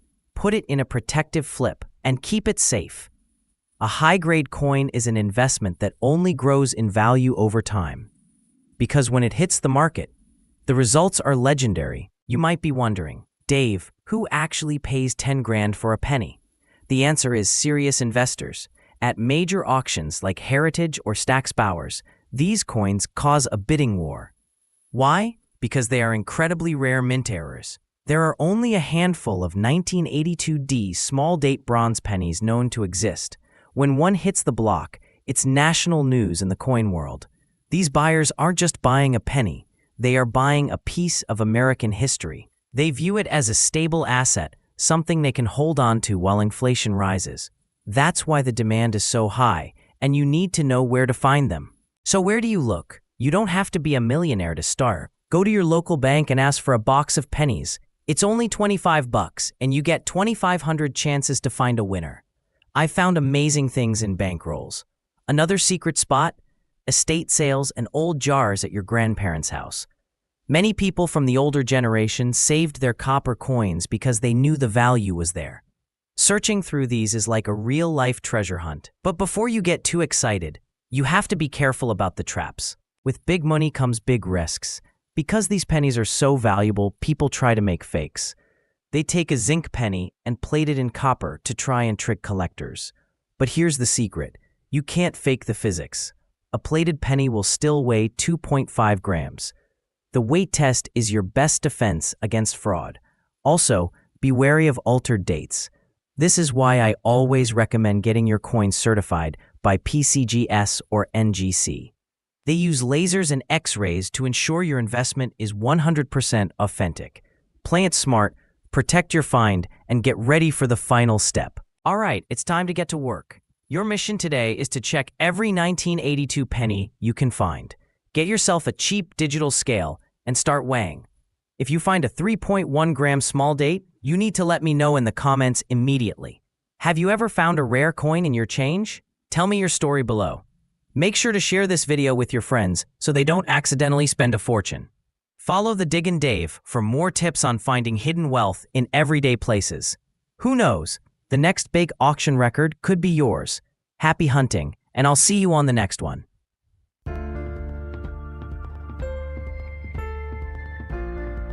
The Diggin' Dave welcomes you back to another deep dive into the hidden treasures of American history. Today, we are talking about a heavy hitter from the post-war era that could be sitting in your grandfather's old coin jar right now. Imagine holding a piece of 1950s Americana that isn't just worth its weight in silver, but thousands of USA dollars more because of a tiny mistake made at the United States Mint over 70 years ago. The 1950 Franklin half-dollar is a legendary coin among collectors, featuring the iconic profile of founding father Benjamin Franklin. But there is one specific minting error that turns this 50-cent piece into a total gold mine for anyone lucky enough to spot it. Most people spend these or sell them for their silver melt value without ever looking closer at the details that define a true rarity. Today we are going to pull back the curtain on the quadruple die and the Bugs Bunny errors that have sent the numismatic world into a frenzy, ensuring you never overlook a small fortune again. It is time to look at your silver in a completely different light. In 1948, the United States Mint introduced the Franklin half-dollar, and by 1950, it was a staple of American commerce, representing a country moving into a decade of unprecedented economic growth and cultural change.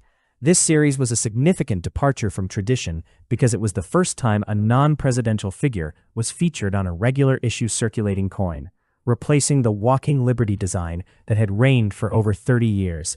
Struck in 90% fine silver, these coins were hefty symbols of wealth. But 1950 was a special year because it marked the resumption of proof coin production after a long 7-year hiatus caused by the Second World War. The Philadelphia Mint was trying to keep up with the massive demand from collectors who were eager for these high-quality strikes, and in the rush to produce enough dies, some catastrophic and beautiful errors occurred. Understanding this history is vital for any collector, because the low mintage of 1950 proofs, totaling just over 51,000, makes every single error found from this specific year an extremely rare relic of minting history. When we talk about the most valuable errors for 1950, the conversation must begin with the legendary quadruple die obverse, officially recognized by experts as the FS 101 variety.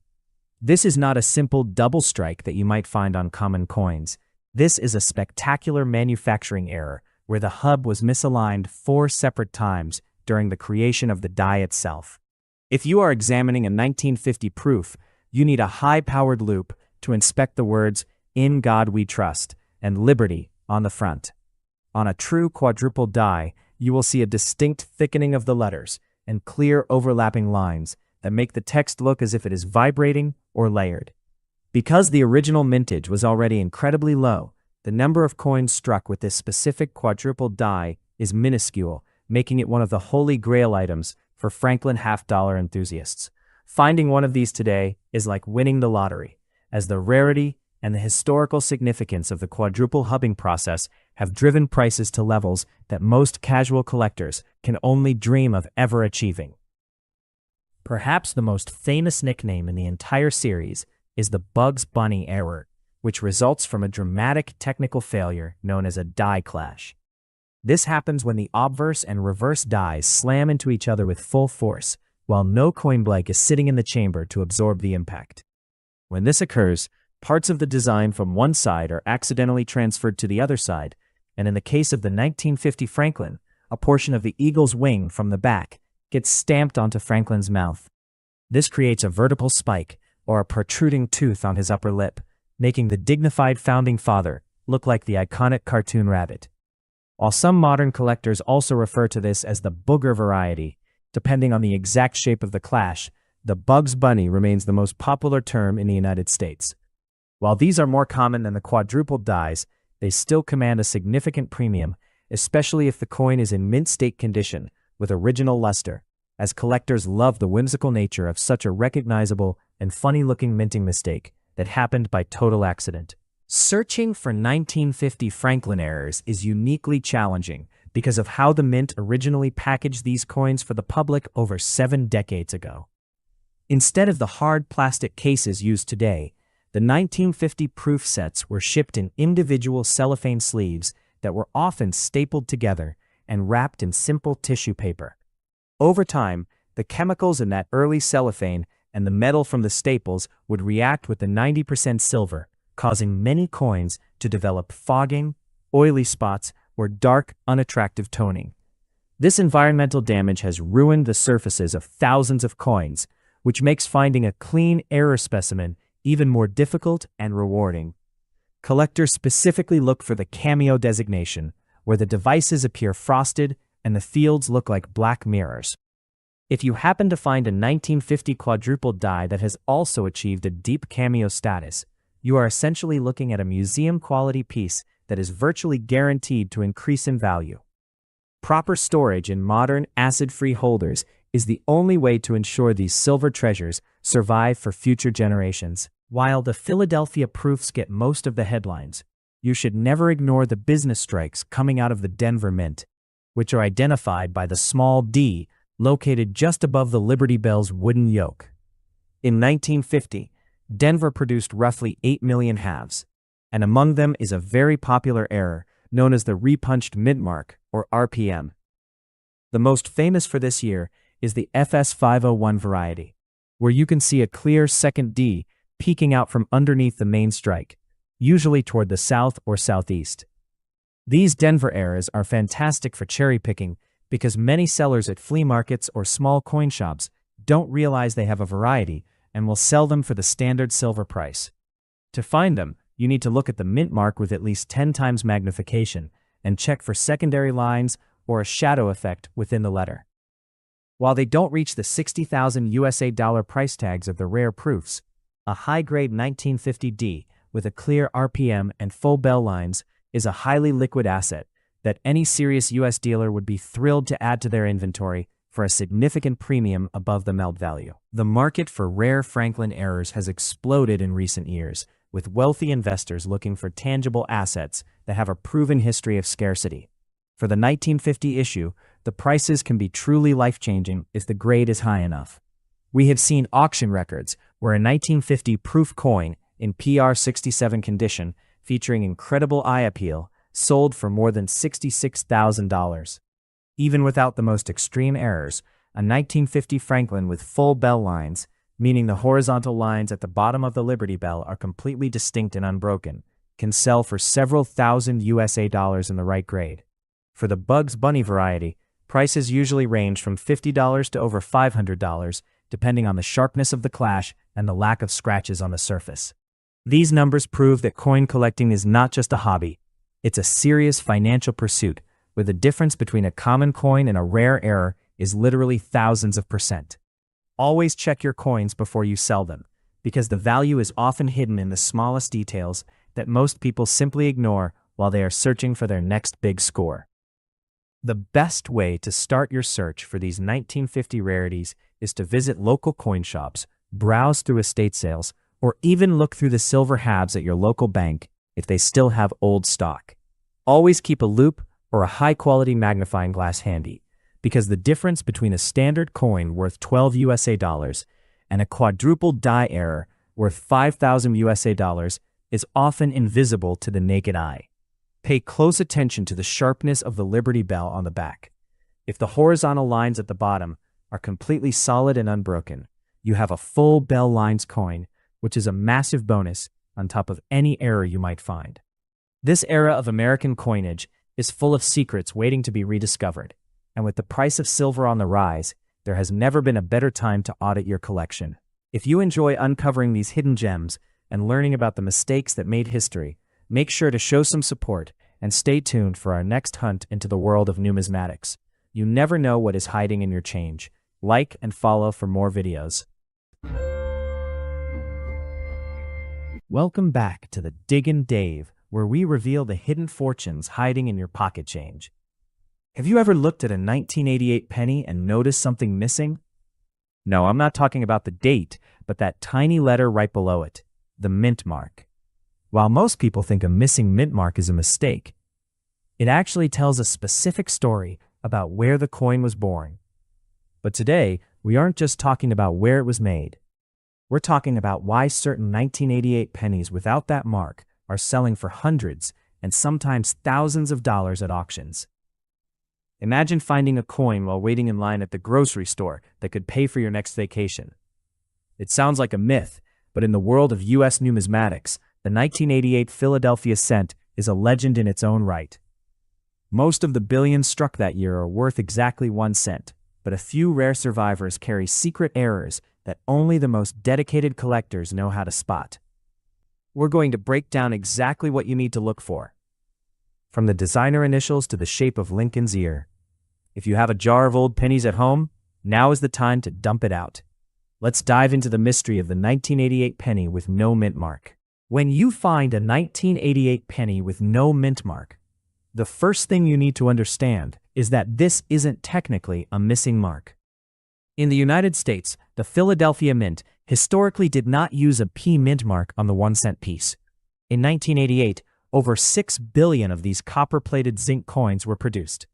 Because the mintage was so massive, many assume they are all worthless. However, history shows a different story for collectors. Back in 2010, standard high-grade 1988 penny might have only fetched $10 to $20 at a local coin show. But as collectors became obsessed with registry sets, the demand for perfect specimens skyrocketed. Today, while a circulated one is still worth just 1 cent, a pristine MS-68 grade can easily sell for $300 to $500. The sheer volume of production means that rare varieties were bound to happen, but very few survived in mint state without scratches or oxidation. To find the valuable ones, you have to look beyond the surface and realize that the absence of a mint mark is just the beginning. It is the starting point for some of the most famous modern errors ever recorded by the U.S. Mint, and we are about to see just how much they can bank you today. Let us talk about the holy grail of 1988 pennies, the RDV-006 transitional variety.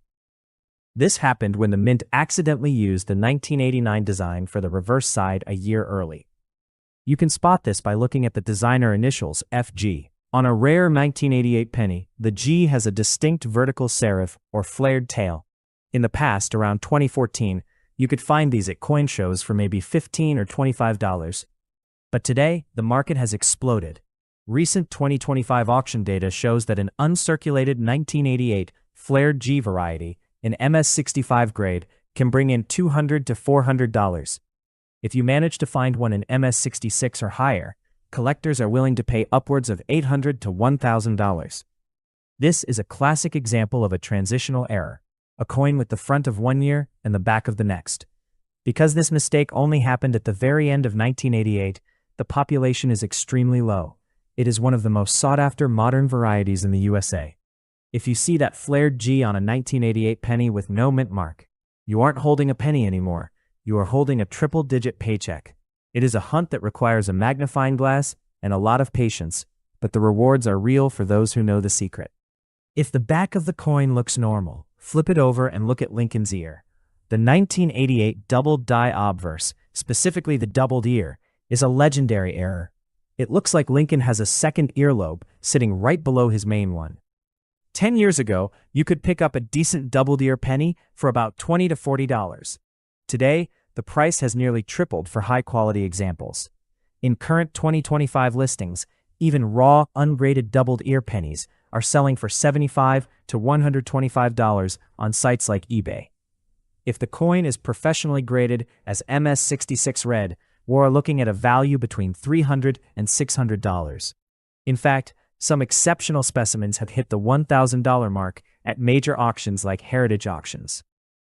This doubling occurred during the hubbing process at the Philadelphia Mint, and because it is a naked eye error, it is a favorite among American collectors. It is a perfect example of why you should never spend a 1988 penny without checking Lincoln's profile first. That tiny extra bit of copper on his ear could be the difference between a 1-cent coin and a $500 treasure hiding in your change jar right now. Always check the ear carefully. In the world of U.S. pennies, color is everything. Graders classify them as brown, red-brown, or red. A red penny is one that still has its original mint luster, that bright orange copper glow. Because 1988 pennies have a zinc core, they rot easily, making red survivors very rare. Past trends show that in 2015, an MS68 red 1988 penny was a $150 coin.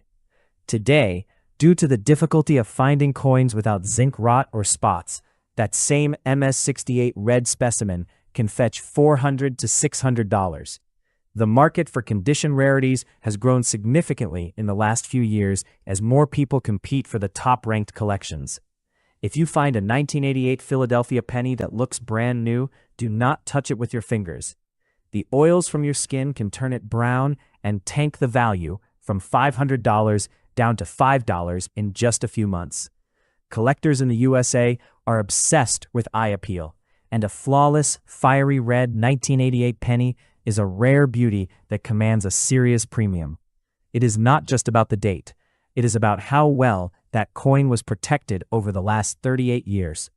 A perfect red penny is like a time capsule that collectors are desperate to own today and will pay for with no hesitation. To find these $500 treasures, you need to search like a professional.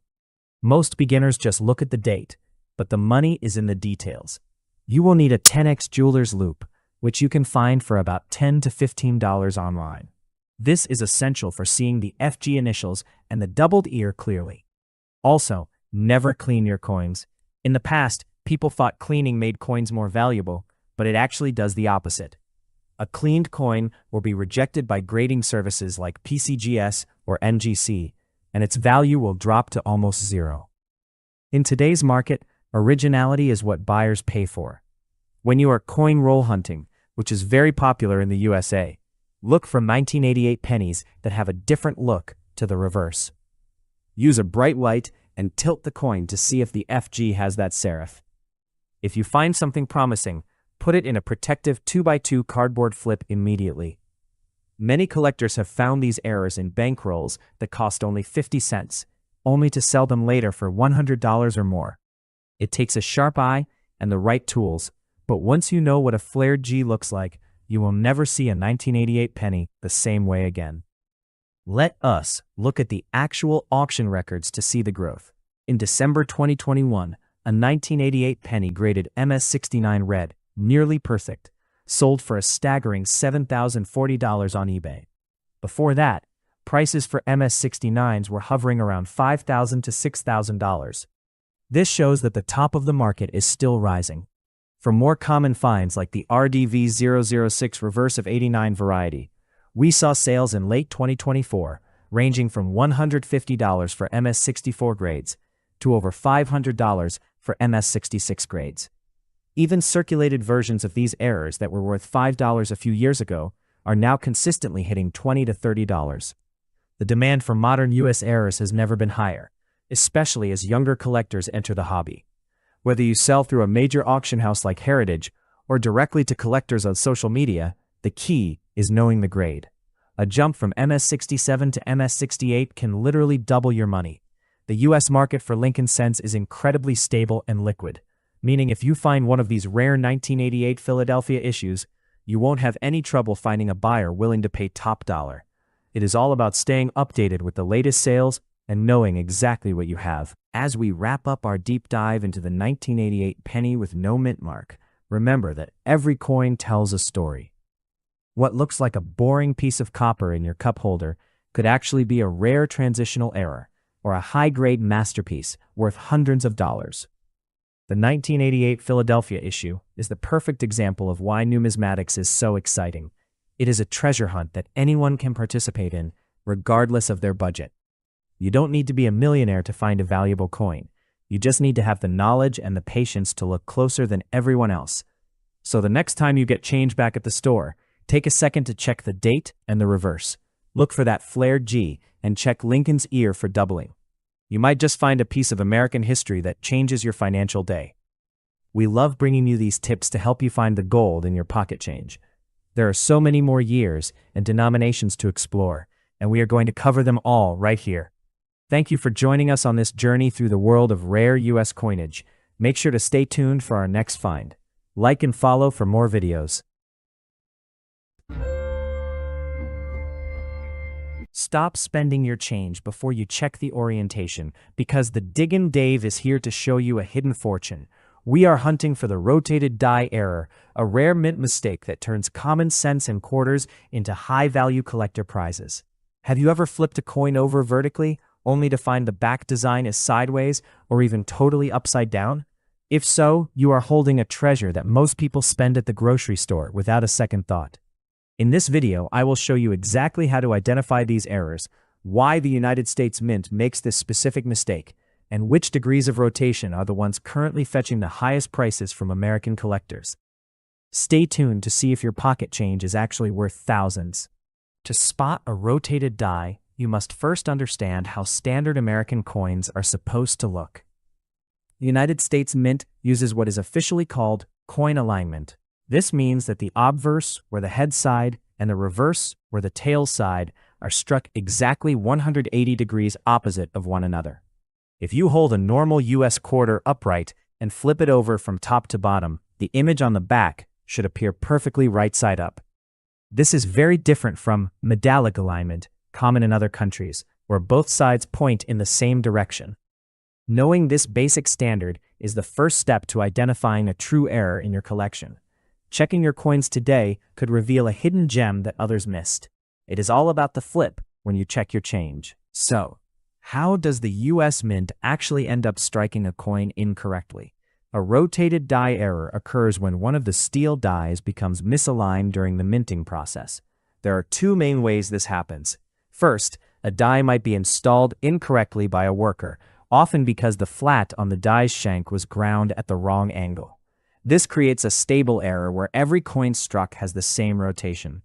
The second way is when a die works itself loose during the high-speed production run and begins to spin on its axis. This creates dynamic errors where the degree of rotation changes from one coin to the next. These failures are rare because modern quality control usually catches them quickly. It is a rare mechanical failure that means big money for you today. When you find a coin that looks off, the next step is measuring the specific degree of rotation. To do this accurately, you should place the coin in a clear 2x2 coin flip or use a specialized tool called a rotaflip. Align the obverse perfectly upright at the 12 o'clock position. Then, look at the reverse to see where the design points. Rotation is measured in degrees, ranging from 0 to 180. A 90-degree rotation means the reverse design is pointing exactly to the left or right. A 180-degree rotation is the rarest of all. It means the reverse is perfectly aligned with the obverse. Most professional grading services, like PCGS or NGC, only recognize a rotation as an official error if it exceeds 15 degrees.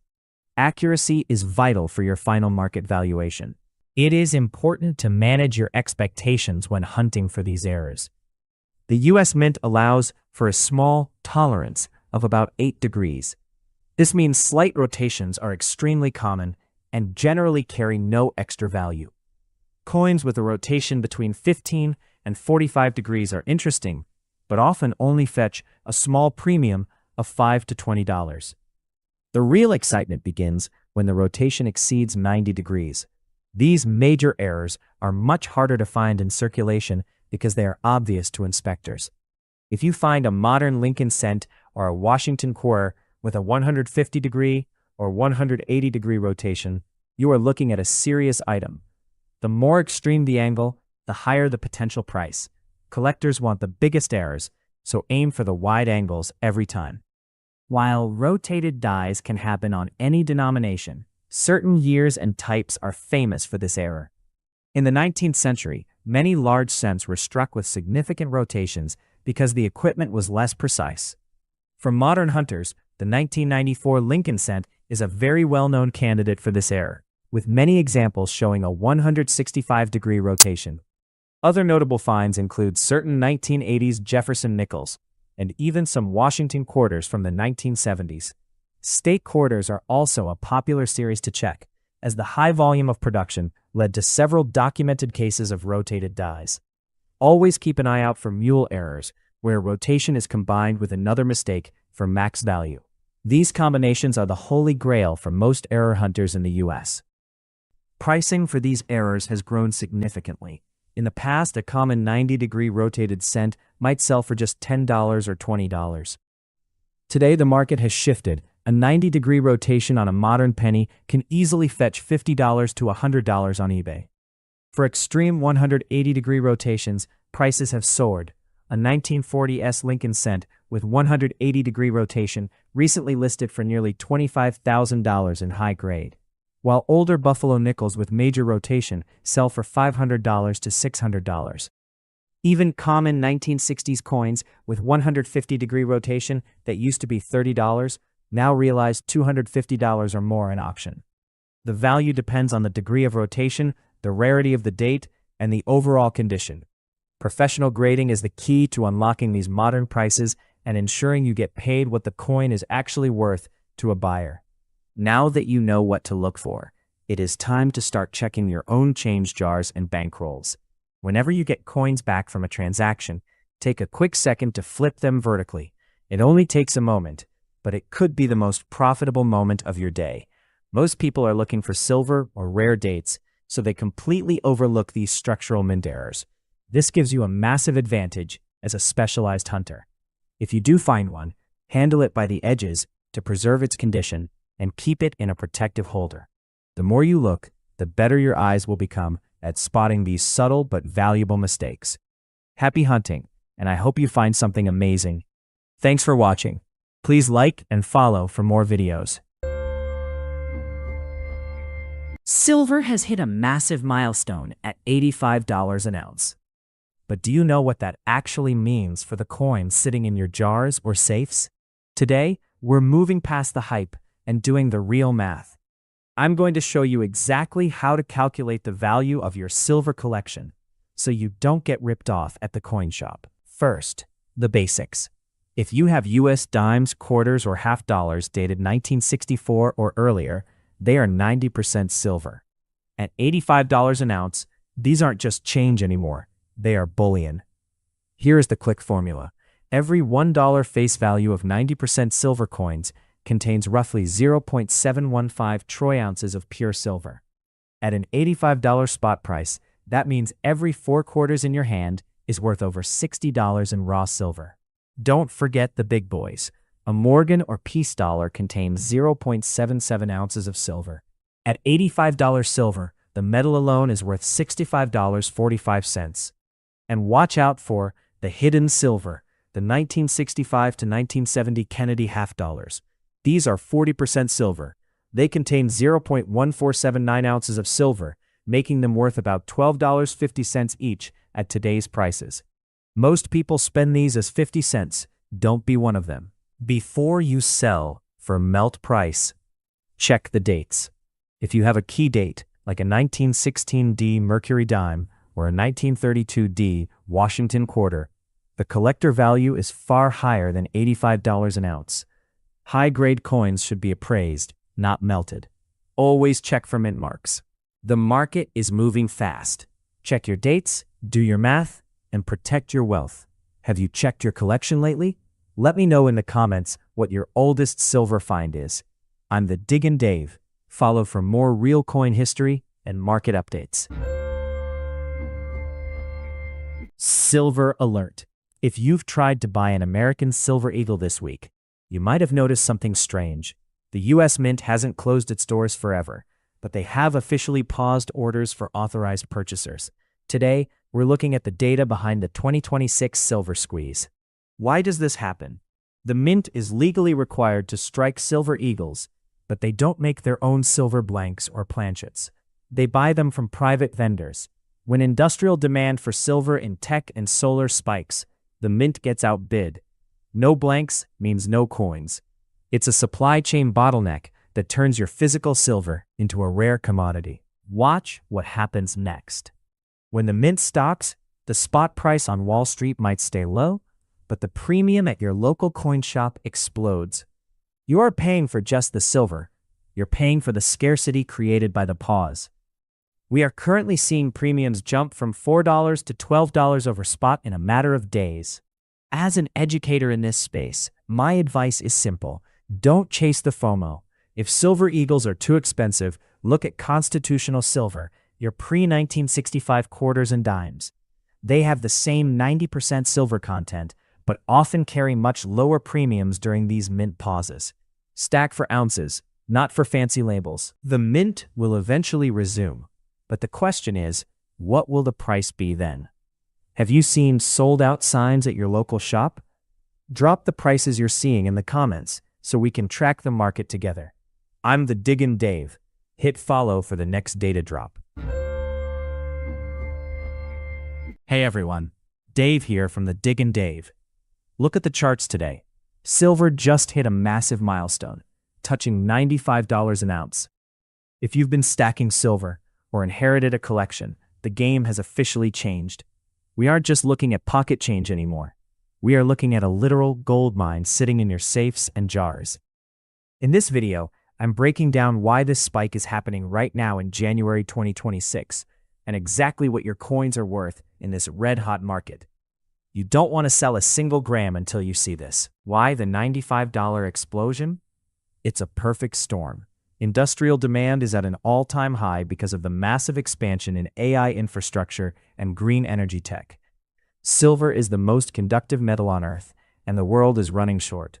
We are seeing a global supply deficit for the 5th year in a row.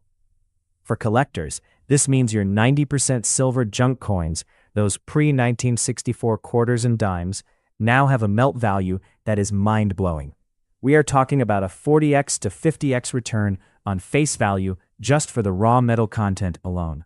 Here is the part most people miss. When silver hits $95, the melt value often starts to overtake the collector value for common coins. If you have common date Morgan dollars or peace dollars, they are now trading primarily on their weight. It's a fascinating shift. The raw silver is becoming so precious that the history of the coin is almost a bonus.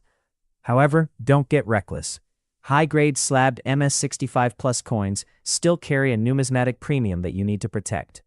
Know the difference before you walk into a pawn shop or a local coin dealer. My strategy on the Diggin' Dave has always been stack smart, stay patient.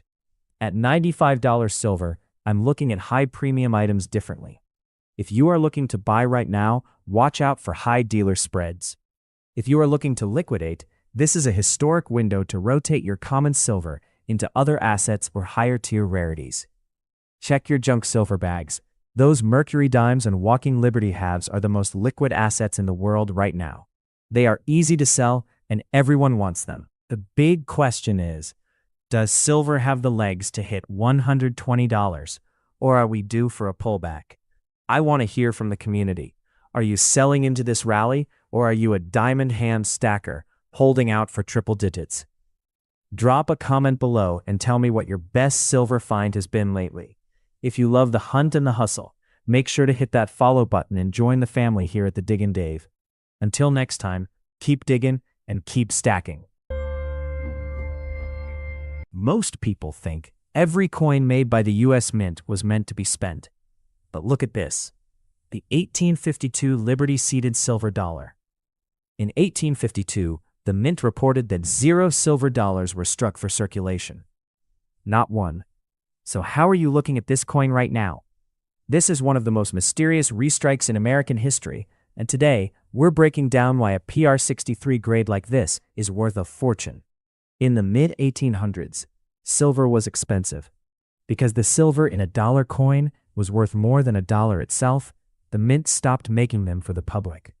They only made a handful of original proofs for dignitaries. However, in the 1860s and 70s, collectors went crazy for them. To meet the demand, mint officials used the original 1852 dies to create what we call restrikes. Even though they were made a few years later, they are official mint products and incredibly rare. Experts believe fewer than 75 of these restrikes exist today. Now, let's talk about the grade.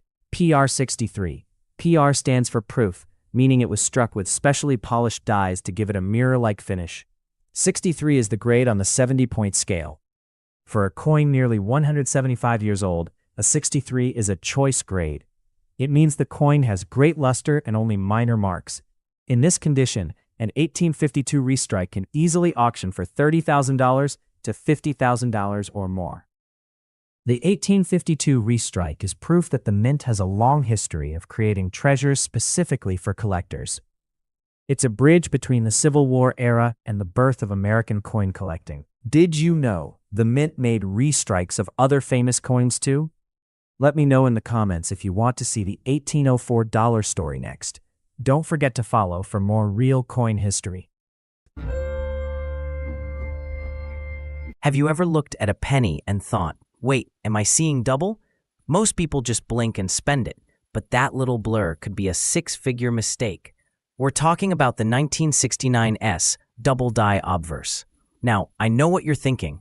Dave, it's just a penny. How can it be worth $100,000? Well, it's all about a massive error at the San Francisco Mint that turned a common cent into a historical relic. I'm the Diggin' Dave, and today, we aren't just looking at coins. We're studying a rare piece of American history. If you've ever felt like there's hidden treasure in your pocket change, you're going to want to stay for this. I'll show you exactly what to look for, and more importantly, what to ignore. Now, here's a question I get all the time. Dave, my coin looks blurry. Is it a double die? This is where most people get frustrated. See, there's a big difference between machine doubling and a true double die. Machine doubling is just the coin shifting during production. It's very common, and honestly, it adds no value. But a true 1969 S double die? That doubling is part of the coin's DNA. It's thick, it's clear, and it's unmistakable on the words liberty and in God we trust. Think of it like this. Machine doubling is a shadow. Hub doubling is a twin.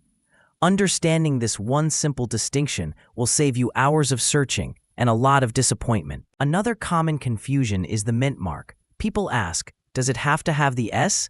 The answer is a resounding yes. The legendary 1969 double die only happened at the San Francisco Mint. If you find a 1969 penny with a D or no mint mark at all, it might still be a cool coin, but it's not the one worth the big auction prices. And here's a pro tip that catches even the experts. Look at that S mark. On a real 1969 S double die, the S is actually not doubled. Why? Because the mint mark was punched into the die after the doubling error occurred. If the S looks blurry too, it's almost certainly machine doubling. It's these tiny, natural details that separate the real treasures from the pocket change. I often hear people say, Dave, I found a crusty old coin. Should I polish it up to make it look expensive? My answer is always, please, don't touch it. In the professional appraisal world, original patina, or the natural aging of the copper, is everything. Cleaning a coin with chemicals or even a soft cloth creates microscopic scratches. To a professional grader at PCGS or NGC, those scratches are a red flag. It can take a coin worth $50,000 and drop it down to $500 in seconds. If you think you found a specimen of this caliber, keep it in a soft plastic flip or a dry container. Preservation is the key to maintaining historical value. Originality is what high-end collectors are willing to pay for. At the end of the day, numismatics is about the thrill of the hunt and learning the stories behind the metal.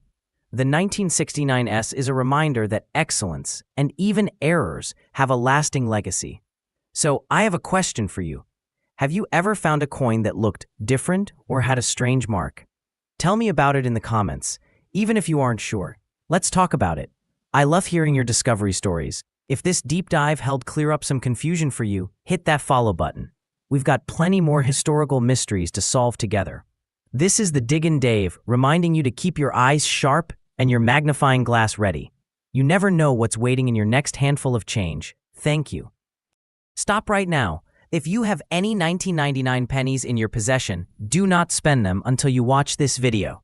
To most people, a penny from 1999 is just 1 cent.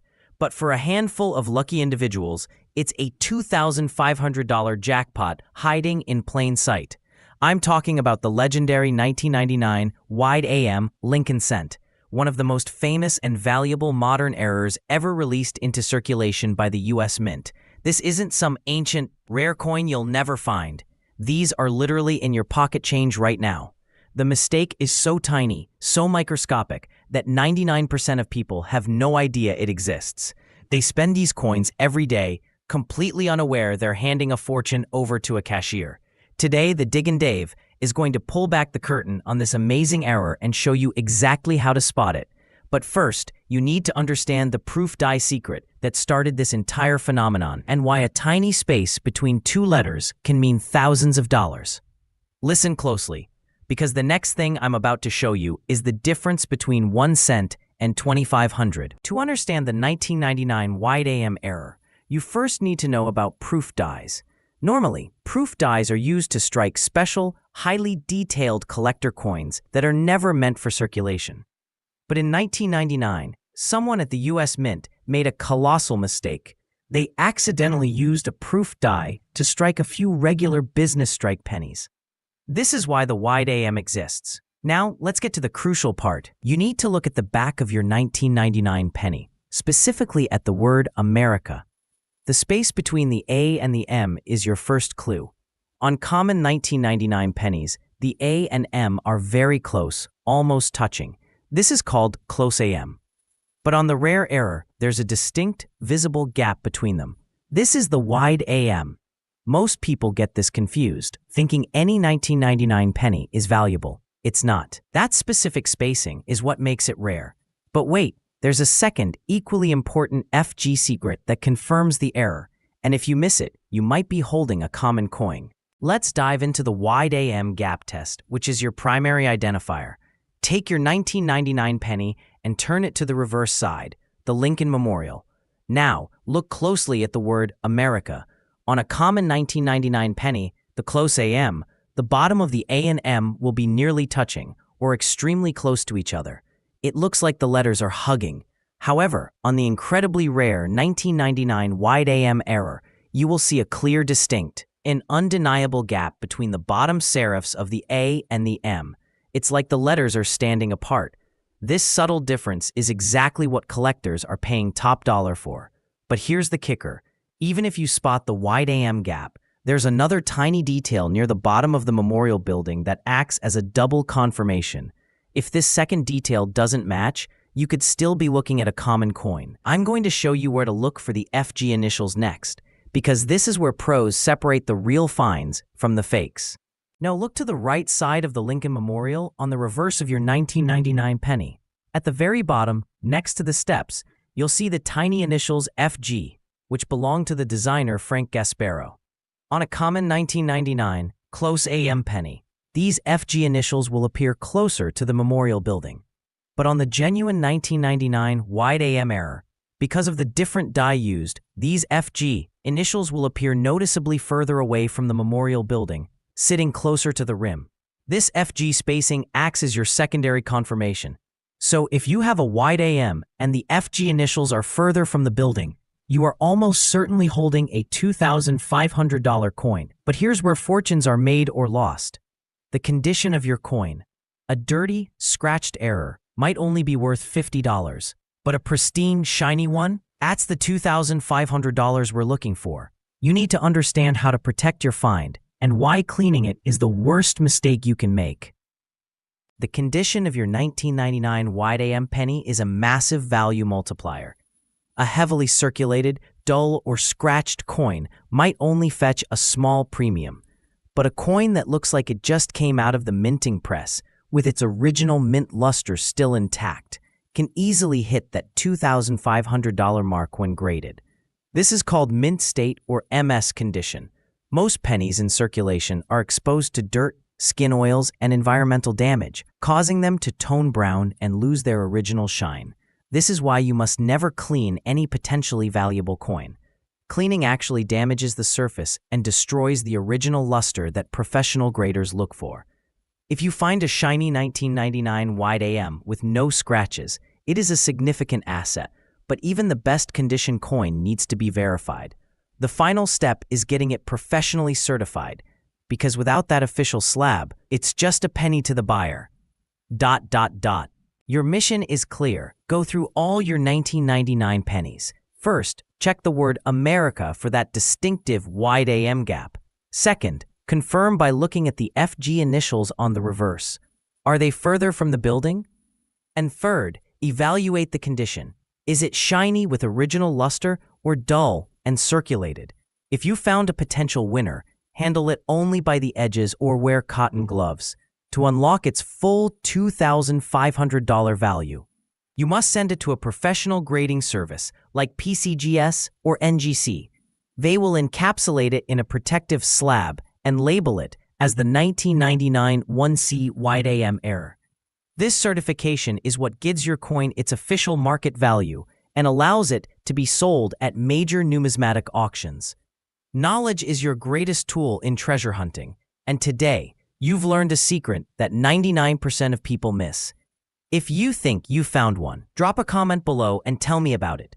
Don't forget to subscribe for more hidden treasures, because next time we're looking for a coin with a double die that can make you thousands. Until then, check your change and keep digging.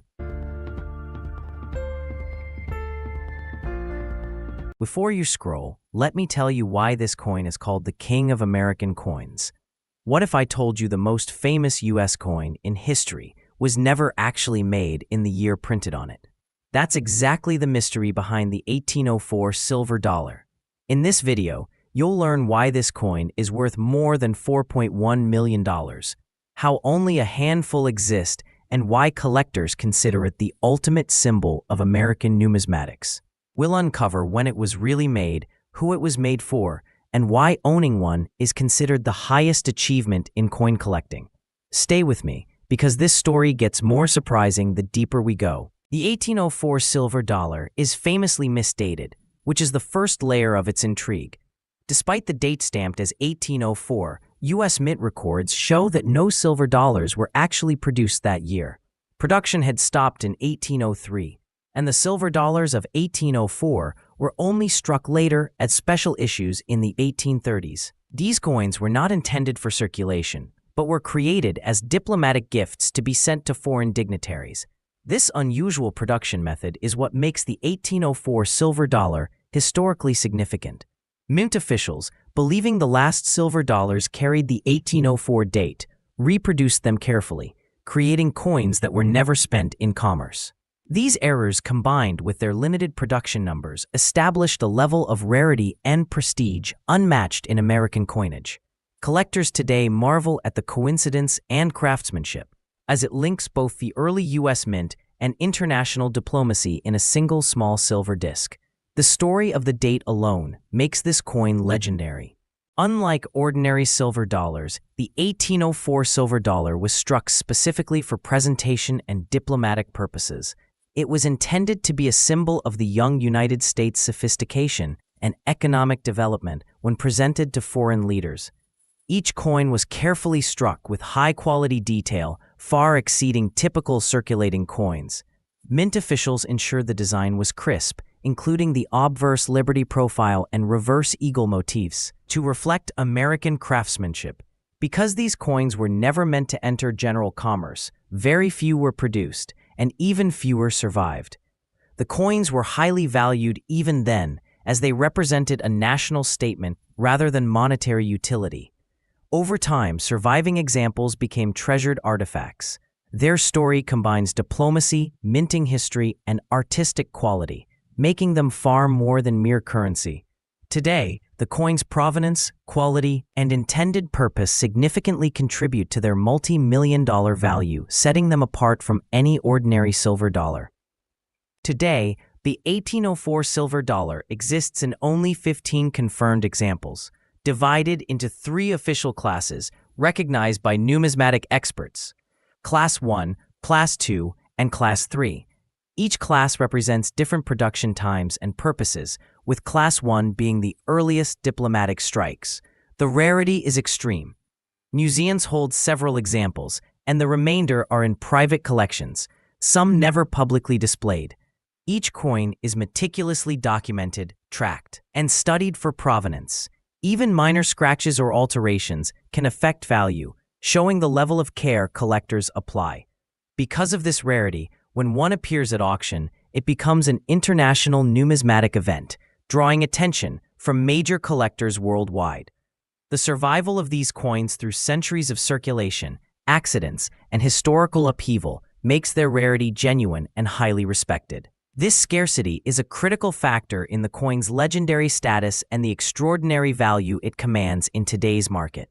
The 1804 silver dollar's value is determined by a combination of historical significance, rarity, and prestige. Beyond being rare, it is a tangible piece of early U.S. history, tied to diplomatic missions and the identity of a young nation asserting itself globally. Collectors prize it not only for its silver content, but for its role as a symbol of America's craftsmanship and international presence. The coins were carefully minted, preserved, and sometimes exchanged at the highest levels of government, adding to their story. Auction prices reflect these factors, with examples selling for over $4.1 million. Collectors see owning one as reaching the pinnacle of American coin collecting. It is not just a coin, but a statement of expertise, historical knowledge, and investment. The combination of provenance, condition, and historical importance ensures that this coin remains the most sought after in U.S. numismatics, maintaining its legendary status decades after it was struck. Even more than 200 years later, the 1804 silver dollar holds its position as the king of American coins. Its story combines mystery, diplomacy, historical significance, and extreme rarity. The coins are considered treasures of American history, with every surviving example documented and preserved. For collectors, museums, and enthusiasts, this coin represents a perfect blend of artistry, historical context, and investment. Its scarcity, exceptional condition, and the unique circumstances of its production ensure that it remains one of the most desirable coins in the world. When an example does appear at auction, it attracts global attention and commands multi-million-dollar bids. The legacy of the 1804 silver dollar endures because it is more than silver. It is a tangible connection to the early United States, to diplomacy, to craftsmanship, and to one of the most fascinating numismatic stories ever recorded. Welcome back to the Dig and Dave. Today, we are moving past speculation and looking at the raw data behind the 2025 American women quarters as a legitimate alternative asset class. While most people see pocket change, professional numismatists are tracking verified auction sales of 2025 error specimens exceeding the $5,000 mark. As the U.S. Mint concludes this historic 4-year series, we are seeing an unprecedented spike in strike rarity premiums. But the fundamental question for any investor is, why does a 25-cent instrument appreciate by 20,000% in a matter of weeks? It's a combination of supply chain defects and high liquidity demand in the secondary market. To understand the volatility of these prices, we have to look at our first case study, the Ida B. Wells leaking ink variety, and why its current valuation is a signal for the rest of the year. Focusing on the Ida B. Wells release, we are witnessing a textbook case of what experts call die fatigue, leading to significant market premiums. Specifically, the leaking ink error, a major die chip on the printing press, is currently maintaining a trading range between $100 and $250 on verified exchanges. Furthermore, specimens displaying a double die obverse are hitting the $500 threshold in mint state condition. But there is a technical detail that 90% of observers miss: the edge-to-surface composition. A clad layer error, where the internal copper core is exposed, represents a massive leap in valuation. And while a $500 error is a solid return, it pales in comparison to the S-mint mark multiplier we are analyzing in the next segment. Do you know the specific mintage numbers that make this single letter worth $2,000? The San Francisco S-mint mark is the ultimate lesson in supply-side economics. While Philadelphia and Denver produce billions of units for daily commerce, the San Francisco Mint focuses on limited-run S-mint strikes. Occasionally, these business strikes accidentally leak into the public money supply, creating an immediate liquidity event for the finder. A certified 2025 S quarter in an MS68 grade is a blue-chip asset, often valued at $2,000. However, the ultimate black swan event is the wrong planchet error, a quarter struck on a silver blank meant for a different denomination. These verified rarities have historically cleared $7,000 at major houses like Heritage Auctions, but as we look toward the Q3 and Q4 releases, one specific design is projected to disrupt these price ceilings entirely.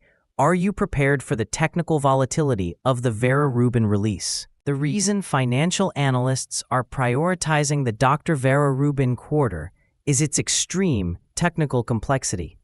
The intricate astronomical design is a breeding ground for die cracks and grease fill errors. Quantifiably, early found ghost star errors, where astronomical elements are missing due to a strike malfunction, carry a projected launch value of $1,000. These astronomical designs attract a crossover market of collectors and investors, driving the ROI higher than standard releases. But here's the critical point for any serious hunter.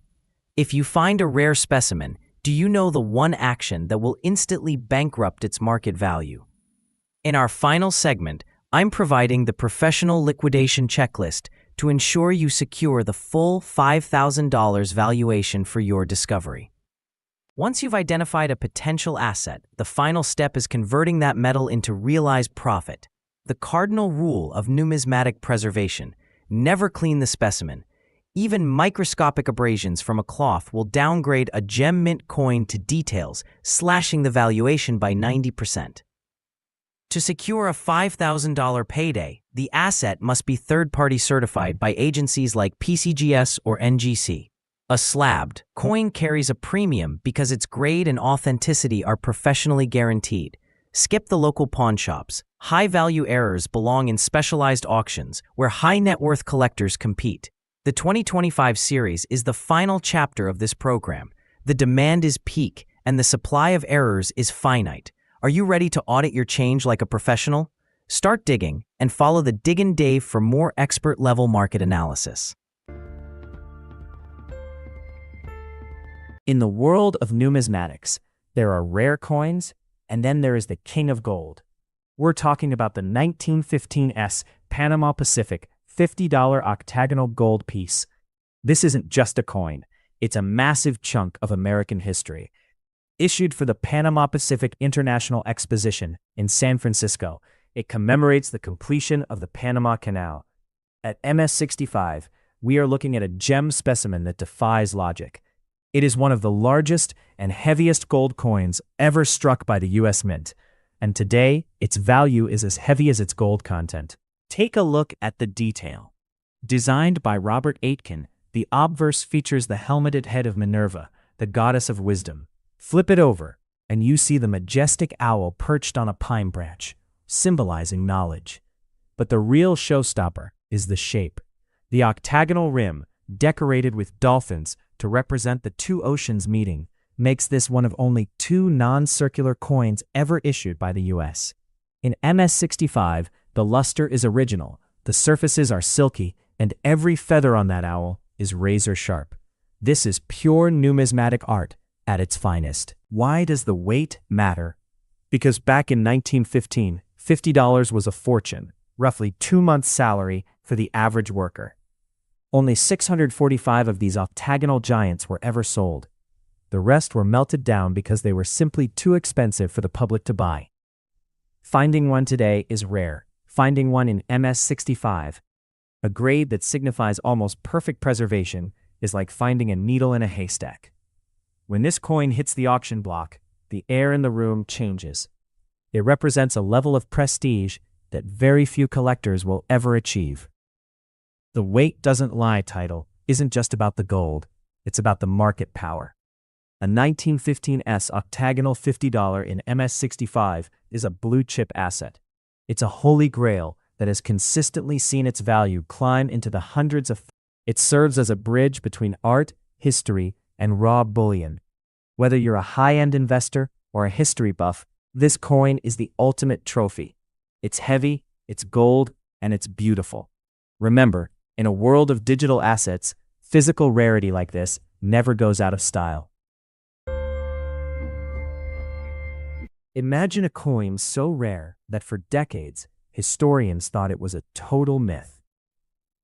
It isn't made of gold, silver, or even copper. It's made of glass. Welcome to 1942. The world is at war, and the U.S. military needs every scrap of copper for shell casings and wiring. The Mint is desperate. They are testing everything: plastic, rubber, and most strangely, tempered glass. This wasn't just a gimmick. It was a high-stakes scientific race to keep the American economy moving while the world burned. Today, we uncover the story of the 1942 glass penny, the Mint's most fragile and dangerous secret. The experiment was led by the Blue Ridge Glass Company in Kingsport, Tennessee. They used a specialized material called herculite, a type of tempered glass known for its incredible strength. The goal was to create a penny that could survive a drop onto a concrete floor without shattering into pieces. But the science was brutal. Workers struggled to get the intricate wheat-cent design to press clearly into the molten glass. The results were hauntingly beautiful. Translucent amber discs that looked more like gems than currency. Yet behind the beauty lay a technical nightmare for the Mint. Why don't we use glass money today? The trials revealed two fatal flaws. First, the glass was inconsistent. While some coins were nearly indestructible, others shattered into jagged, razor-sharp shards with a single drop, a literal hazard in a citizen's pocket. Second, the manufacturing process was a disaster. The metal dies used to stamp the coins would wear out or crack under the intense heat required to mold the glass. In an era where the Mint needed to produce billions of pennies quickly, the most fragile secret was proving to be an industrial impossibility. Glass was out. Steel was in. Once the 1943 steel penny was approved, the glass penny experiment was ordered to be erased. The Mint destroyed nearly every prototype to prevent them from entering circulation or being faked. For over 70 years, it was believed that no 1942 glass pennies survived the furnace. They became the ghosts of numismatics. It wasn't until 2017 that a genuine specimen, the only one known to exist in such perfect condition, surfaced at an auction. It sold for over $70,000. It wasn't just a coin anymore. It was a perfectly preserved piece of desperate wartime innovation that survived against all odds. The glass penny reminds us that money is more than just value. It's a reflection of the era's technology and struggles. From the Silver Center experiment of 1792 to the glass trials of 1942, the U.S. Mint has always been a laboratory for the radical. These failed experiments are often more valuable than the successes because they show us the limits of human ingenuity. Next time you hold a common copper penny, remember the amber shard that almost took its place in your pocket. Thanks for digging into history with us. Don't forget to like and subscribe for more lost secrets of the Mint. Think the penny is small? Meet the Type 1 Liberty Head Gold Dollar. Minted from 1849 to 1854, this is officially the smallest gold coin ever produced by the United States Mint. Why so small? The California gold rush of 1848 flooded the market with so much gold that Congress authorized this tiny treasure. It's made of 90% pure gold, but at only 13 millimeters wide, people complained it was too easy to lose. Designed by James B. Longacre, the Type 1 features Lady Liberty wearing a coronet. On the back, you'll find a simple wreath surrounding the $1 mark and the date. But don't let the size fool you. This tiny coin carried huge buying power in the mid-1800s. Today, even a common date in decent shape can fetch $300 to $600. But if you find a rare mint mark, like the 1849C from Charlotte or the 1849D from Dahlonega, you could be looking at a $5,000 to $20,000 coin. Authentic gold history fits right in the palm of your hand. Have you ever seen one of these in person? Let me know in the comments, and subscribe for more real coin history. What if I told you that a piece of metal no bigger than a bottle cap could buy you a luxury mansion today? Welcome to the Diggin' Dave, where we unearth the world's most valuable treasures. Most people look at old, dirty coins and see pocket change, but collectors see a retirement fund. Today, we are counting down the top 5 historical coins that are worth a literal fortune. We aren't talking about a few $100s. We are talking about coins so rare that they have caused legal battles, secret government auctions, and multi-million-dollar bids. From the gold of the early American colonies to the ancient silver of lost empires, these 5 coins are the holy grails of numismatics. If you've ever inherited an old jar of coins or found a metallic glint in the dirt while hiking, you need to pay attention. One of these could be sitting in your attic right now, disguised as junk. Let's start the countdown and see if you're holding a hidden fortune. Coming in at number 5 is a coin that shouldn't even exist. The 1913 Liberty Head nickel. This is the ultimate mystery coin. In 1913, the U.S. Mint officially switched the nickel design to the Buffalo nickel, meaning no Liberty Head nickels were supposed to be produced. However, 5 of them were struck secretly by a Mint employee, and they didn't surface until years later. Because there are only 5 in the entire world, the demand is insane. Imagine a 5-cent piece being worth over $4 million. This coin represents the rebel side of history, a secret production that became a legend. Every time one of these hits the auction block, the world of coin collecting holds its breath. It's a reminder that sometimes the rarest treasures aren't the ones the government intended to make, but the ones that slip through the cracks of the system. If you ever see a 1913 nickel with Lady Liberty on it, don't spend it. You've just won the lottery. Number 4 takes us back to the very beginning of the United States. The 1794 flowing hair silver dollar is believed to be the very first silver dollar ever struck by the U.S. Federal Mint. Think about the historical weight of that. This coin was the birth of the American dollar as a global superpower currency. When you look at the design, you see Lady Liberty with flowing hair, surrounded by stars, a symbol of a young, wild nation finding its feet. Experts believe that only about 130 to 140 of these survivors exist today out of the original 1,758 minted. In 2013, one of these pristine examples sold for a record-breaking $10 million. It is a masterpiece of early American engraving. Holding this coin is like touching the hands of the founding fathers. For the Diggin' Dave fans, this is the ultimate hunt, a coin that defines a nation and carries a price tag that could fund an entire expedition. At number 3, we go even further back into the medieval mists of England. The 1343 Edward III florin, also known as the Double Leopard. This gold coin is one of the rarest medieval coins in existence. It was an attempt by King Edward III to introduce a gold currency that could be used across Europe, but it failed because the gold value was set too high compared to silver, and it was quickly withdrawn. Today, only 3 specimens are known to exist. 2 were found in the River Tyne by mudlarks in 1857, and they are now in the British Museum. The 3rd was found by a metal detectorist in 2006. This coin is worth over $6.8 million. It features the king sitting on his throne with 2 leopard heads by his side. It's a stunning example of 14th century craftsmanship. It's a reminder that sometimes a failed economic experiment in the 1300s can become a multi-million-dollar treasure 700 years later. Number 2 is perhaps the most dangerous coin on our list. The 1933 St. Gaudens Double Eagle. This $20 gold piece is the definition of forbidden fruit. In 1933, during the Great Depression, President Roosevelt ordered all gold coins to be returned to the mint to be melted down to save the economy. These coins were never officially issued, However, a few were stolen or smuggled out. For decades, the Secret Service hunted these coins down like they were fugitives.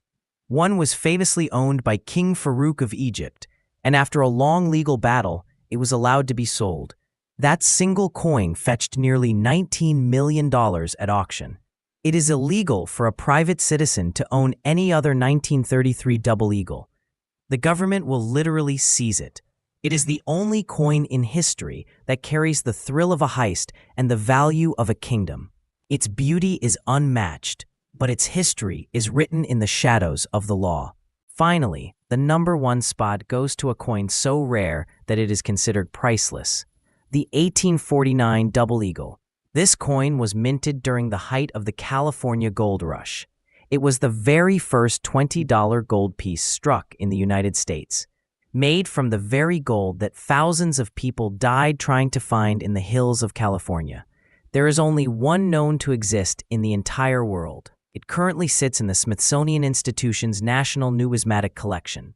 While it has never been sold, experts estimate that if it ever went to auction, it would easily surpass $20 million. It is the Mona Lisa of coins. It represents the greed, the hope, and the expansion of the American West. It's the ultimate dream for every digger and hunter, the one coin that stands above all others as the absolute king of history. It isn't just money. It is the physical manifestation of the gold rush era. So, what did we learn today on the Diggin' Dave? History isn't just in textbooks. It's in the dirt, in old jars, and in the palms of our hands.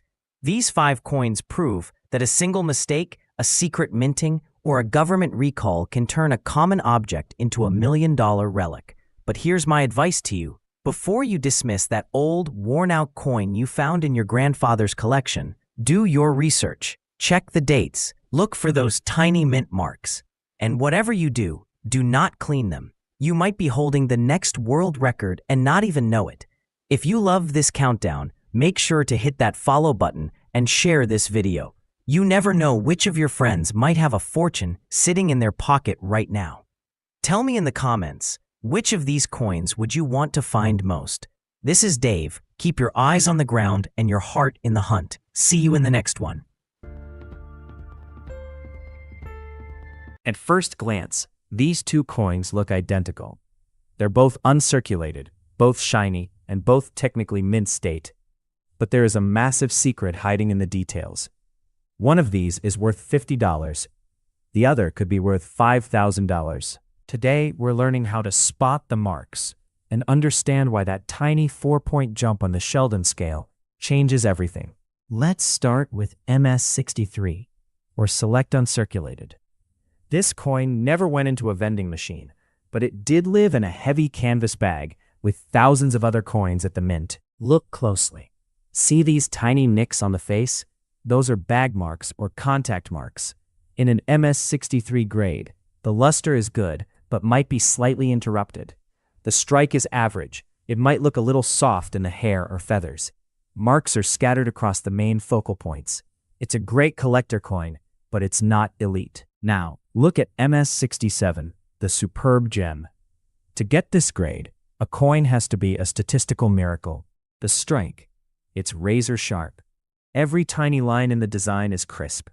The luster, it's booming. The light dances across the surface without hitting any speed bumps. The marks, almost non-existent to the naked eye. You might need a 5x loop just to find one microscopic tick. Think of it this way. If MS63 is a brand new car with a few tiny scratches from the dealership lot, MS67 is that same car kept in a vacuum-sealed bubble since the day it was made. So why the price gap? It comes down to condition rarity. Host, the mint made millions of these coins.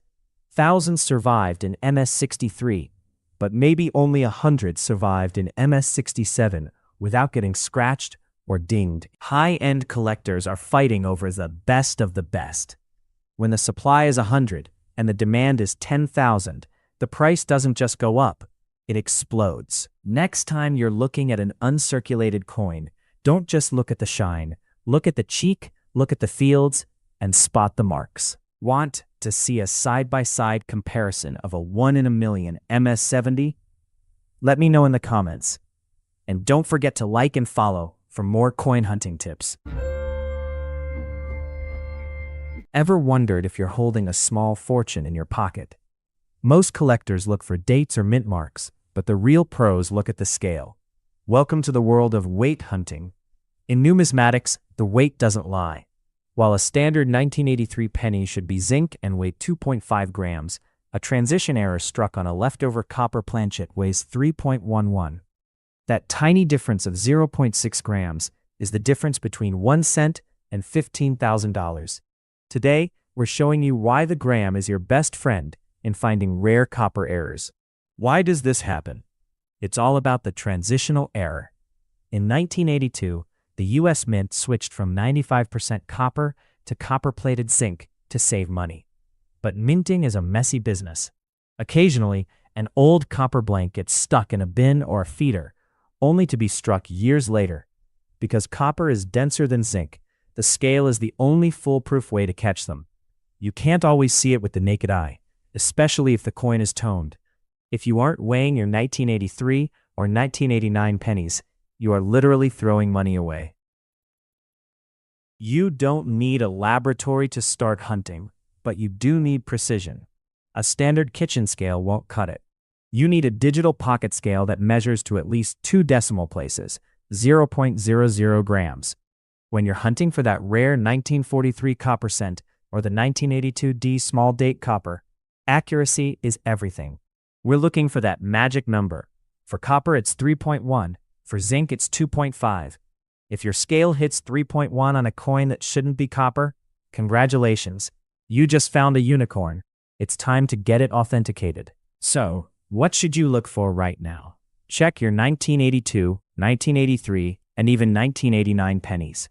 Keep an eye out for the 1977D silver dollar struck on a 40% silver-clad planchet too. Weight catches those too. Coin roll hunting isn't just a hobby. It's a treasure hunt hiding in plain sight.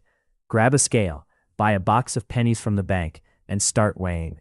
Remember, the eyes can be fooled by plating or toning, but the weight tells the truth every single time. Happy hunting, and may your next coin be a heavy one. Take a look at these 2 quarters sitting in the palm of my hand. To 99% of people out there, this is just 50 cents, maybe enough to grab a quick soda or a bag of chips. But to a professional numismatist, one of these is common pocket change, and the other is a $10,000 mistake hiding in plain sight. I'm talking about the 1964 and 1965 Washington quarters, the 2 most misunderstood, yet potentially life-changing years in American history. If you've been ignoring 1965 quarters because you think they're just clad or worthless metal, you might be throwing away the biggest financial find of your life. Today, the Diggin' Dave is pulling back the curtain on a transitional error the Mint tried to sweep under the rug during one of the most chaotic eras in U.S. production. But before I reveal the secret mistake that turns a simple quarter into a jackpot, you have to understand why the year 1964 changed the way we value money forever. And it all starts with a specific sound you literally cannot ignore.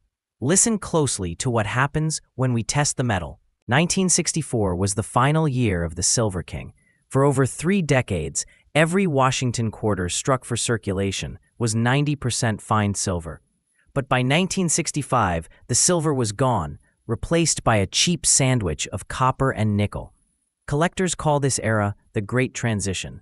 There's a specific ring to a 1964 silver coin, a high-pitched melodic chime that acts like a siren song for treasure hunters. When you drop a 1964 quarter on a wooden table, it sings. When you drop a 1965, it thuds. But here's where the story gets dangerous for your wallet. In the frantic rush to switch metals, the Mint left a ghost in the machinery.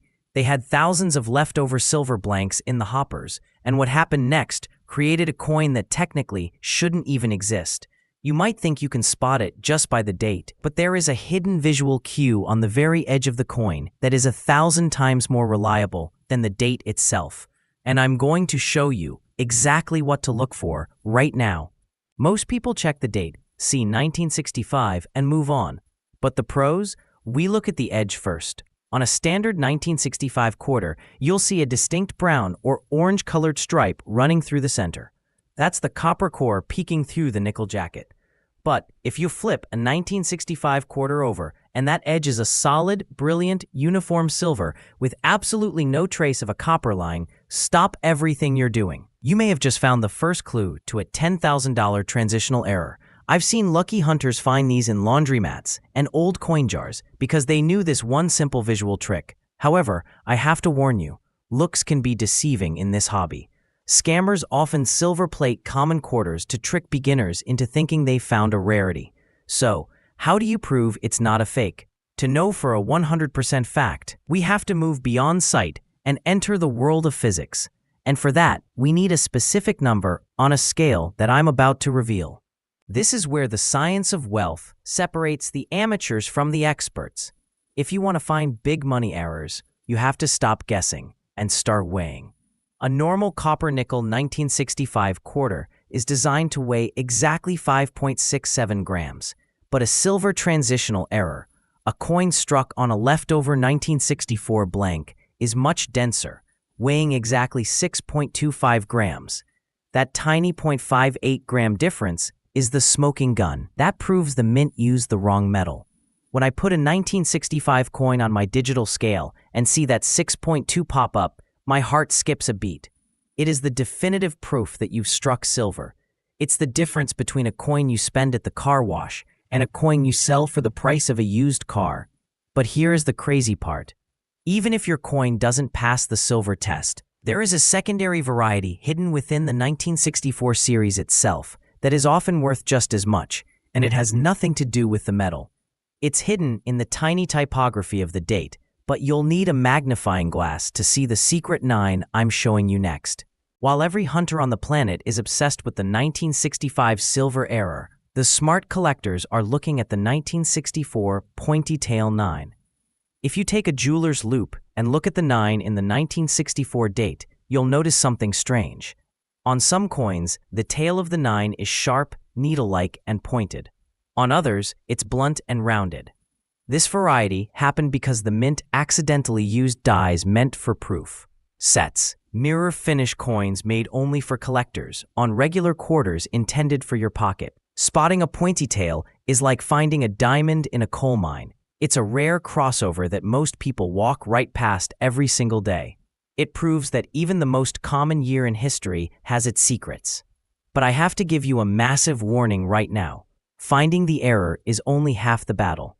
If you do what most beginners do immediately after finding a rare coin, you will instantly destroy 90% of its value, and it involves a common household item you should never ever let touch your coins. The absolute biggest mistake I see in my inbox every single day is what I call the scrub. Someone finds a rare 1965 silver error, and their first instinct is to make it look pretty, using coin polish, baking soda, or even a soft toothbrush. Stop. I cannot emphasize this enough.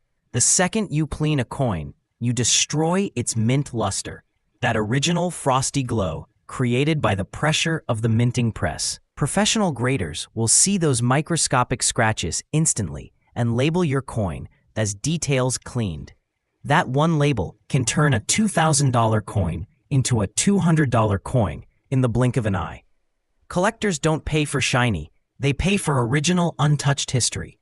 The real value isn't in how bright the coin is, it's in the grade and the preservation. But how do you know if your coin is actually a high-grade specimen? There is a cartwheel test that every pro uses to check for value, and I'm going to teach you exactly how to do it right now.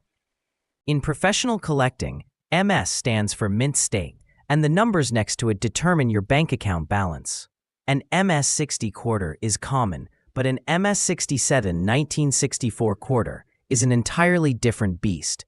We are talking about the difference between a $10 coin and a $2,500 asset. When a coin is perfectly preserved, it has what we call the cartwheel effect. When you rotate the coin under a single light source, the reflection should spin around the surface like the spokes of a wagon wheel. If your 1964 or 1965 has that original, undisturbed frosty glow, you are holding a top-tier investment-grade asset. Look for the luster, not the scratches. But here's the reality.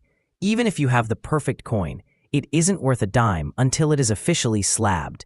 And if you don't follow the specific submission process I'm about to show you, you risk losing your treasure or getting a grade that makes no sense. Let's talk about how to get that official certification. To turn your pocket change discovery into spendable cash, you need a slab. This is a tamper-proof plastic holder from a reputable grading company like PCGS or NGC.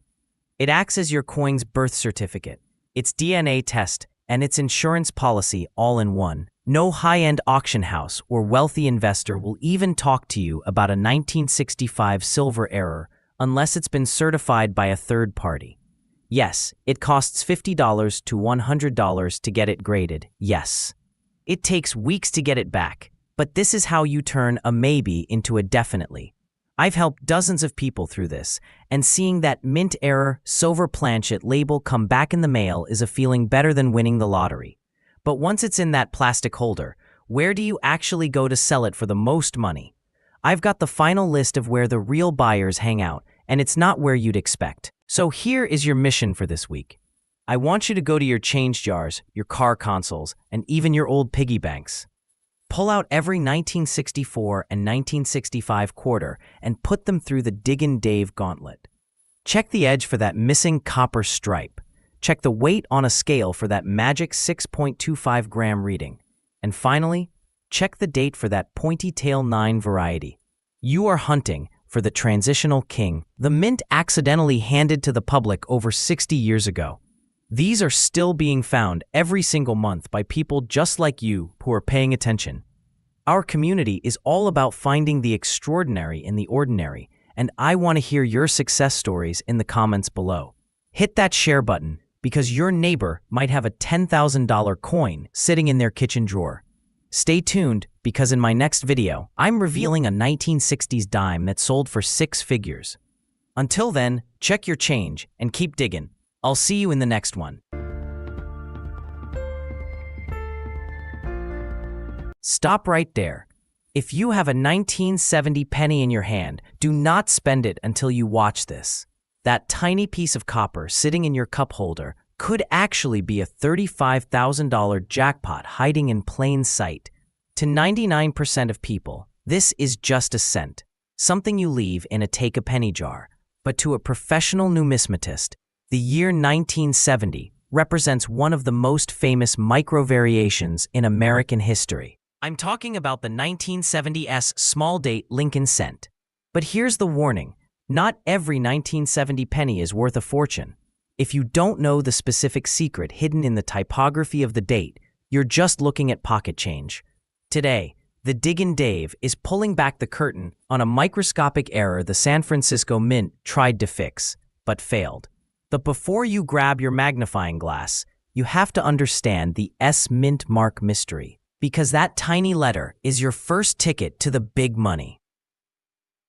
The first thing you need to do is flip that penny over and look right under the date. If you see a tiny S, you've officially entered the game. That S stands for the San Francisco Mint, a facility legendary for rare strikes and limited runs. In 1970, San Francisco produced 2 distinct versions of the Lincoln cent, the large date and the incredibly rare small date. This is where most beginners fail. They think any S penny is rare. It's not. The large date is worth exactly 1 cent. The small date is the ghost that keeps auction houses buzzing. The difference between them is so small, it's almost invisible to the naked eye. But I have a level test that makes it so simple even a child can spot a winner. In the next segment, I'm going to show you exactly where to draw a mental line across the numbers to see if you've hit the high 7 jackpot.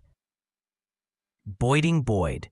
This is the level 7 test, and it is the absolute gold standard for identifying this $35,000 error. If you look at a common large date 1970 S penny, you'll notice the top of the number 7 sits lower than the 1 and the 0 next to it. It looks like the 7 is sagging.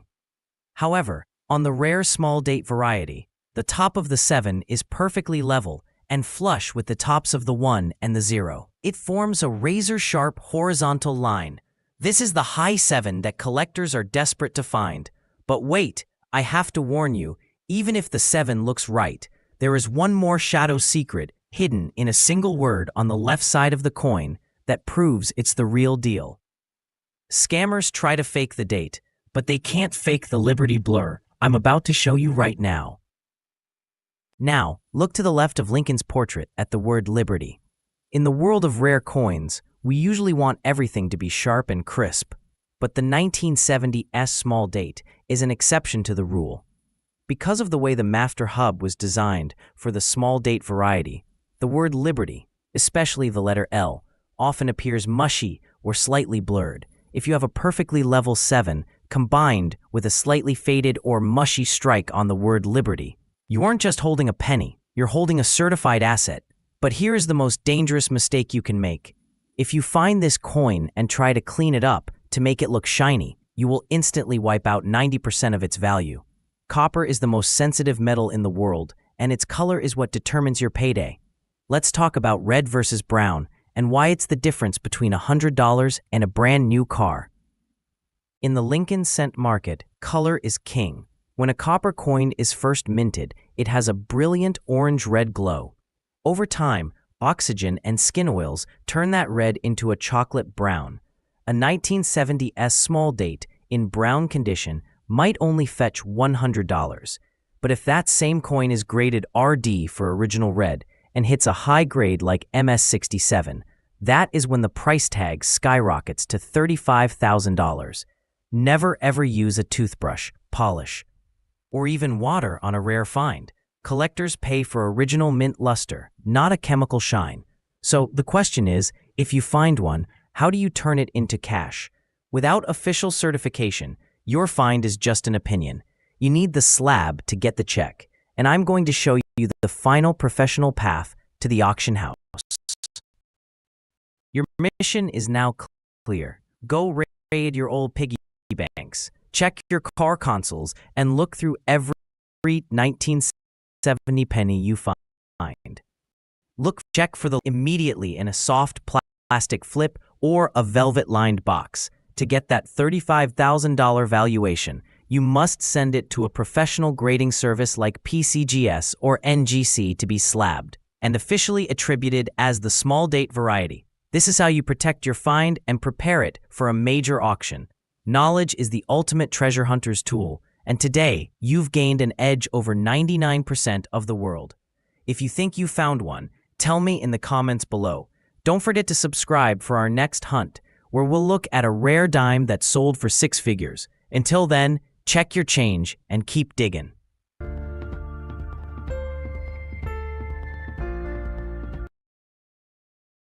Back to explore the fascinating history and value behind America's most legendary coins. Today, we are traveling back to the birth of the U.S. Mint in 1792. At this pivotal moment in history, the Founding Fathers faced a massive challenge: how to create a copper penny that was worth exactly 1 cent in metal, but was not too heavy to carry. According to the Coinage Act of 1792, a penny needed 264 grains of copper to hold its full value. This would have made the coin nearly as large as a modern-day half-dollar. To solve this, the Mint's first engineers launched a radical educational experiment. They decided to insert a tiny silver plug copper disc to maintain the coin's intrinsic value. It was the first bimetallic gamble.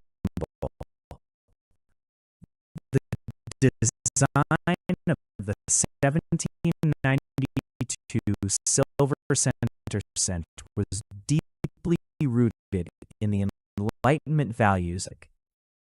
On the obverse, with inscription, it was an educational statement. Leaders like Thomas Jefferson and Alexander Hamilton believed that a stable, honest currency was a scientific necessity for a growing industrial nation. They wanted a coin that proved America was a land of logic and progress. By using a silver plug worth roughly 3/4 of a cent and a copper ring worth 1/4 of a cent, they achieved a balance of value. This was the first time the United States attempted to blend 2 metals into 1 coin, showing the Mint was an innovation hub. Historical research suggests that the revolutionary writer Thomas Paine may have been the one to first propose this bimetallic solution to Thomas Jefferson. Payne envisioned a coin that was convenient for daily commerce, but still felt substantial in the hand. The production of these trial pieces was incredibly labor-intensive for the 18th century. Mint workers had to manually punch a hole in a copper blank, insert a small silver plug, and then strike the coin with heavy dies. The pressure of the strike would fuse the two metals together permanently. This process was a major educational milestone for the mint's staff. However, because each piece required such precise hand assembly, these coins never moved beyond the experimental stage, making the survivors some of the rarest relics today. When we look at the market for these rarities, the numbers are truly staggering, with all values tracked in United States dollars. In April 2012, a 1792 silver center cent graded as Mint State 61 sold at a heritage auction for a remarkable $1,150,000 USD. Just a few years later, in January 2021, the finest known specimen, graded SP67 by PCGS, set a massive record when it sold for $2,520,000 USD. There are even reports of private transactions for the highest quality examples, reaching as high as $5 million USD. These prices reflect the extreme rarity of the coin, as only about a dozen genuine examples are known to exist. For educational purposes, it is important to note that these figures represent the intersection of history and scarcity, as collectors compete to own the very first dollar. Despite the brilliance of the silver center cent, the experiment was ultimately abandoned for practical reasons. The primary issue was the complexity of mass production. In the 1790s, the mint used screw presses powered by human or animal strength. Manually inserting silver plugs into millions of pennies would have been too slow and expensive for a nation in desperate need of circulating currency. Furthermore, by early 1793, the market price of copper dropped significantly. This allowed the mint to strike a slightly smaller pure copper coin known as the large cent that still contained a full cent's worth of metal. This shift in the copper market made the bimetallic technology unnecessary. Today, these 1792 patterns stand as a what-if in history, showing the steps taken by the mint. Today, the 1792 silver center cent is one of the rarest treasures in the numismatic world. Of the small handful of known survivors, one of the most important is held in the National Numismatic Collection at the Smithsonian Institution. This piece serves as a vital educational tool for historians studying the origins of American manufacturing. Most other specimens are held in private collections, occasionally appearing at major auctions once every few decades.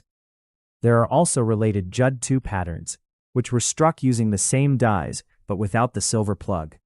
Some of these were made of a fusible alloy, where the silver was melted directly into the copper. However, the Judd one with the visible silver center remains the most iconic.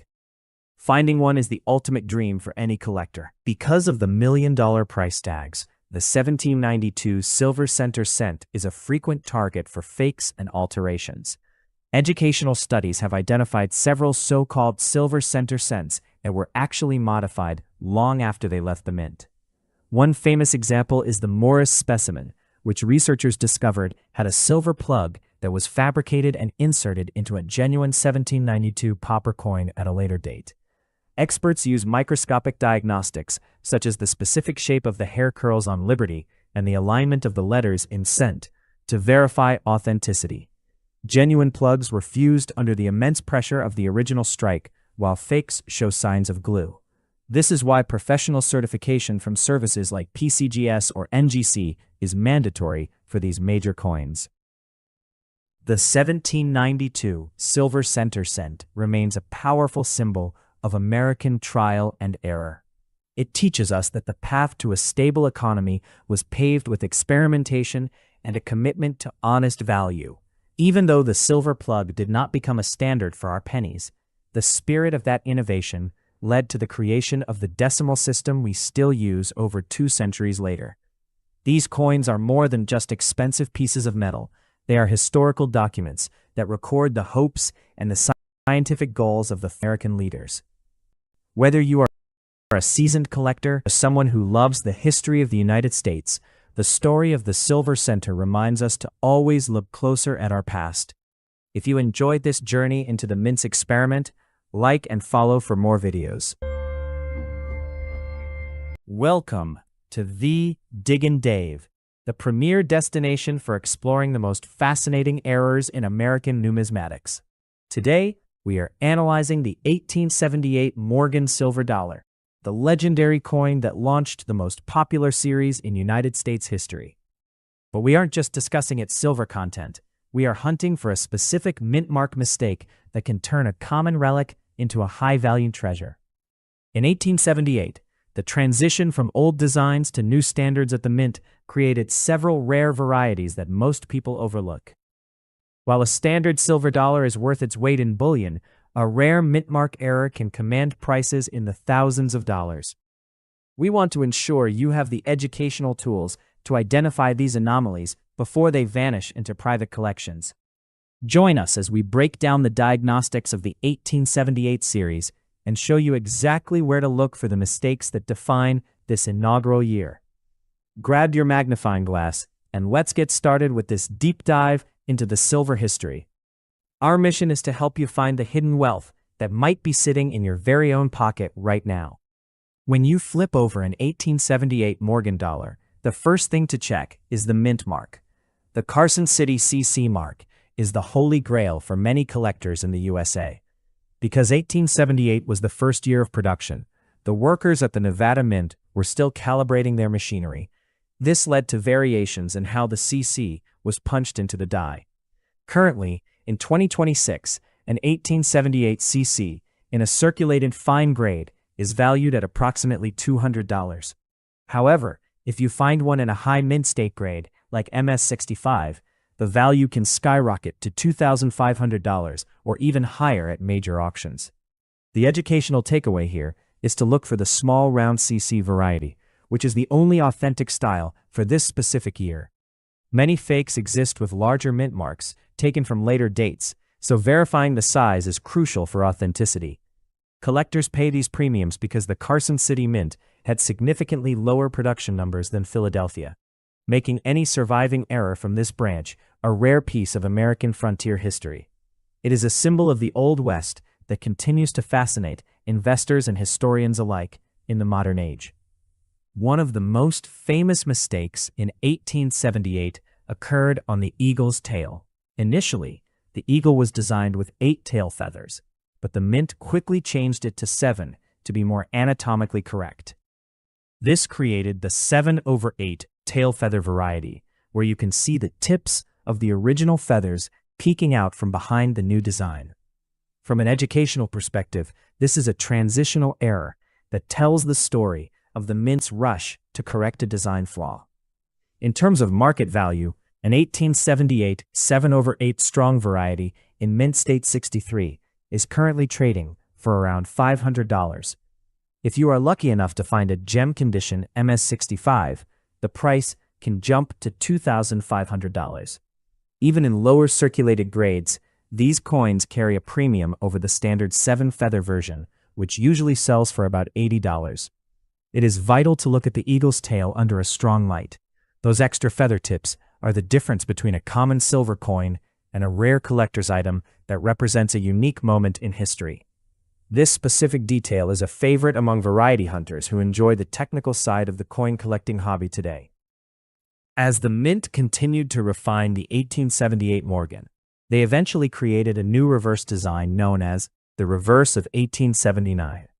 This version features a rounded breast on the eagle and a slanted top feather on the arrows. The rare mistake occurs when an 1878 dated coin is found with this updated 1879 reverse. This is an educational goldmine because it shows how the mint used up old dies during the transition between years. In today's market, an 1878S San Francisco with the reverse of 1879 is highly sought after. While a standard 1878S in mint state 65 might be worth $425, a rare transitional variety in the same grade can reach ups of $9,000 at specialized numismatic auctions. Understanding the subtle differences in the eagle's breast and the arrow feathers is the key to identifying these sleeper coins. Many people sell these as common silver dollars because they don't know how to spot the reverse design change. By learning these technical details, you can distinguish between a standard coin and a high-value rarity.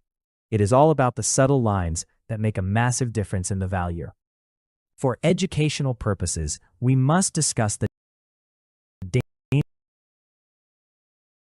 of counterfeits in the rare coin market. So scammers or complete replicas to trick buyers. A genuine 1878 Morgan dollar should weigh exactly 26.73 grams and be non-magnetic. If you are offered a rare mistake at a price that seems too good to be true, it likely is. In the USA, many fakes are made of silver-plated copper or lead, which will feel slippery or look overly shiny in a way that doesn't match original mint luster. Always check the reading on the edge of the coin. Authentic Morgans have sharp, consistent ridges. Counterfeits often have uneven or mushy edges. Professional grading services like PCGS or NGC are the best way to guarantee that your 1878 mint mark mistake is the real deal. Investing in a graded coin might cost more upfront, but it ensures you aren't wasting your money on a worthless piece of scrap metal. Security and education go hand in hand when building a collection. Protect your hard-earned money by always verifying the source of your rare coins before you buy. Condition is the primary factor that dictates the final price of any 1878 Morgan dollar. The difference between a coin worth $150 and one worth $15,000 often comes down to microscopic scratches known as bag marks. Educational grading follows a 70-point scale used by professionals across the USA. For example, an 1878S in MS-60 might be valued at $120, while an MS-67 specimen can reach over $15,000. This is why we emphasize that you should never clean your coins. Cleaning causes hairline scratches that a professional grader will spot instantly, potentially reducing the coin's value by 50% or more. To preserve the value of your 1878 errors, handle them only by the edges and store them in PVC-free flips or capsules. The goal is to keep the original, mint luster intact. This luster is the frosted appearance that reflects light in a cartwheel pattern. For a collector, a rare mint mark mistake in original, untouched condition is the ultimate find. Proper preservation ensures that the history of the coin remains protected. Value is preserved when you treat these relics with the respect and care they truly deserve. The market for rare American silver has seen a significant surge as more people look to tangible assets for long-term value. In 2026, the 1878 Morgan remains a staple of the U.S. investment market because it is the first year of issue. This historical significance provides a level of price stability that modern coins often lack. We see high demand for VAM varieties, which are specific die pairings cataloged by experts, where a tiny die crack or a slightly shifted mint mark adds hundreds of dollars to the value. For instance, some 1878 CC coins with doubled letters in the motto, "In God We Trust," are highly prized by specialists. By educating yourself on these specific varieties, you are essentially learning how to spot hidden value that the general public misses. The USA coin market is transparent, with auction records from sites like Heritage and Stack's Bowers providing clear evidence of what buyers are willing to pay. Knowledge is the most valuable tool you can have. It allows you to participate in the hobby with confidence and protect your interests. Wealth is built through study and careful observation of every detail. To wrap up our look at the 1878 Morgan dollar, remember that treasure hunting is about research and persistence. You can find these coins at local coin shops, estate auctions, and even online marketplaces, but you must apply the educational diagnostics we discussed today. Check the tail feathers, verify the mint mark style, and always weigh the coin to ensure it is genuine silver. The 1878 year offers so many variations that even a modest budget can get you started with a fascinating piece of the American story. Whether you are looking for a Carson City rarity or a Philadelphia tail feather heir, every coin tells a story of a young nation's industrial power. We hope this breakdown gives you the confidence to start your own search and discover the hidden mistakes that make these silver dollars so special. Stay focused on the details, keep learning about the minting process, and you might just find the next big rarity for your personal collection. We appreciate you joining us on this educational journey through the vaults. Don't forget to keep exploring and growing your collection. Like and follow for more videos. Welcome back to another deep dive into numismatic history. Have you ever wondered if the change in your pocket could be worth a small fortune? Today, we are uncovering the secrets of a true American classic that every collector dreams of finding in high grade. We are talking about the iconic 1908 Liberty Head nickel, a coin that represents a turning point in United States minting history. This specific year is shrouded in fascinating stories of economic shifts and design evolution. If you have ever seen a V-nickel, you know the elegance it carries, but the 1908 issue holds a very special place for those who understand its true rarity and market demand. In this video, we will explore why this year is so significant and what you need to look for to identify a high-value specimen. Get ready, because we are starting our journey right now on the Diggin' Dave. This is the only place where we dig deep into the history of rare coins to help you find hidden treasures. Stay tuned as we break down every single detail about this legendary piece of copper and nickel. The year 1908 was a period of significant transition for the United States Mint. The country was still feeling the lingering effects of the Panic of 1907, a financial crisis that led to a sharp decrease in the demand for new coinage. Because of this economic downturn, the production numbers for the Liberty Head nickel saw a dramatic drop compared to the previous year. In 1907, nearly 40 million nickels were struck, but by 1908, that number plummeted to just over 22 million. This reduction in mintage is the primary reason why finding a 1908 nickel in pristine condition is a massive challenge for modern collectors today. During this era, nickels were the workhorse of the American economy. They were used for everything from streetcar fares to buying a loaf of bread or gaining entry into a Nickelodeon theater. Because they circulated so heavily, most surviving examples are worn down to almost nothing. This historical backdrop makes the 1908 issue a fascinating study of how national economics directly impacts the rarity of the coins we collect over a century later. Designed by the legendary chief engraver Charles E. Barber, the Liberty Head nickel is often called the V-nickel because of the large Roman numeral on the reverse. The obverse features a stunning left-facing portrait of Lady Liberty. She wears a coronet inscribed with the word Liberty, and her hair is adorned with a mixture of cotton and wheat, symbolizing the agricultural strength of the young nation. Surrounding her profile are 13 stars, representing the original colonies. On the reverse side, the Roman numeral 5 is surrounded by a beautiful wreath of corn, wheat, and maple leaves. This design was actually quite controversial when it first launched in 1883 because the word cents was missing, leading to the famous racketeer nickel scandals. By 1908, the design was well established and perfected, with the word cents clearly visible at the bottom. The 1908 strike is known for having decent detail, but as we will discuss later, the quality of the strike can vary wildly. Understanding these design elements is the first step in recognizing a genuine coin from a low-quality counterfeit. Let's talk about the hard numbers because that is what truly drives the value in the coin market. The Philadelphia Mint produced exactly 22,684,557 of these nickels in 1908. While 22 million might sound like a large number, in the world of numismatics, it is considered a relatively low mintage for a high-traffic coin. What makes the 1908 date particularly interesting is the survival estimate. Experts believe that only a tiny fraction of the original mintage still exists in grades higher than extremely fine. Most of these coins were used until the images were flat, meaning that a 1908 nickel with sharp details is technically much rarer than its total mintage suggests. Unlike the 1912 nickels, which were also struck in Denver and San Francisco, the 1908 was only produced in Philadelphia, so you will not find any mint marks on these coins. The lack of a mint mark is a defining characteristic of this year. For collectors, the 1908 Philadelphia strike represents the peak of the Barber era before the transition to the Buffalo nickel just a few years later in 1913. Condition is everything when it comes to the 1908 Liberty Head nickel. Most examples found in old jars or inherited collections will fall into the good or very good categories.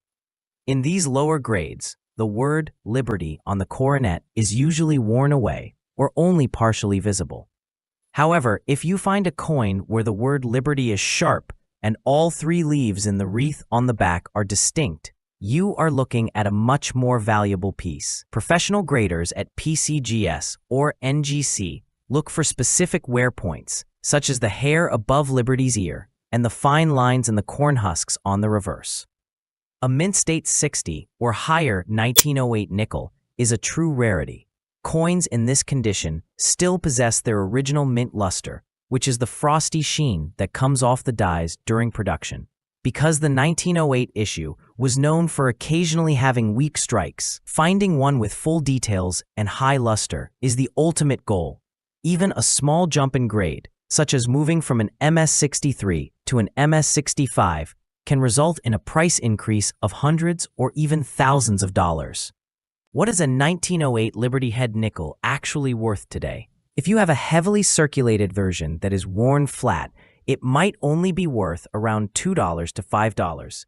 These are great for filling out a folder, but are not considered investment grade. However, the price curve climbs very steeply as the condition improves. A coin in fine condition might fetch around $12, while an extremely fine specimen can jump to over $45. The real excitement happens in the uncirculated tiers. An MS63 graded 1908 nickel typically sells for around $160 to $180. If you are lucky enough to own an MS66, the value can soar toward $1,900. The all-time record for a 1908 nickel is staggering, with a top-graded MS67 specimen once selling at auction for over $12,500. These prices prove that even a common-looking 5-cent piece can be a major asset if it has been preserved properly over the last century. Always check the current auction records, as the market for high-end Liberty nickels remains very strong among serious investors. For the specialized collector, the 1908 Liberty nickel offers some hidden treasures in the form of varieties. One of the most sought-after versions is the repunch date. In 1908, some dies were struck twice with the date punch, creating a faint doubling effect on the numbers. You will need a high-powered magnifying glass or a digital microscope to see this. But finding a 1908-08 variety can add a significant premium to the coin's value. Another interesting thing to look for is the misplaced date.